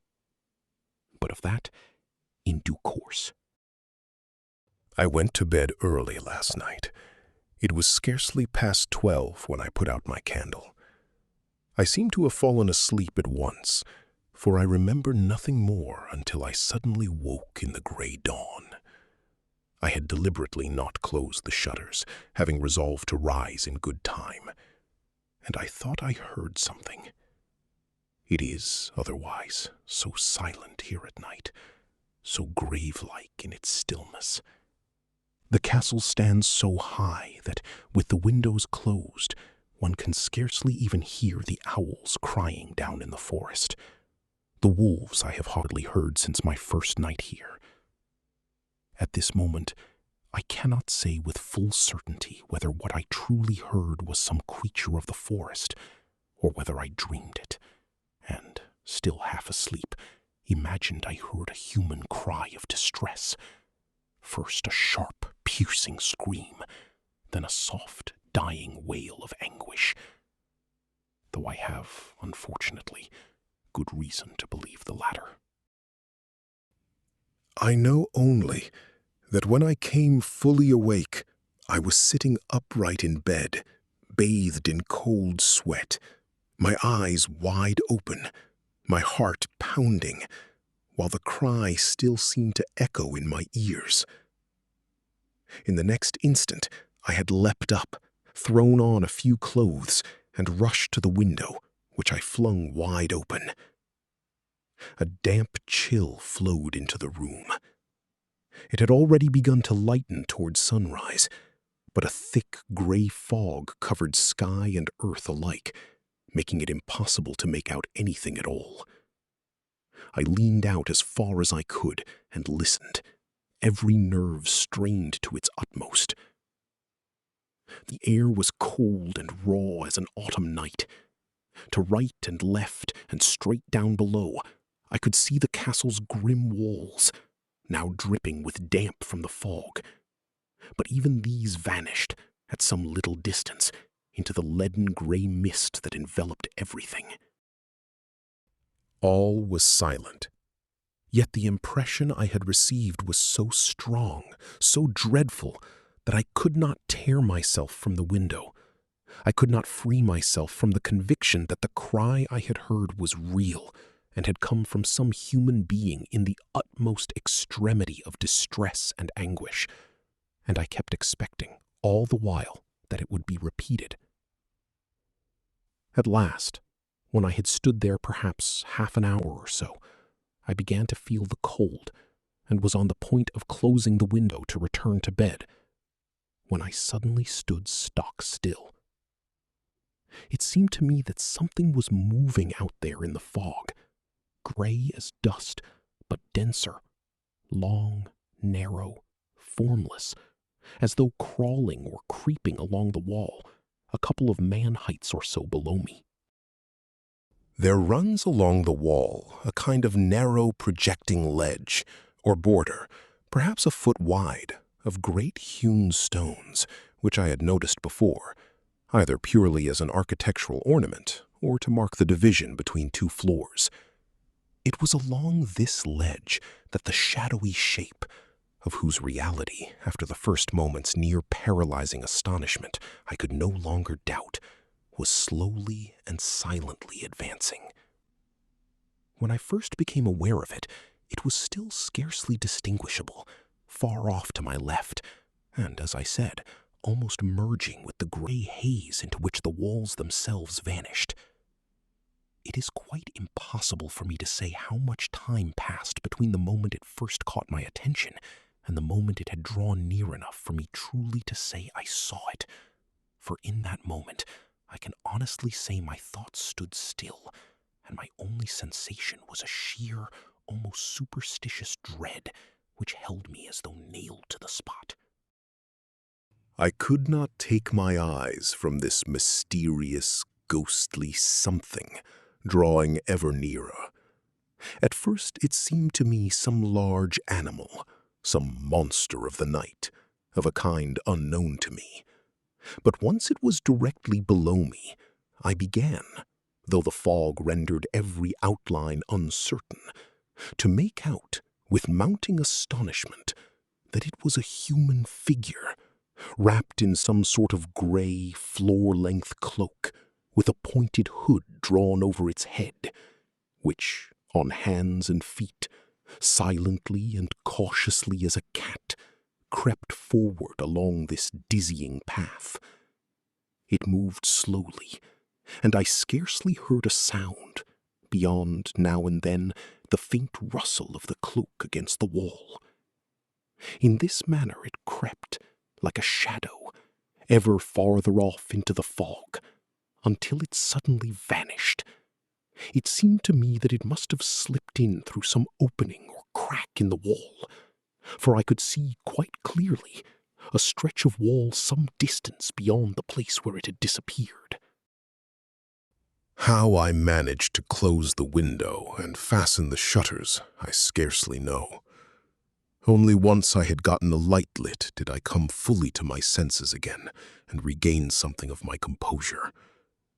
I was shaking with cold, and my first act was to take a good swallow of brandy from the small traveling flask in my bag. To fall ill here would truly be among the greatest misfortunes that could befall me. I then made certain the door was locked, checked that my revolver was in working order, laid it on the table beside the bed, and crept once more beneath the covers. Had I, under ordinary circumstances, say at home in Exeter, happened to witness in the middle of the night some mysteriously disguised person creeping with every sign of caution along the gutter of a house and in through some attic window, the proper course of action would have suggested itself at once, and I should have reported the matter without delay to the nearest patrolling constable, in order to secure, with his assistance, and as quickly as possible, either some poor sleepwalker or an unusually skilled housebreaker, and to see him promptly delivered into safe custody. But here I lacked the least shadow of any basis for the most suitable course of action. I did not know my way about the castle, scarcely even knew where the Count's own bedchamber lay, and had reason to suppose that, besides him and myself, no living soul was to be found in this part of the house. To raise the alarm and try to wake him in order to tell him what I had seen struck me, given my scant knowledge of the place and its circumstances, as fairly risky. He might well prove anything but grateful to me, indeed, quite the opposite. In short, after mature reflection, I concluded there was nothing at all I could do, beyond seeing, for the present, to my own safety, by whatever means lay within my power, and for the rest, taking the matter calmly and keeping my imagination and my nerves in check, so that they might not take liberties at the expense of sound reason. For of that guidance I stand at present in truer need than I have ever stood in my whole life before. So much, at least, I can see. I resolved to stay awake, and was, besides, in spite of every effort to take the matter calmly, as I had just resolved, so shaken by what I had just lived through that it seemed to me impossible I should ever fall asleep. And yet I did, nonetheless, and did not wake again until it was full daylight. The clock showed 10. Outside the sun shone brightly, and once I had managed to open the window and the shutters, I breathed in with delight the glorious pure air of a spring day, and all the fresh scents of the surrounding forest. All the terrors of the night seemed to have fled with the fog. I could almost have persuaded myself that they had been nothing but a dream, had I not remembered them all too clearly, quite apart from the burned-down candle in its holder and the revolver on the nightstand, which stood as mute witnesses to their reality. I leaned out to observe the terrain and its surroundings more carefully than before. On my first arrival at the castle, I had passed up only 2 staircases, and the floor on which my bedchamber, together with the part of the Count's own apartments where I had spent most of my time until then, lay, was thus, reckoned from the courtyard side, 2 flights up. But since the castle, as I have already remarked, was built upon a rock whose surface was presumably uneven and sloping, it presents on this side, the southern side, a further couple of stories, the 2 lowest of which, however, seemed fitted only with narrow openings or loopholes. Below, the rock face fell away almost sheer, so that the fortress must in former times have been quite unassailable from this side. The drop must be some 200 or 300 feet, and since the rock face, moreover, slopes slightly inward toward its base, it would in fact seem quite impossible to climb up it. The projecting ledge or border I have spoken of formed, as I now saw, a kind of finishing course of the building. It ran along the whole wall, roughly a couple of feet below the windows lying beneath my own, and below that there were only a few very small square windows, evidently belonging to some cellar level, after which the loopholes I have just mentioned began. The distance at which I had observed the mysterious night wanderer was, then, roughly equal to the distance from the upper floor of an ordinary 2-story house down to the ground. In moonlight, or in full daylight, I could therefore have observed everything perfectly clearly, but in the gray half-light of dawn and the confusing fog, it was quite another matter.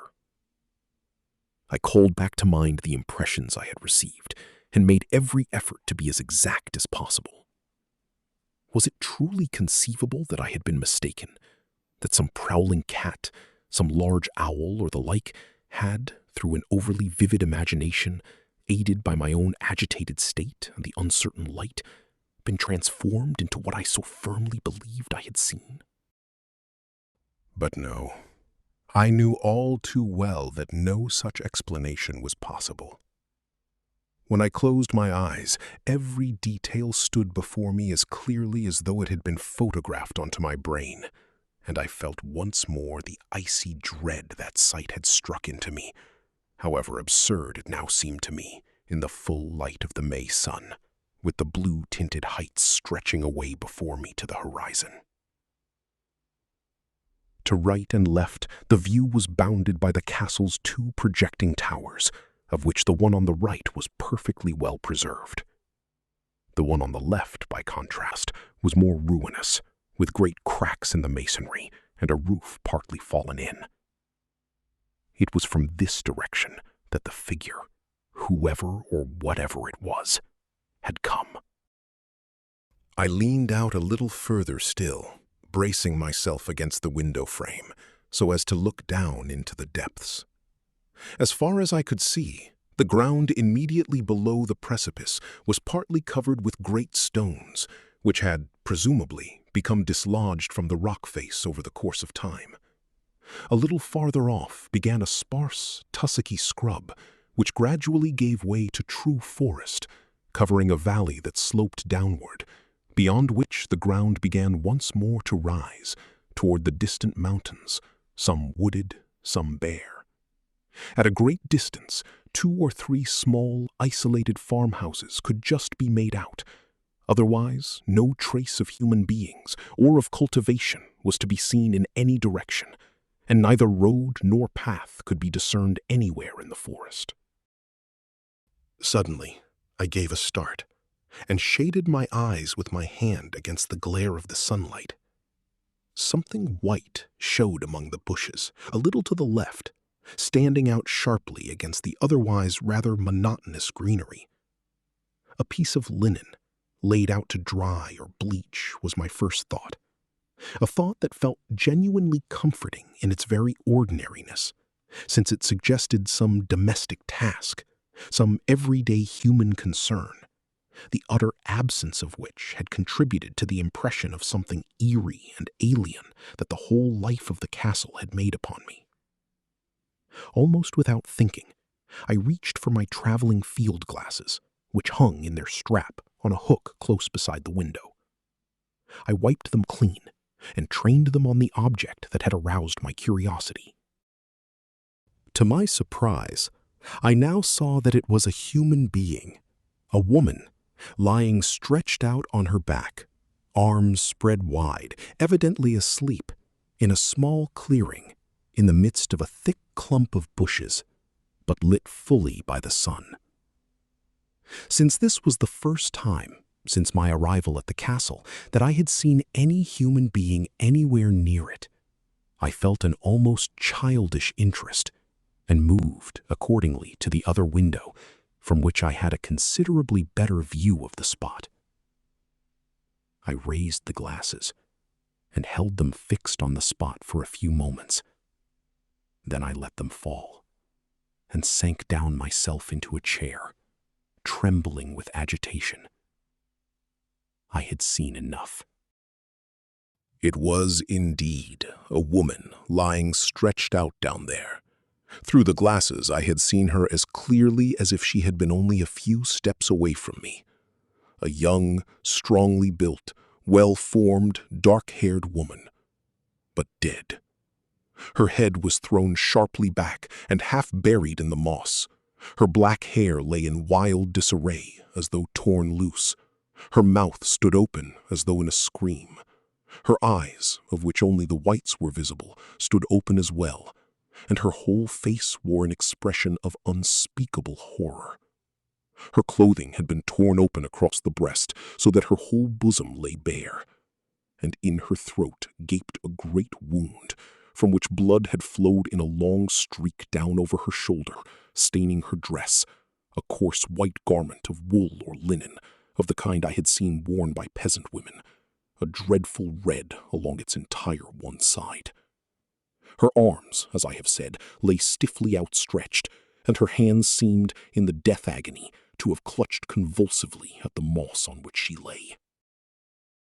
Some minutes passed before I could bring myself to raise the glasses once more to my eyes and satisfy myself that I had not been mistaken in any particular. Everything was exactly in the smallest detail as I have just described it. Here, then, was the explanation of the piercing cry of distress in the night. It had, after all, been no fancy, but a dreadful reality instead. What might the details have been of the grim drama that had played out in a place so nearly within my own immediate reach, and yet so entirely beyond it, had I wished to come to its aid or to its rescue? Could the wolves, perhaps? There were plenty of them here in these forests. That much I had both seen and heard. But the Count had assured me that they seldom attacked human beings, and least of all at this time of year, when game was plentiful everywhere. Or had some dreadful crime been committed, under cover of night and fog? The wolves would hardly have contented themselves with merely killing their victim, but a murderer might well have left her there, at the foot of the precipice, well hidden among the bushes from every passerby, if indeed anyone at all ever passed through this desolate spot. Not even from the castle windows, with the naked eye, could anything unusual have been made out. 1,000 confused thoughts, suspicions, and imaginings crossed my mind as I hastily seized my hat, put the revolver in my pocket, and rushed out, determined, somehow, to find my way to the spot where the dead woman lay. There must, surely, always be some path down the cliffside. Once I was truly out in the open, I would soon find it. In a few bounds, I was down the stairs and in the great vestibule, which, oddly enough, this only now occurred to me, I had not set foot in since the night I first arrived at the castle. Thanks to the late hours I kept and the Count's tireless eagerness to practice his English, I had not, in fact, once been outside the castle walls since I first crossed its threshold. The security chain hung down, and the great bar of iron-bound oak, sturdy enough to withstand a siege, was likewise in place. But when I tried to open the door, I discovered, to my indescribable dismay, that it was locked and the key removed. I looked about me on every side, convinced it must be hanging somewhere close by, but in vain. I then tried, straining with all my strength, to force open the great door, which opened inward. It seemed possible, after all, that it was merely pushed to and held shut only by its own weight. But this, too, failed. The vestibule was fairly large, with several doors on either side. I hurried now to these, convinced that I would find by this route one exit or another. Surely there must be many such in a building of such immense size. These doors, too, proved locked, and when I pounded on them violently, I heard nothing in reply but a hollow echo, speaking only of emptiness and desolation. Accustomed, as I am, to always being able to come and go as I please, I could, at first, scarcely grasp the astonishing truth that I was, to all appearances, truly a prisoner. And even once it had become entirely clear to me that this way out was and would remain closed, it still seemed to me conceivable that I might easily find another. At first, I had only been anxious to get outside, without properly considering what I actually meant to do. The sight of the dead woman had set all my blood racing, and I had but a single thought: to hurry down there, to help if help were still possible, to call for people, to search out the murderer's trail, to summon the aid of law and justice. In short, everything that under such circumstances is the natural instinct of any civilized human being. But only now did I truly become conscious of the extraordinary circumstances in which I actually found myself. I called to mind everything I had seen and heard until now, and the situation began, all at once, to seem to me far more serious than I had previously found it. But surely there must be another exit, many other exits. It was, after all, entirely possible that this one was used only on ceremonial occasions, and that the people, whoever they actually were, until now I had seen no one but the Count, his young relation, who presumably had her own quarters in some entirely different wing of the house, and the old deaf-mute woman, made ordinary use of some other door. It was simply a matter of finding it. I ran back up the stairs and found myself in a similar, though somewhat lower, vestibule, one I had scarcely noticed on my late arrival at the castle. Here, too, there were several doors, but all of them locked. Nothing remained now but to return to the floor from which I had come, and where I felt comparatively at home. The blood had risen to my head by now, and I felt myself in the highest state of indignation. For, thinking back now over the Count's behavior since my arrival, I could hardly doubt that for one reason or another, he had deliberately and knowingly contrived to prevent me from leaving the castle. The endless conversations with which he had so persistently kept me awake night after night until dawn began to break were, perhaps, cunningly calculated to let me sleep away the greater part of each day. Out of sheer politeness, I had accordingly felt obliged to wait until he himself chose to appear, after which we had again spent the evening, and the greater part, not to say the whole, of the night in each other's company, and in this manner time had passed, so that one day had blurred into the next in my mind, without my ever quite grasping how many days I had actually spent at the castle. The Count was, admittedly, of this I became more and more convinced, not entirely normal in certain respects, and one could hardly be surprised at the most extravagant whims on his part. But on the other hand, it was a question how far one ought to submit to them. That he, finding me genuinely useful to him, had all but compelled me to remain his guest far longer than I wished, just as I had not felt able, out of common courtesy, to decline his pressing invitation. That was all very well, but simply to lock me in, like a state prisoner or a criminal, was something else altogether, something I had not the slightest intention of putting up with. In any case, it remained to be seen how matters truly stood. I was, by now, so agitated and vexed on my own account that I had, for the moment, entirely forgotten the dreadful reason for my eagerness to get outside in the first place. A very brief investigation was enough to show me that from the Count's small suite of rooms, where my own bedchamber was also located, there was no other way out than through the corridor and the main staircase. The corridor ran, it seemed, straight across the greater part of the wing, but both the door at its eastern end and all the doors leading off it on either side were locked. Directly opposite the stairway was a deep alcove, or rather a projecting, vaulted chamber, with a single small window set low near the floor. This was the only light afforded along the whole of that long, dim passage.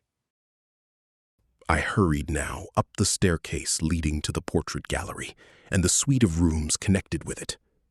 I saw now that the staircase had no other light than what fell through the window in the corridor I have just mentioned, and that its upper reaches, accordingly, lay in deep twilight, even at midday.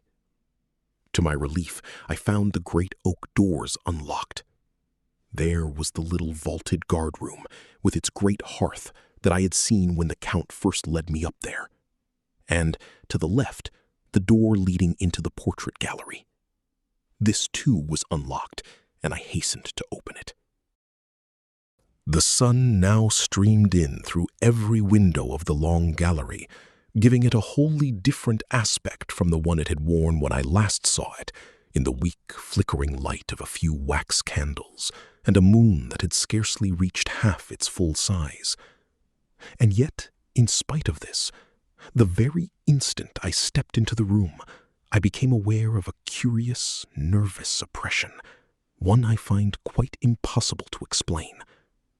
It seemed to me as though I had breathed in some mysterious miasma, some tainted, poisonous vapor, imperceptible to either smell or taste, and yet strangely enervating and enfeebling, so that it was only by summoning the whole of my willpower that I could force myself to continue the search that had, only moments before, seemed to me so important. I gave myself no time this time to examine the portraits, though the beautiful figure at the far end of the gallery seemed to draw me toward it with almost the force of a physical compulsion, an irresistible magnetism. I was, nonetheless, firmly resolved not to let myself be delayed or hindered by anything until I had thoroughly searched as much of the suite as I possibly could. The gallery corresponded, so far as I could judge, to the Count's own apartments, and thus formed the castle's southwestern corner. At the far end there were doors, both to the right and to the left, both standing wide open. The door on the left led into a large, round tower room with several windows, having no connection to the rest of the suite beyond the door to the gallery. Directly opposite this door, another, on the far long wall, led into a long row of rooms, larger and smaller, all facing west, and, as far as I could tell, occupying the greater part of the western wing. I gave myself no time to examine these rooms more closely, but satisfied myself only that, so far as I could see, no staircase led down from them to the rest of the suite. That such a staircase existed, I had no doubt, but the last doors in this part of the suite, which probably led to some antechamber or the like, were locked and defied every effort I made to open them.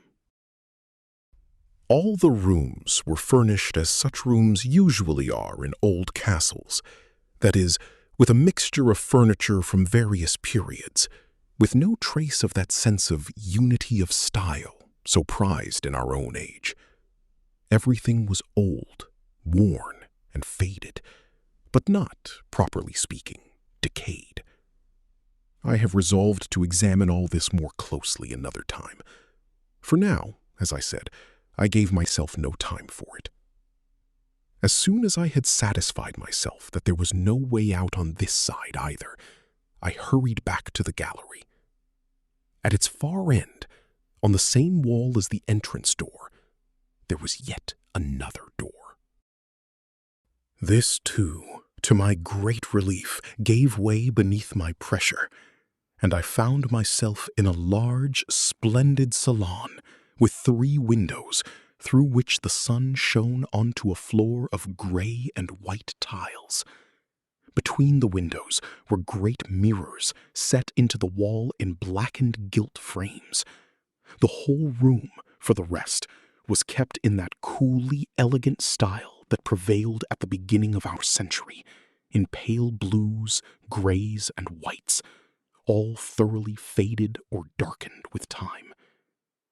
This was followed by a whole suite of further rooms, which I passed through hastily, as though in a dream, for the feeling of dizziness and faintness I had felt the moment I entered continued to grow, and my one thought was to hurry onward before it overwhelmed me entirely.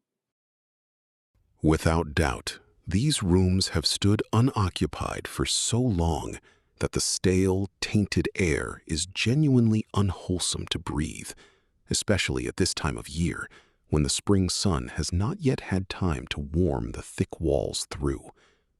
This entire wing, moreover, gave me the impression of having been in use more recently than the other rooms, and of having probably served, at one time, as the quarters of the ladies of the house. No arrows, no shot could reach up here, and the windows were accordingly larger and the ceilings higher than in the floors below. Having passed through several connecting rooms, I finally discovered a door in the wall opposite the windows. I tried to open it. It resisted, but on closer inspection I found it was not locked, only somewhat swollen or settled in its frame, so that after some effort I managed to force it open. It led, in fact, out into a corridor where the coarse plaster had, over long stretches, fallen away, and where, through narrow windows, one could look down into the deep ravine cut by a swift and fairly broad torrent that bounded the eastern side of the castle. The rooms lying along this corridor, presumably overlooking the courtyard, were all shut and locked.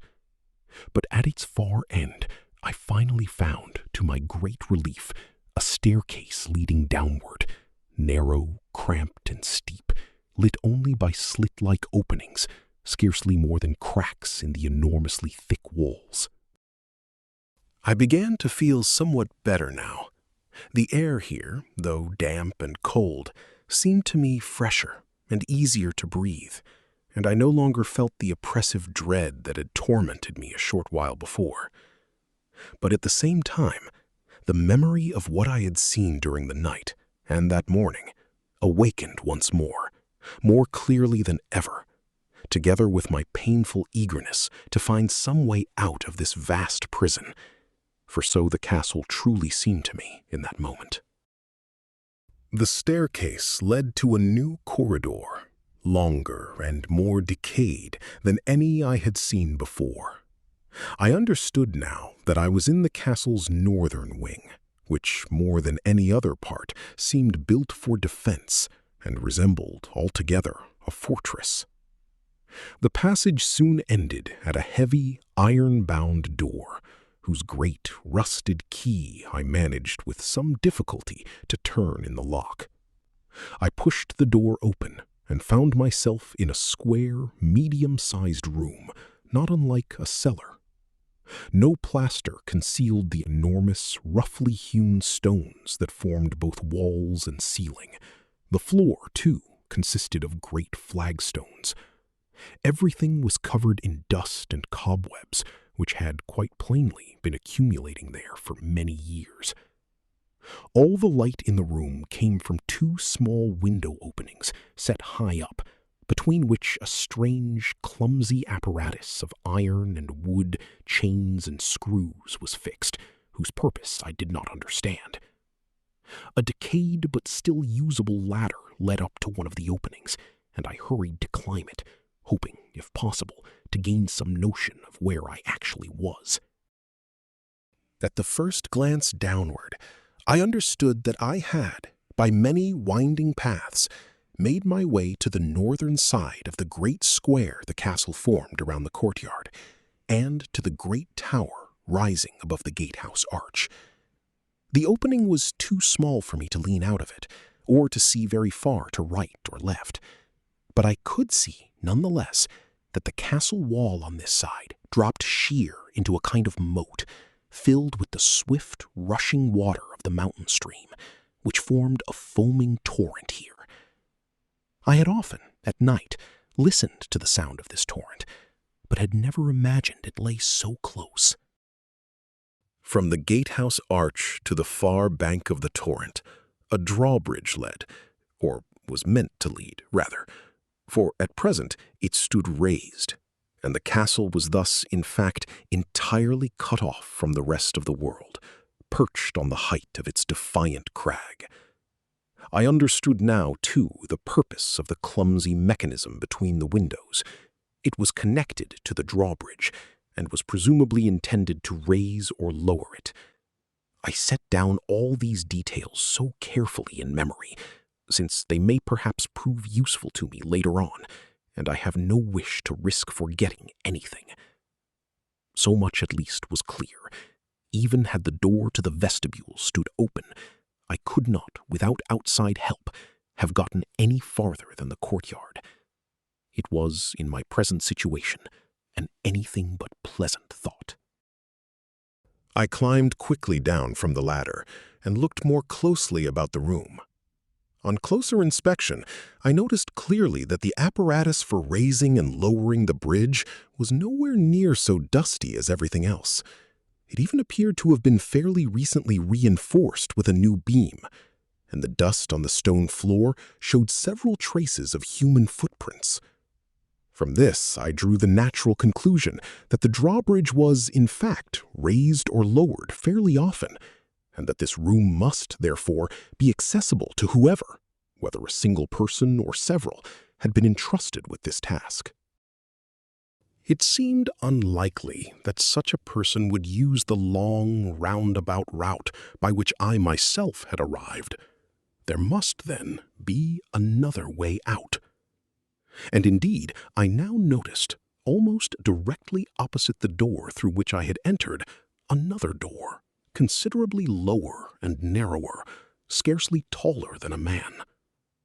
It had no lock, only an extremely primitive latch, of the kind one occasionally sees, even in England, on very old farmhouses.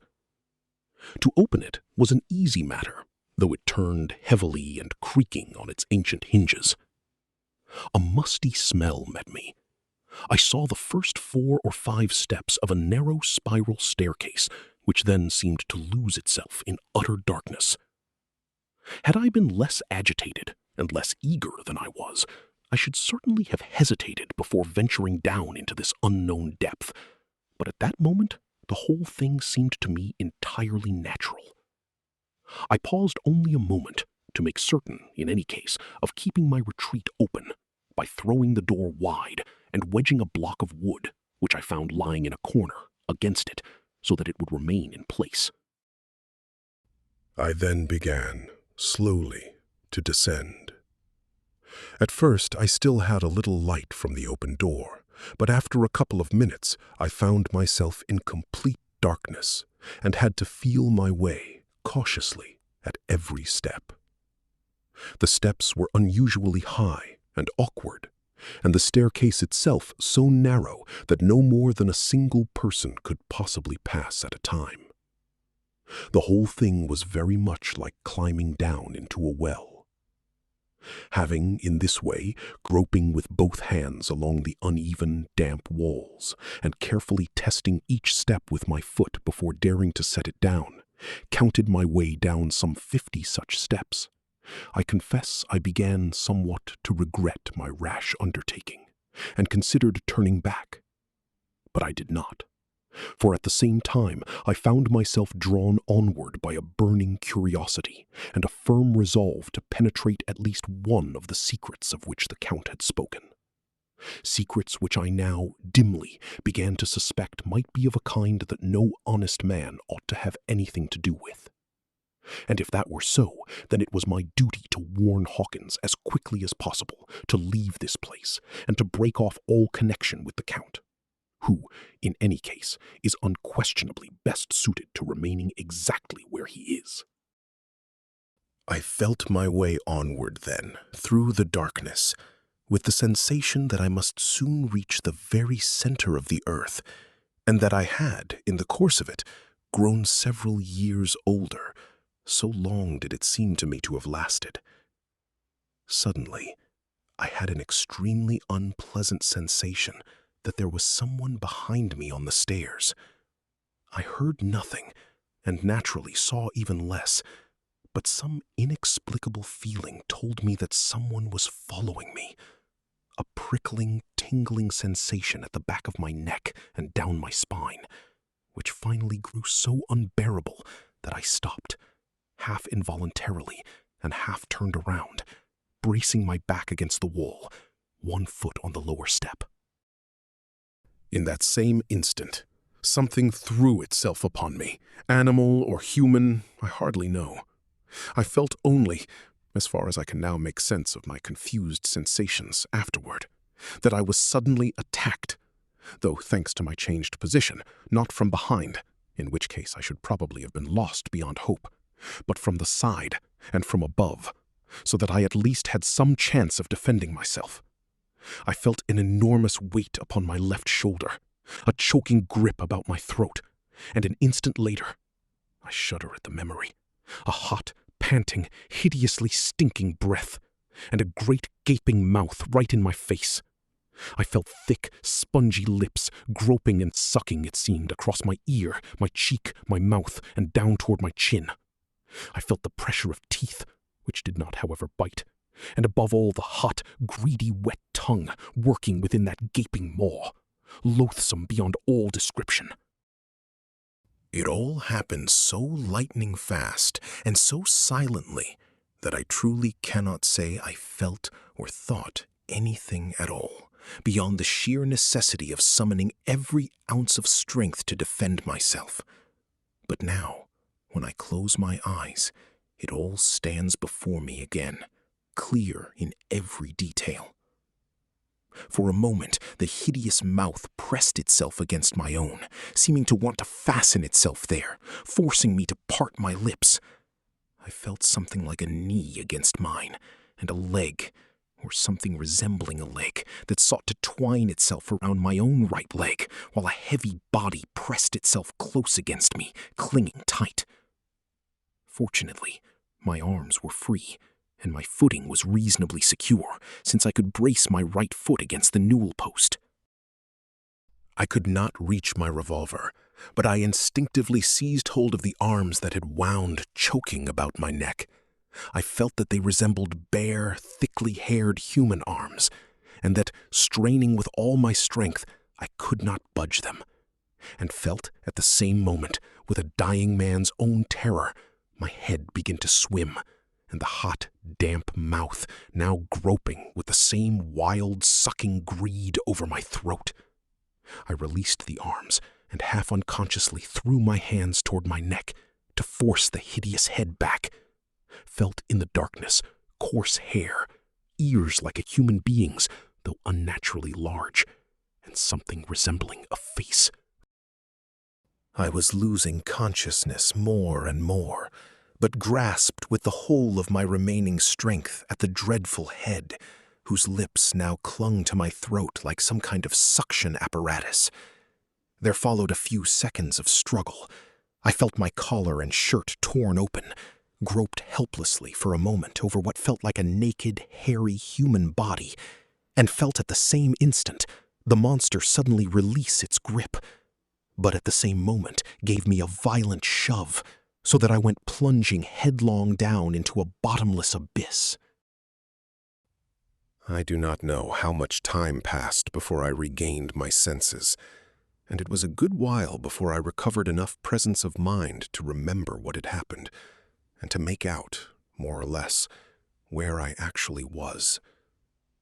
When I woke, I lay face down on the ground, half my body outside a narrow door, within which I could see a small part of the spiral staircase losing itself in darkness. Before me stretched a long, narrow passage, faintly lit by a row of small, paired, vaulted windows set right up near the ceiling. The floor was not paved with stone, but was simply of earth, which was fortunate for me, since, as I now understood, I had certainly fallen down the staircase, and, through my own weight, burst open the door, only to fall headlong to the ground beyond. And had I fallen head first onto a hard stone floor, I would most certainly have been killed, or at least badly maimed. As it was, my head ached violently, and I felt pain in every limb. But I could nonetheless sit up without much difficulty, bracing my back against the wall and one hand against the ground. I sat thus a few seconds, with my eyes closed. Then I rose fully and began to examine myself and my surroundings more closely. Whether the dreadful thing I had just lived through was fancy or reality was, first of all, the thing to establish. My first thought was that I had, on the stairs, been seized by a fit of dizziness, fainted and fallen, and had, fortunately, burst open the door in doing so.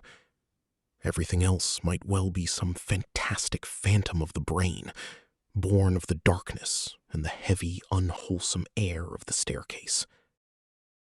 But how, then, was I to explain that my shirt and collar were in fact torn open, my necktie gone, and the rosary with the little iron crucifix, which I had continued in memory of my kindly landlady to wear about my neck, pressed so deeply into my skin that it had left strong blue-red marks? This much I could see for myself, and besides, I felt a curiously stinging sensation at my throat, where the skin over a large patch was tender to every touch, and I supposed that the loathsome, greedily sucking mouth had left some mark there too. The mere thought of that mouth Those lips which seem to embody all that is most bestial and repellent in nature, roused in me such a feeling of disgust that I dared not dwell on it. I hastily took out my handkerchief and rubbed my face and neck violently with it, as though to wash them clean in some measure of that abhorrent contact, then set my clothing in order as best I could, and considered with myself what I ought now to do. My first act was to close the door to the staircase, not without a shudder at the thought of what might still lie in wait up there in the darkness. I am not a coward, but I confess that, at least at that moment, nothing on earth could have persuaded me to climb that infernal ladder of a stair a second time. The door was small but sturdy, made of old, thick oak planks. It had no lock, only a kind of iron handle, and opened outward, which explained how easily I had been able to burst it open in falling. Presumably, too, I had not fallen very far, for otherwise I should either have been thrown farther out onto the floor by the sheer force of it, or hurt myself more badly. The monster had, presumably, attacked me before I reached the bottom of the stairs. On closer inspection, I found that a heavy oak beam, fitted to two rough iron staples on either side of the doorposts, stood leaning against the wall close by, so that the door could, when necessary, be barred by means of this beam, making it impossible to open from the staircase side. What would have become of me had it happened to be barred? But on that thought I preferred not to dwell. Should I drop the bar into place? For a moment I felt inclined to, so as to shut myself off entirely from the loathsome creature that had its lair up there. But, on the one hand, I had an instinctive conviction that this creature would not dare either to pursue or attack me in full daylight. On the other, I did not wish to block off this route, in case I should, it might happen, feel inclined another time to investigate it more closely, better armed, and above all, provided with a light. Another time. Only now did it flash like lightning through my brain, still dazed from the fall, that I must in fact return by that very same route, and at once, unless I succeeded in discovering some other way. The mere thought of it very nearly drove me out of my mind. I felt as though caught in some dreadful trap, and it was almost without thinking that I, still limping from the fall, hurried onward along the passage. The nearer I drew to its end, the more my heart was gripped by an unbearable anguish. What if I should find here a locked door, or some other insurmountable obstacle?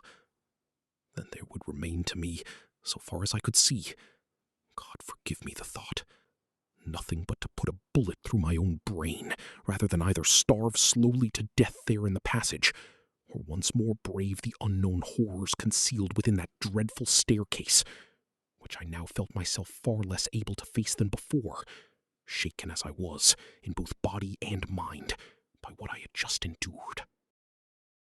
The passage ended in a long, windowless vault, resembling a tunnel, but open at both ends. Passing through this, I found myself in a large, round room, with an earthen floor, faintly lit by 3 or 4 window openings, set high up. The walls were built of enormous blocks of stone, and evidently belonged to the very deepest foundations of the castle. This supposition of mine was further confirmed by the distinctness with which the roar of the torrent could be heard here. I stood still a few seconds, to let my eyes grow accustomed to the strange half-light that reigned in the room, thanks to the bluish daylight filtering in from the small openings, high up near the ceiling. These stood open, and a fresh draught set the cobwebs up near the ceiling's edge fluttering, and yet, in spite of this, a strangely nauseating, suffocating smell hung in the air. Where it came from, I would soon discover. My first thought once I had had a little time to look about the room, was that I found myself in some cellar meant for household stores. Here and there, along the walls, I seemed to make out heaped-up piles of root vegetables, firewood, and the like, and it immediately occurred to me that this vault ought, in all likelihood, to have an exit toward the courtyard, or, in any case, one easily accessible to the household staff. In the dimness, I also made out a little to my right a small door or hatch in the wall. I hurried at once toward it, only now noticing that the ground, just here, sloped sharply downward, forming, almost, a channel running from the middle of the vault to the door. I lost my balance for a moment and stumbled against one of the piles heaped along the wall, which came tumbling out over the floor with a rattling sound. I did not, however, trouble to examine the matter further, but went straight to the door, which, to my surprise, I found to be a kind of hatch running in a groove in the wall and meant to be raised and lowered by an extremely simple mechanism, reminiscent of an old-fashioned pump handle with a heavy block of oak at one end. To operate it properly, one had to climb up onto the right-hand side of the doorway, which was here built up higher, and which, as I now saw, lay nearly a man's height deeper than the middle of the sloping floor. I climbed up, kicking aside as I did some of the rubbish that scattered around my feet, and threw myself with all my strength upon the lever. Only after repeated attempts did I notice that the hatch moved very slightly. I rested a few moments, then took hold again with renewed effort and with the utmost exertion of my remaining strength. Slowly and creaking, the hatch rose. A flood of daylight poured in, blazing snow-white before my half-blinded eyes, and the torrent's tremendous roar seemed all at once to fill the whole vault. I stood a few moments, as though stunned, and it was some time before I had collected myself enough to manage to secure the lever to the iron hook fixed for this purpose in the wall. I then climbed down again, eager to examine the situation now that I had at last succeeded in finding an opening leading out into the open air. In my haste, I dislodged still more of the loose material heaped everywhere about, so that it came crashing down behind me with a sound like dry firewood.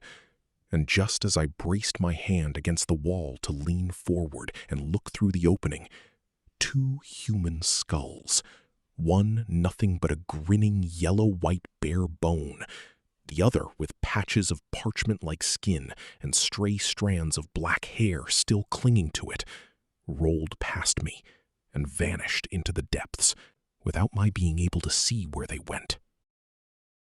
The impression made by this sudden apparition was dreadful, and it was not lessened when I turned and saw that what had come tumbling down behind me, so as to fill part of the hollow leading to the door, was, in fact, nothing other than human bones, parts of skeletons fallen apart, covered in mold, yellowed and decayed, rib cages still holding together, here and there a hand or a foot on which the sinews had not yet entirely wasted away, and staring, grinning skulls with empty eye sockets wherever I looked, forming one vast, ghastly chaos of decay. And the smell that the sharp draught carried with it was the very breath of death and putrefaction itself, so indescribably nauseating and repellent to a living being that my first involuntary impulse was to rush at once out into the open air and leave this dreadful charnel house behind me. Fortunately, I still had enough presence of mind to look where I was going, or else the first step I took would have been my last. For immediately below the narrow, deep opening in the wall, which was covered on the inside by the hatch, the waters of the torrent foamed and raged, shooting past, arrow-swift, through a boiling, seething cataract that cut through a cleft bounded on its far side by a sheer rock wall. I ventured right up to the outermost edge of the doorway, some 3 or 4 ells deep, and looked down into the depths.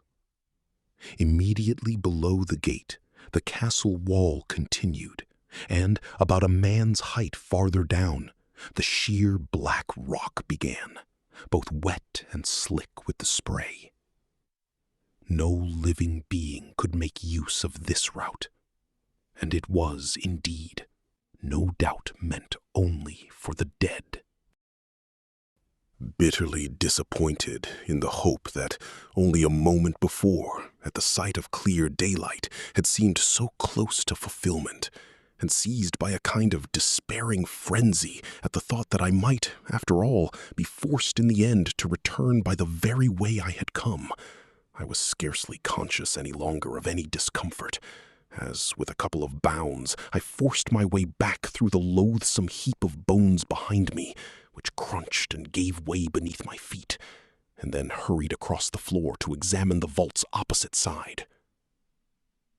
Only now, as a long shaft of daylight from the open hatch fell upward onto ceiling and walls, did I notice that there was, here too, a door, to the left of the one through which I had entered the vault.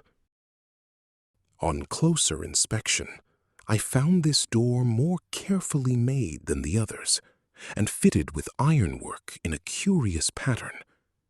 The key, itself elaborately worked, though large and clumsy, stood in the lock, and I felt, on trying it, that it turned. I hesitated a moment. My experiences until now had not been of an encouraging kind. Who could say what hidden enemies or what dreadful discoveries might await me behind this door? Scarcely, though, anything worse than what I had already left behind me. Resolutely, I gripped the key with both hands, turned it with some difficulty, and opened the door. The doorway was as deep as a passage, thanks to the enormous thickness of the walls, and the room glimpsed beyond seemed to me fairly dim. I drew the door gently shut behind me, though without locking it, and crept cautiously forward. Just inside the door, I stopped, astonished at the strange and unexpected spectacle that presented itself to my eyes. I found myself, as far as I could tell, in some kind of church, chapel, or temple. I hardly know how to describe it. For though it seemed to me intended for some religious purpose, it lacked almost entirely those symbols which we Christians, Catholic and Protestant alike, have grown accustomed to regarding as inseparable from the places where we perform our devotions. It was a large, half-dark room. By my reckoning, it ought to extend beneath the greater part of the western wing, divided into low, round vaults, supported on roughly built, enormously thick pillars. The small, sparingly placed, round-arched windows sat high up at the edge of the wall, just where the vaulting began to curve, and the faint light they let in made it scarcely possible to make out the details of the strange, I would almost say barbaric, paintings that covered walls and ceiling, though these were now faded and stained with damp and mold.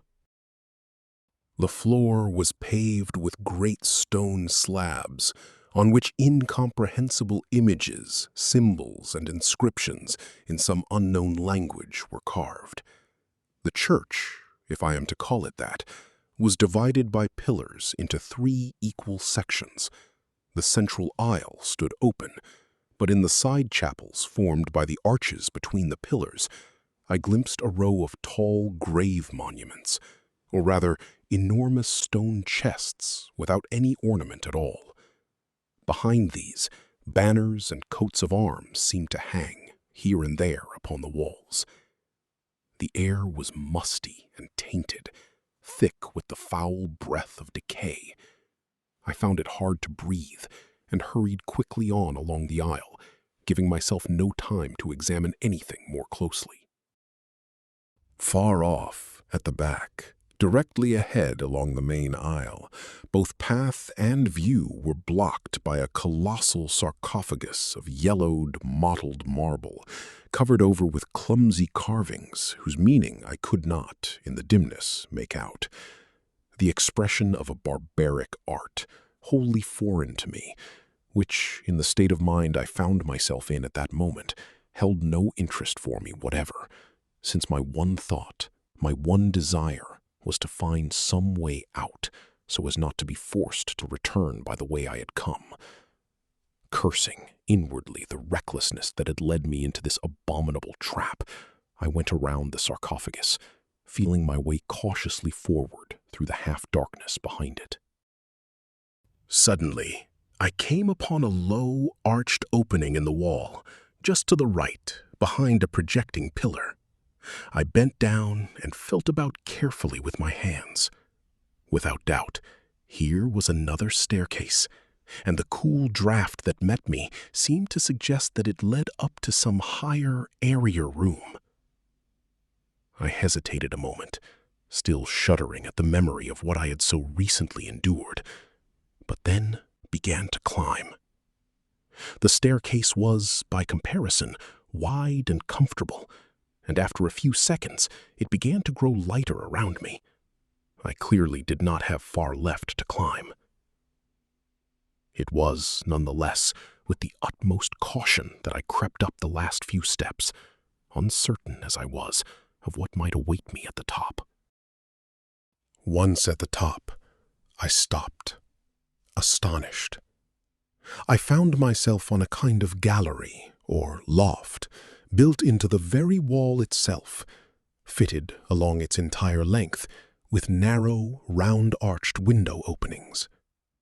Through these openings, one looked down into a beautiful, though much decayed, old church, through whose windows, glazed in shifting reds, yellows, and violets, a sparse but richly colored light fell over the worn floor stones and filled the ancient vaults. I understood now that I had, by many roundabout paths, made my way to the castle chapel, and that the vault I had just passed through formed a kind of crypt beneath it, standing in direct connection with the gallery in which I now found myself. From this gallery down into the church itself, I could, for all my searching, find no way down. But another staircase, close beside the one I had come up, led on, further upward. I had scarcely any choice, and resolved, therefore, to follow it. The steps were worn, as though by much use. A faint light fell from above, and before long, to my surprise and delight, I saw a streak of sunlight on the wall. It seemed to me as though I had for an entire agonizing eternity wandered about in nothing but darkness and dimness. And a few moments later, I stopped on a landing, close beside a fairly large open loophole in the thick wall, through which the midday sun shone in. Never has the sun seemed to me so sweet, so worthy of worship, nor the fresh air so life-giving. I drew it in with full lungs, and felt as one who wakes suddenly from some grievous, fevered dream into the dear, familiar reality. For like a dream now, did almost everything I had lived through in the last few hours seem to me. For a few moments, I very nearly forgot that I was, in fact, still far from my goal, and that many dangers, which I could neither guess at nor foresee, might yet await me before I had come so far. To orient myself, however, and to gain some fixed notion of where I actually was, I knelt down on the stairs, and then stretched myself out at full length, so enormous was the thickness of the walls, forward until I could see out through the opening. A single glance was enough to show me that I stood at the very corner beside the southwestern tower, and that from here I could survey the whole eastern facade, where my own windows were also located. I saw them clearly, too, from where I stood. They stood open as I had left them, and were thereby distinguished from every other window on this whole side of the castle. Had I only had wings, I could have been there within a couple of seconds. As it was, I would unfortunately have to find another route, with far greater difficulties. At the same moment, I made another discovery, one that interested me in the highest degree, while at the same time giving me a certain feeling of unease. Directly beneath the loophole ran the projecting stone ledge I had observed from above, and along which, during the night, I had thought I saw the creeping shadow pass. It was, in fact, just in the neighborhood of the tower that I had lost sight of it in the fog. There could scarcely be any doubt that it had vanished precisely through this loophole, for no other opening, so far as I could see, existed nearby. Had it then afterward gone down the stairs or up? This question was to me of no small importance. In the former case, I might possibly connect what I had seen during the night with the treacherous attack to which I had been subjected while descending from the gate tower, and could, in any case, hope to have left this mysterious and loathsome creature, whatever and whoever it actually was, behind me. In the latter case, I might have to prepare myself to face an even greater danger still.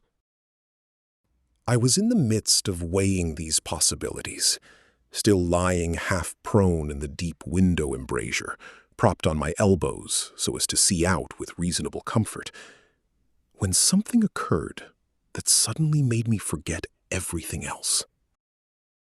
In my seething indignation at finding myself quite literally a prisoner in the castle, and amid the eagerness and anxiety with which I had since sought a way out, and not least under the impression of the shaking and extraordinary experiences I had had during my wanderings, I had, strange as it may sound, very nearly forgotten the dead girl whose sight had so deeply disturbed me and had been the original cause of everything that followed. Now, however, I was suddenly reminded of her, and in a manner that only deepened still further the dreadful impression her first sight had made on me. A middle-aged woman, in peasant dress, suddenly came rushing, though silently, out from among the bushes where the dead woman lay. Her face bore the mark of the utmost horror, and her lips seemed already parted for a scream, but she held it back, and only beckoned with great violent gestures towards someone I could not see, since the projecting tower blocked my view in that direction. I noticed, however, that a little, scarcely trodden path led along the base of the crag on which the castle stood, and around the tower, where it seemed to lead down toward the still deeper ravine that bounded the western facade of the castle. Up along this path, there now came a small band of country folk, both men and women. I counted 9 of them, walking with hurried steps, their faces flushed and full of anguish. When they reached the first woman, they crowded around her, while she, with despairing gestures, seemed to be telling them something, eagerly and in a low voice. What, it was easy to guess, from the looks with which they all, terrified, glanced toward the spot where the dead woman lay. Not a single cry, not a single raised word, however, reached my ears. They communicated with one another almost in whispers, and it was only by their gestures that one could judge the emotion that had seized hold of them. Then they all hurried off to the scene of the tragedy. Here my view was blocked by the bushes, and I could only dimly make out what they were doing. But a few minutes later they returned, carrying the dead woman between them. They had not gone far, however, before they stopped again and seemed to hesitate. An old man, who appeared to hold a certain authority among them, evidently said something that made an impression on the rest. They gently set down their burden and seemed to confer, though still whispering, so that scarcely a sound reached my ears, even though I now stood almost directly above them, if at a considerable height.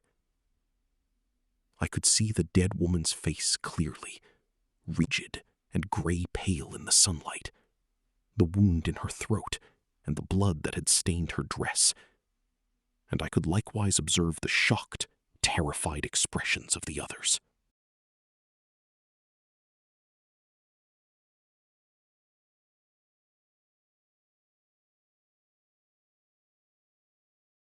The old man spoke at length, giving weight to his words with many expressive gestures.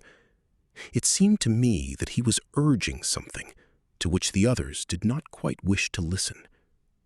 At last, I saw them nod gravely, as though in agreement.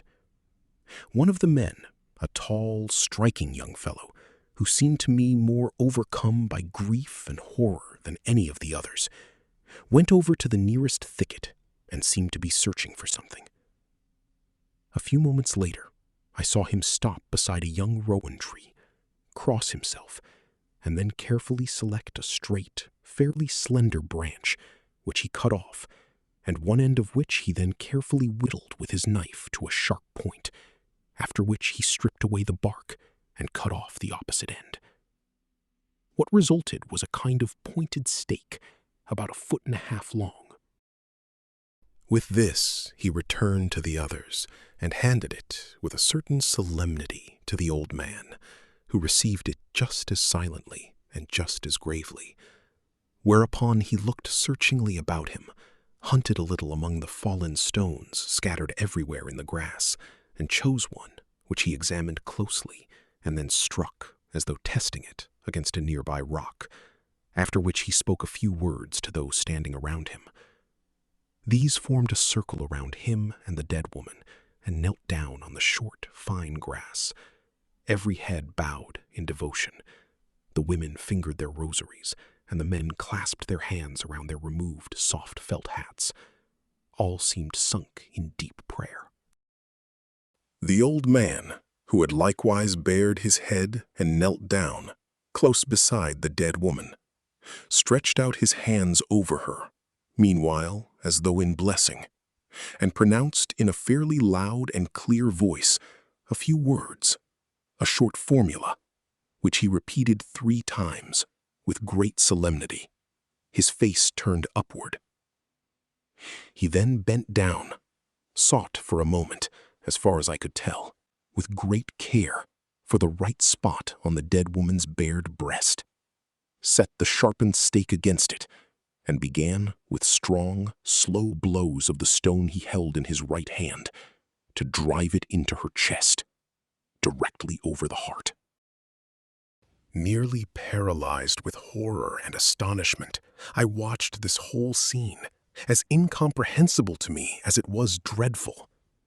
That those performing it did not themselves see in it any barbaric desecration of the dead body, but rather seemed to feel they were carrying out a grave and solemn duty, I could clearly see from their faces, and the deep devotion spread over their expressions and their bearing. For them, the whole thing was plainly a religious ceremony of profoundly moving significance. Blow upon blow, the old man drove the stake deeper into the breast.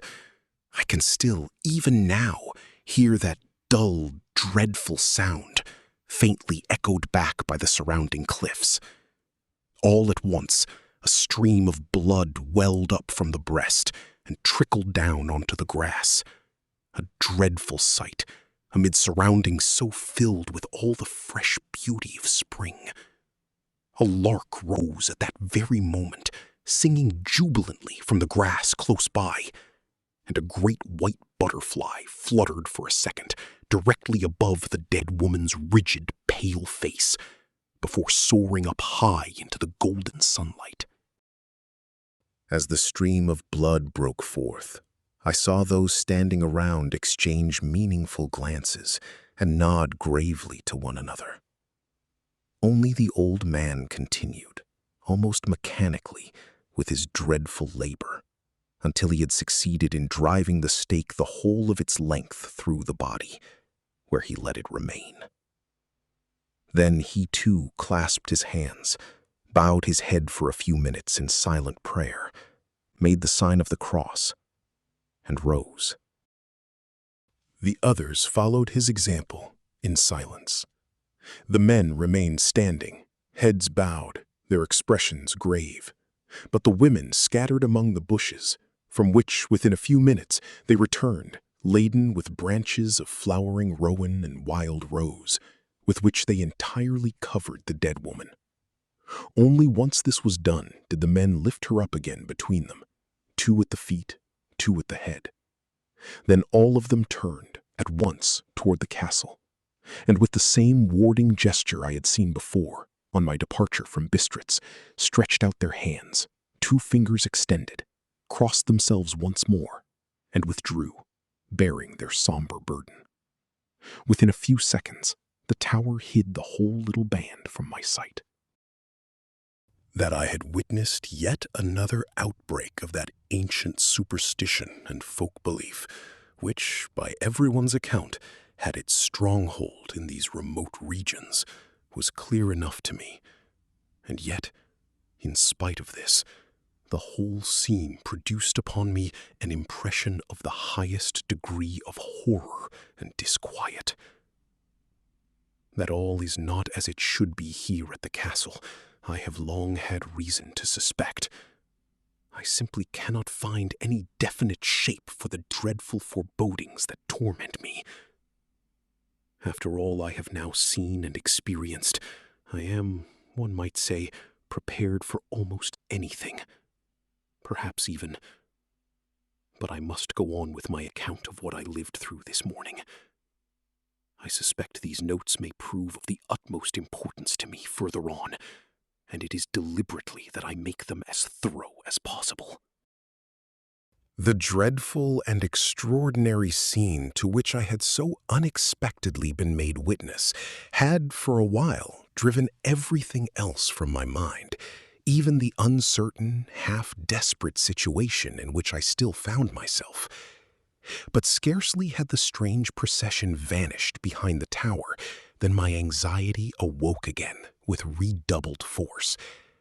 I sat down for a few moments on the landing to catch my breath in the fresh air and collect my thoughts before going any further.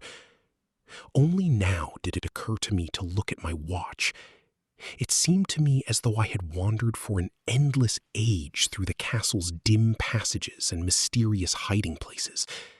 But in fact, as I now saw, scarcely 3 hours had passed since I left my rooms.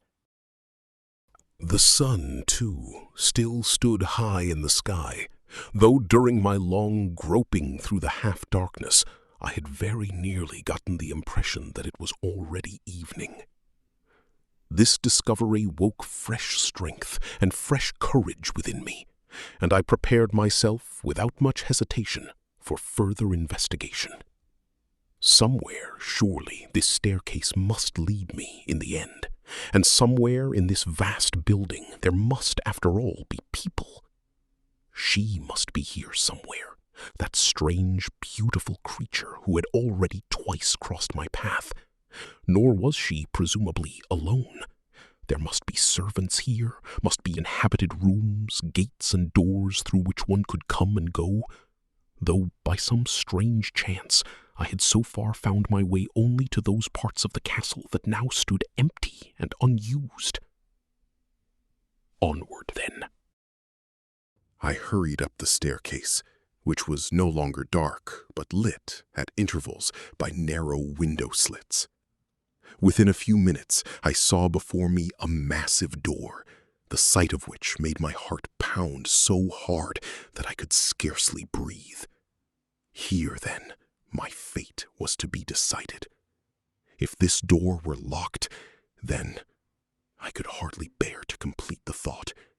Then nothing would remain for me but to return by the same way I had come, unless I preferred to die where I stood. Drawing a deep breath, I felt, groping for the lock, for it was dim up here, since the last window opening lay a good way farther down. I felt the heavy ironwork, felt forged ornaments and angular nail heads, It must be here. Great God! An empty keyhole. The door must be locked from the inside. My worst fears had come true. For a moment, I was seized by a wave of dizziness. I sank down onto the nearest step and rested my head against the wall, unable either to think or to act. The bodily exhaustion, which until now I had had no time to notice, made itself felt as well. For a few moments, I felt myself utterly powerless, as though paralyzed in body and soul. How long I sat there, I do not know, but my attention was suddenly caught by a faint creaking sound. I sat up at once, straining my hearing to its utmost. All was silent. Could I have been mistaken? No. There it was again. But then, the same silence once more. One might have thought that someone had cautiously opened a door a crack. In a flash, I turned, seized by a sudden thought. Could it be possible? I rose silently and began once more to examine the door. I felt along its edge, took a firm grip with both hands, and now felt clearly that it was, in fact, open, though held shut by its own weight and by the strong draft in the stairwell, which was also the reason it kept giving that faint creak on its hinges. Whoever had removed the key had forgotten to turn it in the lock. Quickly, I took my penknife from my pocket and worked its strongest blade between the door and the frame, so that a crack formed, giving my fingers a firm hold. Now the draft, too, came to my aid, so that the opening widened of its own accord. My only fear now was that my hands might, in one way or another, slip and lose their grip, in which case the heavy door might well slam shut with enough force to lock itself again, in which case everything would have been doubly lost. Besides, I had to proceed with the utmost silence and caution, since I did not know whether anyone might be inside the room, nor had I any idea even of where the door might lead. Everything, however, went well. Slowly, inch by inch, I drew the great door outward until I could wedge my knee into the gap. Cautiously, I peered in through the crack, while at the same time gripping the revolver with my right hand, to be ready for an attack should anyone be lying in wait for me within. What I first saw was only a part of a room. An old oak floor, tapestry-hung walls, and a couple of heavy, old-fashioned chairs, much like those in my own room. The window shutters appeared to be partly closed, for it was fairly dim inside. Not a living soul was to be seen. I now opened the door fully and stepped silently into the room, drawing it shut behind me again as gently as possible, so that it would not slam and lock and would leave my retreat open should the need arise. That it had been left open was, naturally, due only to an oversight. It had clearly been meant to be locked, and I was fully aware that I found myself on forbidden ground, and that I would find it difficult to explain or excuse my intrusion should anyone see fit to call me to account for it. The room offered nothing remarkable. It was sparsely furnished, with pieces of heavy, old-fashioned form, had 2 windows facing south, whose shutters, I judged, were half drawn, and 3 doors, one to the right and one to the left, both standing half open. Not a sound was to be heard, however hard I strained to listen, and nothing suggested that any human being had recently been here. My sense of direction told me that the left-hand door ought to lead toward the part of the castle where the Count's rooms and my own lay, and that this route ought, in any case, to bring me back there, which for the moment was all I desired, since it was clear I would find no way out here. Before setting off that way, however, I thought it wisest to satisfy myself that the right-hand door did not conceal some enemy who might unexpectedly fall upon me from behind. I crept, therefore, quietly across the floor and looked in.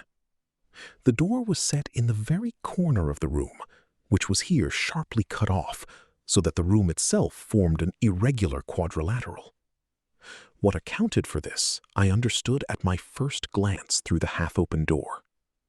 It led into the corner tower, which formed here a large round hall, corresponding to the one I had seen a floor up, connected to the portrait gallery.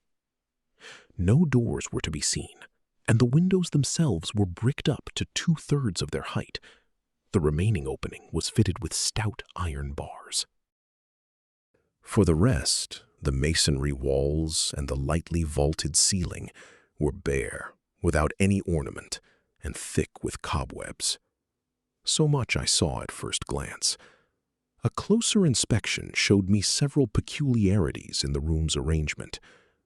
Alternating with the windows, niches had been set into the thick walls, forming open wall cupboards, on whose shelves various objects were arranged. And running around the walls, at a distance of a couple of yards from the wall itself, was a kind of partition, divided by cross walls into something resembling the grain bins I remembered seeing, as a child, in old-fashioned country granaries. My first thought, too, was that the room was used for this very purpose, and I had already turned to leave when it struck me how utterly unreasonable it would be to keep such a storage room on the 4th floor of an otherwise inaccessible castle, and immediately adjoining rooms that were clearly inhabited, or at least intended to be. Out of sheer curiosity, I put my hand into the nearest bin. It struck against some small, round objects, hard and cold as metal. I drew up my hand full and held it to the light, and found to my astonishment that the harvest stored here was of a far more precious kind than I had supposed. It was gold coin, old, tarnished, and worn, but nonetheless pure gold. Of that, both weight and ring left no doubt. I now hurried around the hall, thrusting my hand in, now here, now there, always with the same result. Every bin, if I may call them that, was full of gold and silver coin, some right to the brim, others only half or 2/3 full. Some of the coins were bright and gleaming, as though newly minted, others darkened, with uneven, worn edges and every sign of great age. But so far as I could see, none of them were of our own time. A great many bore stamps and inscriptions entirely unintelligible to me. Others still bore Greek and Roman inscriptions. I am no coin collector, and am accordingly ill qualified to judge the value of the treasure stored here from an antiquarian point of view. But this much I understand, that the sheer metal value of this enormous mass of gold must run into the millions.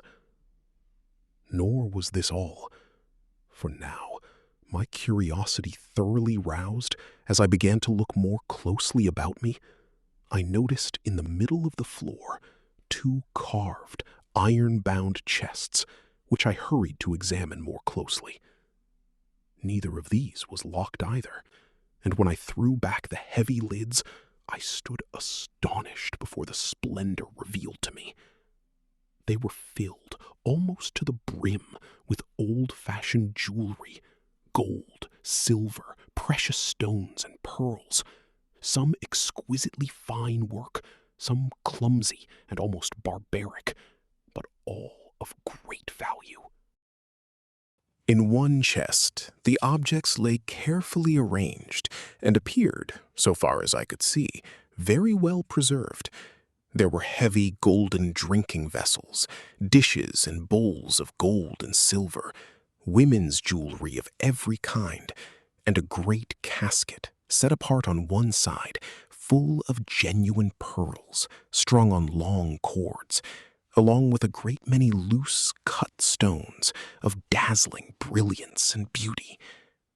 In the other chest, everything lay jumbled together, and the precious objects appeared bent, twisted, and in some cases broken, blackened, and badly damaged, as though they had lain in the earth or been exposed to fire. Having carefully set everything back in place, closed the chests, and risen, my eye was dazzled by a long prismatic ray streaming from the point where the sunlight struck one of the niches set into the walls. I saw now that these niches, too, were filled, from floor almost to ceiling, with precious objects, certainly no less valuable than those stored in the chests. To examine them more closely, however, I now lacked both the time and the inclination. For in this place I had in truth no business at all. That much I clearly understood. That rumor had in no way exaggerated when it spoke of the Count's wealth, I now understood.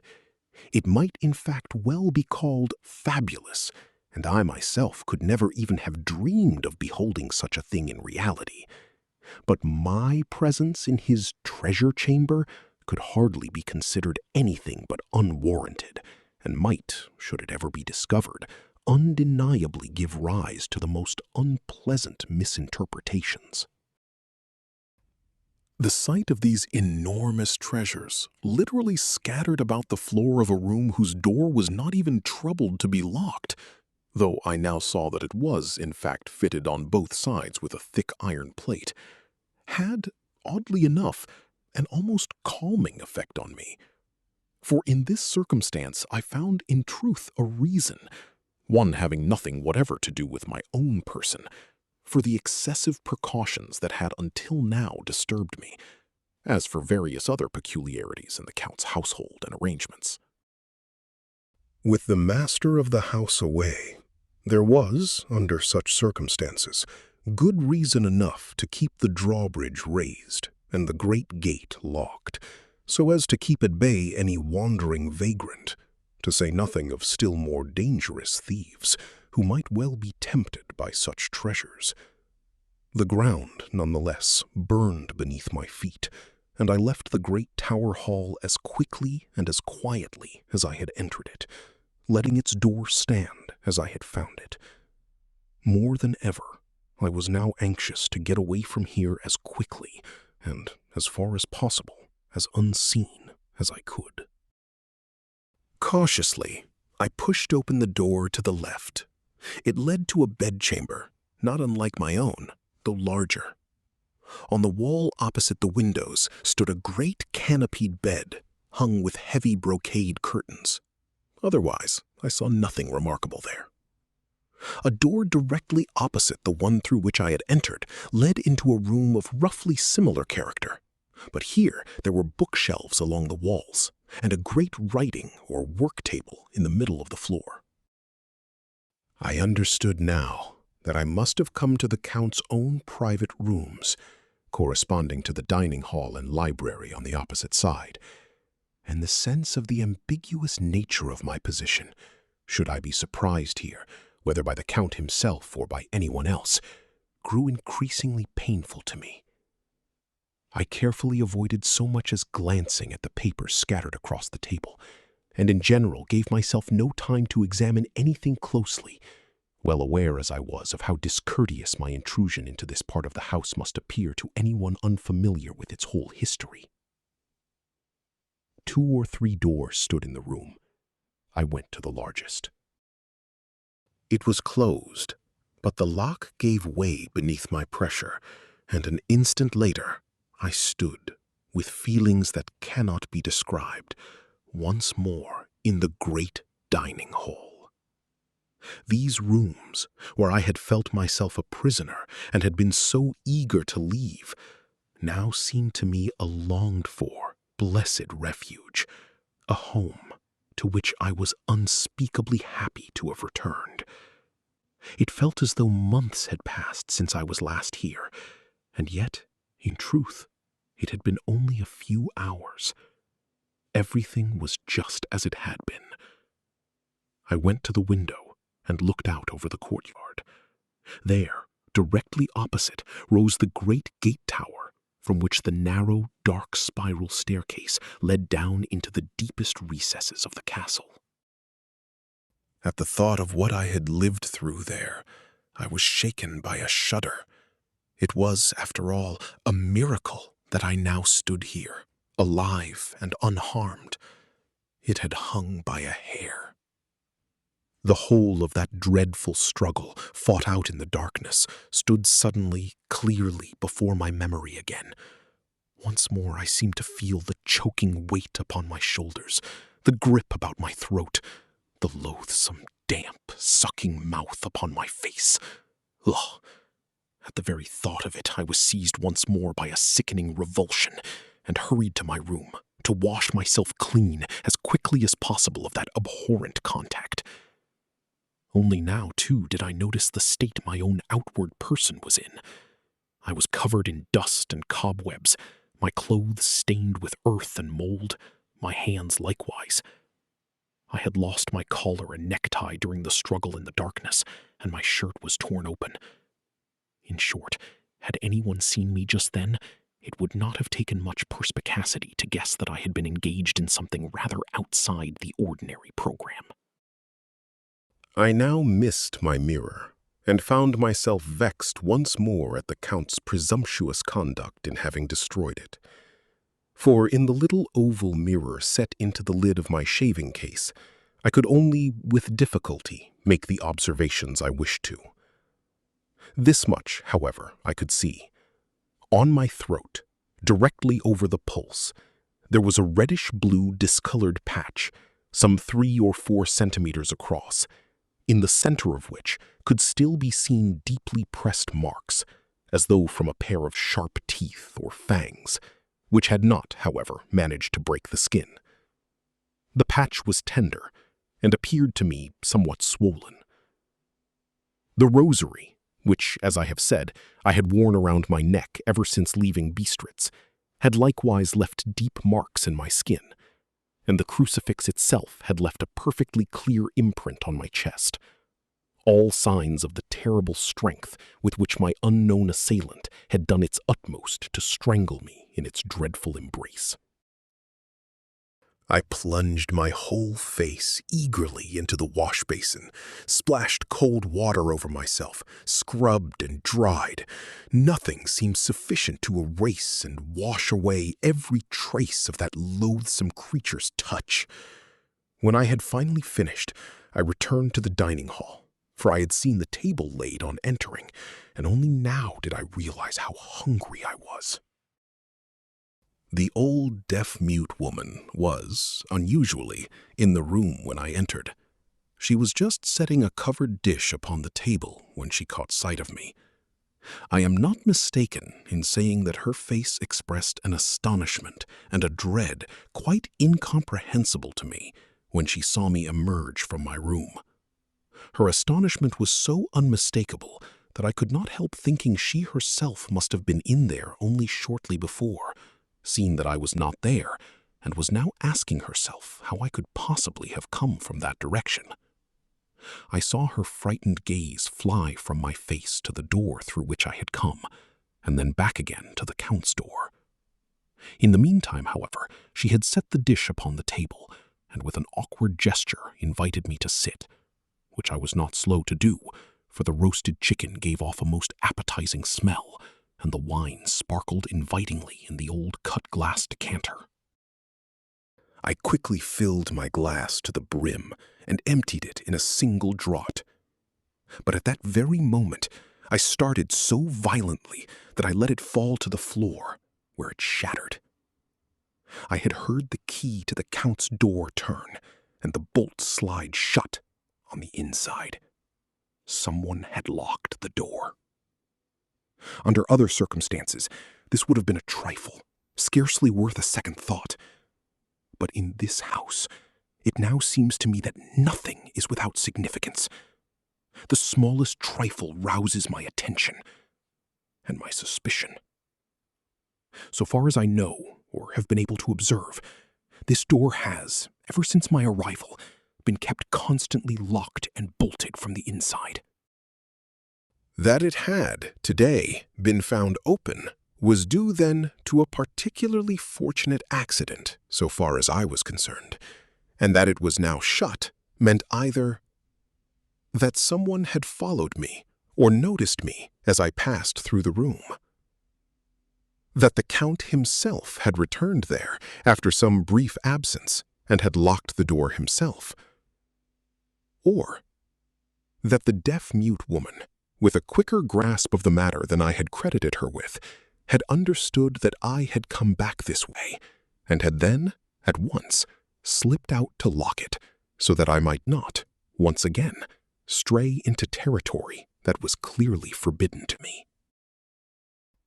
That the Count had no wish to see me in his private rooms was clear enough, from the fact that, for all the courtesy he had shown me, he had never once invited me there, and that the door had always been kept so carefully locked. My intrusion, too, had been entirely involuntary, but the thought that it was an intrusion, one that might well be misconstrued, was to me in the highest degree unpleasant. I resolved accordingly that, should the occasion arise, I would tell the Count frankly how I had happened to stray in there. That is, that I had lost my way in the castle's passages and had found this way out only by chance. As to my other experiences, I resolved for the present to remain silent. I am only too well aware that I find myself here on dangerous ground, where every step calls for careful thought and shrewd calculation. Here, undeniably, would be a splendid opportunity for a skilled detective to bring the whole of his acumen to bear.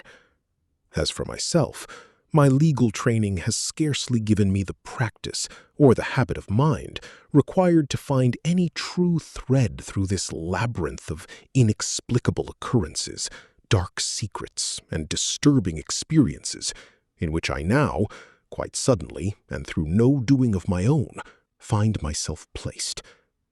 But everything only strengthens me in my belief that, to put it briefly, something here is not right, and that it is my duty to gain, so far as possible, some clarity concerning the Count's true character, circumstances, and intentions, before he, partly through my own agency and that of my employer, transfers himself to England. Amid such thoughts, I finished my meal, rose from the table, and lit a cigar, with which I went to the window. The air in the room, which faced north, struck me as cellar-like and unpleasantly cold, and I threw open the window to let in a little of the warmth the midday sun had left lingering between the courtyard walls. As I stood there, watching the smoke curl slowly upward, I heard a faint creaking sound, as of a lock or a spring. I turned quickly. The deaf-mute woman was in the room again, silent as always in her soft felt slippers. How had she come in, and from where? Only now did it occur to me that, tired and hungry as I was, I had failed to notice by which way she had left the room earlier, but I had a definite impression that she had not gone through the door leading to the main corridors. Nor had she, this time, come from that direction. Of this I was quite certain, for that door, a great, heavy, iron-bound oak door, has a rattling lock and a pair of creaking, groaning hinges, whose sound is well known to me, and which I could not possibly have failed to notice, however preoccupied I might have been with my own thoughts.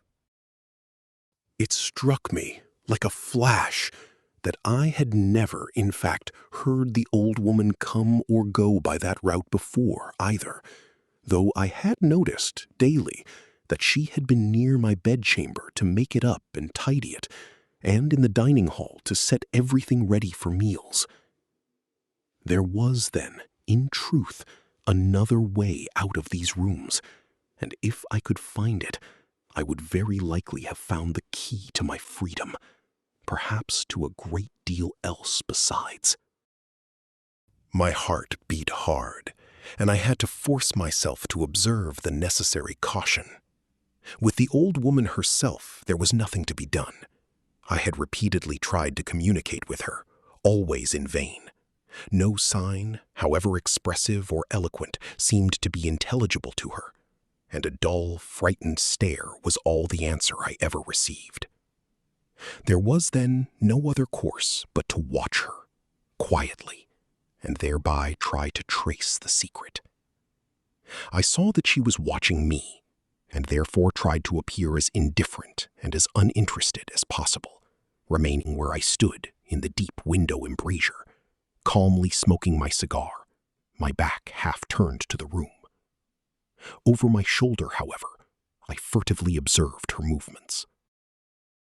She cleared the table quickly and deftly, put away glasses, china, table linen, and the rest into a wall cupboard set into the paneling, one I had not noticed before, and set the remainder on a tray on the sideboard.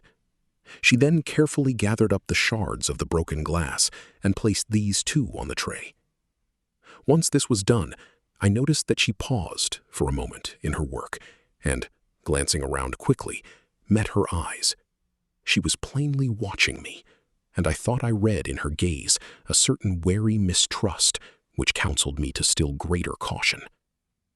I therefore looked away again and leaned lightly, as though for a moment, out of the window, as though to watch the swallows twittering over the courtyard, all the while continuing to smoke with apparent unconcern.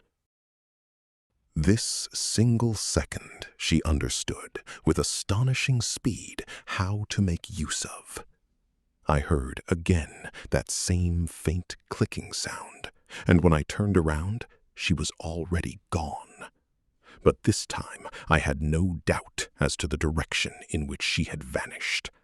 The sound had come from the little octagonal cabinet that separated my bedchamber from the dining hall, and to which, as I now recalled, I had left the door standing open when I came in, which further explained how she had been able to come and go so quickly and so silently. There, then, must the mysterious exit lie, which I had all that morning so fruitlessly sought. In a couple of bounds I was across the floor and inside the little room, to which I now, for the first time, gave any closer attention. As I noted before, this cabinet, which has altogether the character of a mere passage, lacks any window and is lit in the evenings only sparingly by an old-fashioned hanging lamp. By day, it has no light at all beyond what falls in through the doors whenever one passes through them. I have more than once, in passing, been both irritated and puzzled by this impractical arrangement, but I understand now that it may be practical enough, provided that the intention is, in fact, that as little as possible should be seen, rather than the reverse. I now threw open both the door to my bedchamber and the one to the dining hall, and thereby obtained light enough, reasonably, to examine the room properly. The little chamber may be described as a square with its corners cut off, and thus has 4 larger and 4 smaller wall surfaces. On one of the former stands the door to the dining hall. On the one immediately to the left of it, the door out to my bedchamber. All the remaining wall surfaces are bare. The one directly opposite the dining hall door must, given its position, form part of the outer wall itself, and there remains, accordingly, only one, the one opposite my own door, where some sort of secret exit might plausibly be found, for the corner walls of the irregular octagon are scarcely wide enough for such a purpose. It was on this wall, then, that I directed the whole of my attention. The entire room is wainscoted in old, darkened oak. The lower part of the walls consists of a heavy paneling, a couple of yards high, above which runs, around the whole room, a row of fluted, half-raised pilasters, supporting the flat panels set into the curve of the vault. A simple but rather effective ornament. Nowhere could I see the slightest trace of a hinge or the smallest crack that might suggest the presence of a concealed door. I examined the whole wall surface carefully, inch by inch, knocking now here, now there, but was forced, in the end, with bitter disappointment, to admit that this secret, if it indeed existed, which, given the clear evidence of my own senses, I could hardly doubt, was so well concealed that it defied all my ingenuity. I shall, however, from now on, direct my observations toward this spot with redoubled attention, and undertake as soon as possible a more thorough investigation. For the more I think of it, the more I feel I could swear that this was the way by which the old woman vanished, and that consequently the exit must be here. And this exit I shall find, whatever it may cost.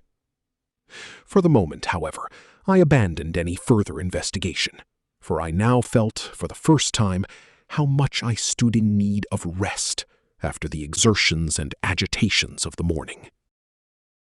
I lay down on my bed and fell asleep at once, but woke again after about an hour, refreshed and rested. In the hope that the Count might now have returned, I went into the library, but did not find him there.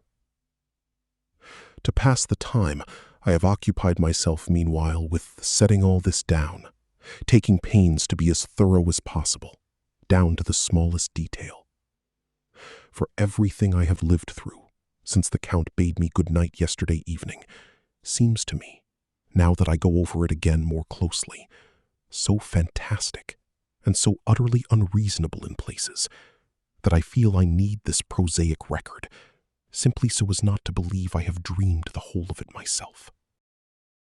The sudden waking in the night, the ghostly gray shape that suddenly appeared and vanished again into the fog, the clear sunshine of morning, the discovery of the murdered girl's body down below, the precipice, like a jarring discord in the midst of spring's bright harmony, my futile attempt to leave the house, my wandering through the faded splendor of the empty chambers, through the long, echoing corridors, up and down staircases and passages, the gate tower, the dark spiral staircase with its nameless horror, the charnel house, the crypt, the fabulous treasure chamber in the tower hall, the dreadful sight down in the sunken passage.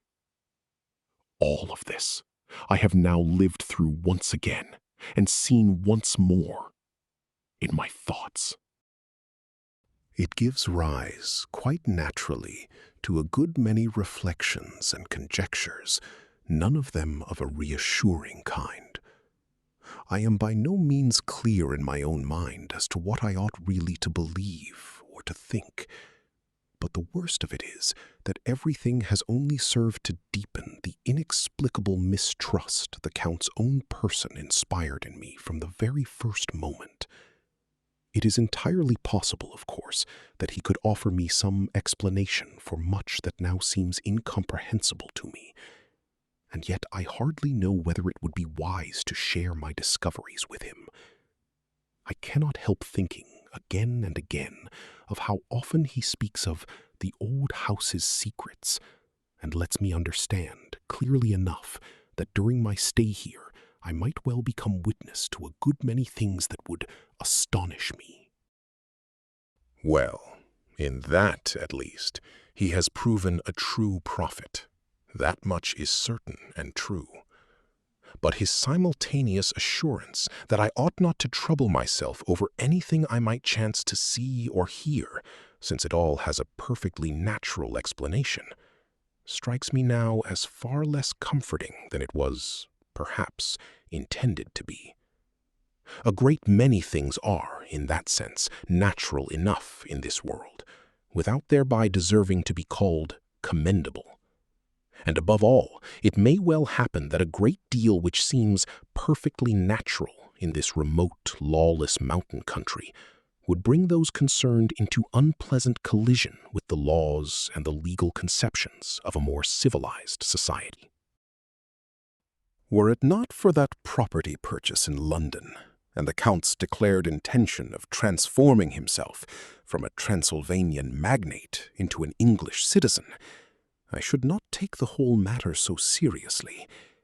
But as it is, I cannot free myself from a certain sense of responsibility, one that is perhaps exaggerated, but one which I am fully convinced the good old Hawkins would share as well, knowing as I do his almost pathological dread of any business transaction upon whose absolute integrity the slightest shadow of doubt might fall.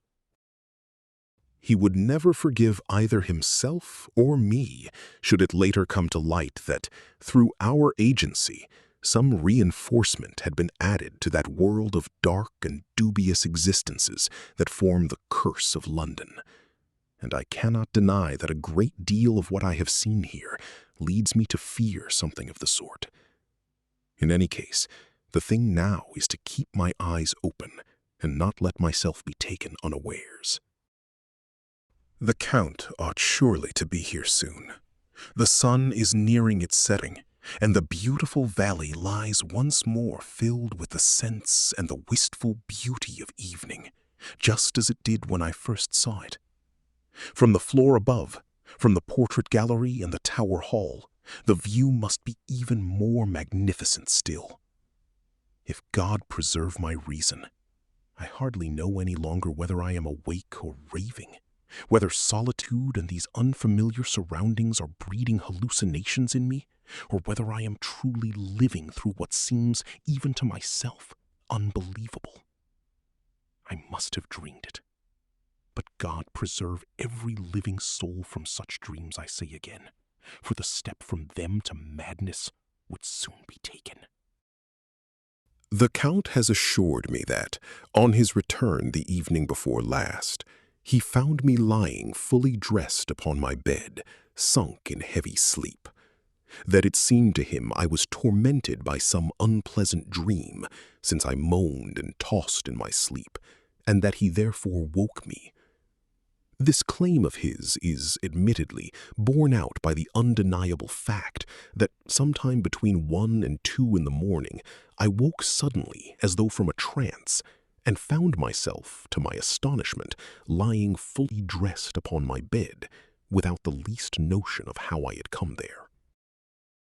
A light was burning in the room, and the Count stood beside the bed, staring at me sharply with his unfathomable black eyes. I felt weak and giddy, as though under the influence of opium or some other powerful narcotic, and it was almost mechanically and without any will of my own that I rose and undressed at his bidding. I must have fallen asleep again the instant my head touched the pillow, for I remember nothing more until I woke well into the forenoon. But this much is certain. My memory of everything that occurred the day before, up to a certain point in the night, stands just as clear and distinct before me now as it did then. And it does not in the least agree with the Count's assurance that it was in my own bedchamber that he first found me. Why he should wish to deceive me on this point is entirely beyond my comprehension, since he could hardly have found a more natural occasion to impress upon me, once again, the warning he had already given me, not to linger alone for any length of time, and above all, after sunset, in the uninhabited rooms 1 floor up. A warning which, unfortunately, had entirely slipped my mind 2 nights ago, and to which, even had I thought of it, I might perhaps have paid no particular heed. Nevertheless, I am now fully willing to grant that he is right. The atmosphere within these old walls is not wholesome, however difficult it might prove to detect and classify the microbes with which it is tainted. One speaks of spiritual contagion, a mere figure of speech, as it is called, but one that may carry more truth in it than most people suppose. There are, after all, so many pages in the great book of nature that science has by no means yet learned to decipher. Spiritual epidemics are already an accepted notion in the field of suggestion. So why should one not also imagine certain still unknown moral contagions, whose effect upon the imagination and the senses might be every bit as corrupting as the cholera or diphtheria bacillus upon the bodily organism? And why indeed should these seeds of sickness not lie dormant, just as the others do, for years, for centuries even, until the right conditions for their development present themselves? For my own part, I am neither a psychologist nor a physician, and am on the whole little versed in the so-called hidden realm of the soul. But I reason simply from what I myself have experienced. I can neither explain it, nor do I wish to. But just as surely as I know and feel that certain outward conditions bring on a bodily nausea in me, just as surely do I feel that, ever since my arrival here, I have been subject to an influence, a spiritual atmosphere, if one wishes to call it that, which stirs in me impressions and feelings otherwise foreign to my nature, and which could scarcely be reckoned, by any moralist, among what he would call my better self. But enough of this for now, though it bears, in truth, a rather close relation to the experiences which I must now, for the sake of certainty, and in order to clarify my own impressions, set down in writing. According to the Count's account, the whole affair was nothing more than a dream, and this explanation is, admittedly, the simplest one. I was tired that evening. My nerves were probably overwrought, and my imagination strongly affected by all I had seen and lived through over the preceding day and night. It might well be supposed that, while waiting for the Count, I really had lain down upon the bed and fallen asleep. But no, I can swear that I did not. When I read back over the last lines of my previous notes, the whole of it stands, once again, perfectly clear before me. Let me set down here, point by point, what I remember. I was sitting here at the table in the library, just as I am now, when I was seized by a sudden and irresistible desire to watch the sunset from the windows on the floor above, where the view is considerably wider than it is here. I remember distinctly that I laid down my pen in the greatest haste, closed the book, and carried it into my bedchamber, where indeed I later found it again, on the table beside the bed, and then hurried up the stairs, so as not to be too late to see the sun sink behind the mountains. It still stood some way above the horizon when I entered the great tower hall beside the portrait gallery. From here, one commands a far more magnificent view than from any other point in the castle. The tower stands fairly detached and juts far outward, offering a prospect not only to the west and south, but also over a good part of the still more picturesque mountain country to the east, whose wild cliffs and deep ravines, now in the light of the setting sun, seemed drenched in the glow of a blood-red Bengal fire, set against the blue-black backdrop of a great thundercloud, whose upper layers towered all the way to the zenith, like a chain of fantastically shaped giant peaks, shifting through the most wondrous, most unearthly colors.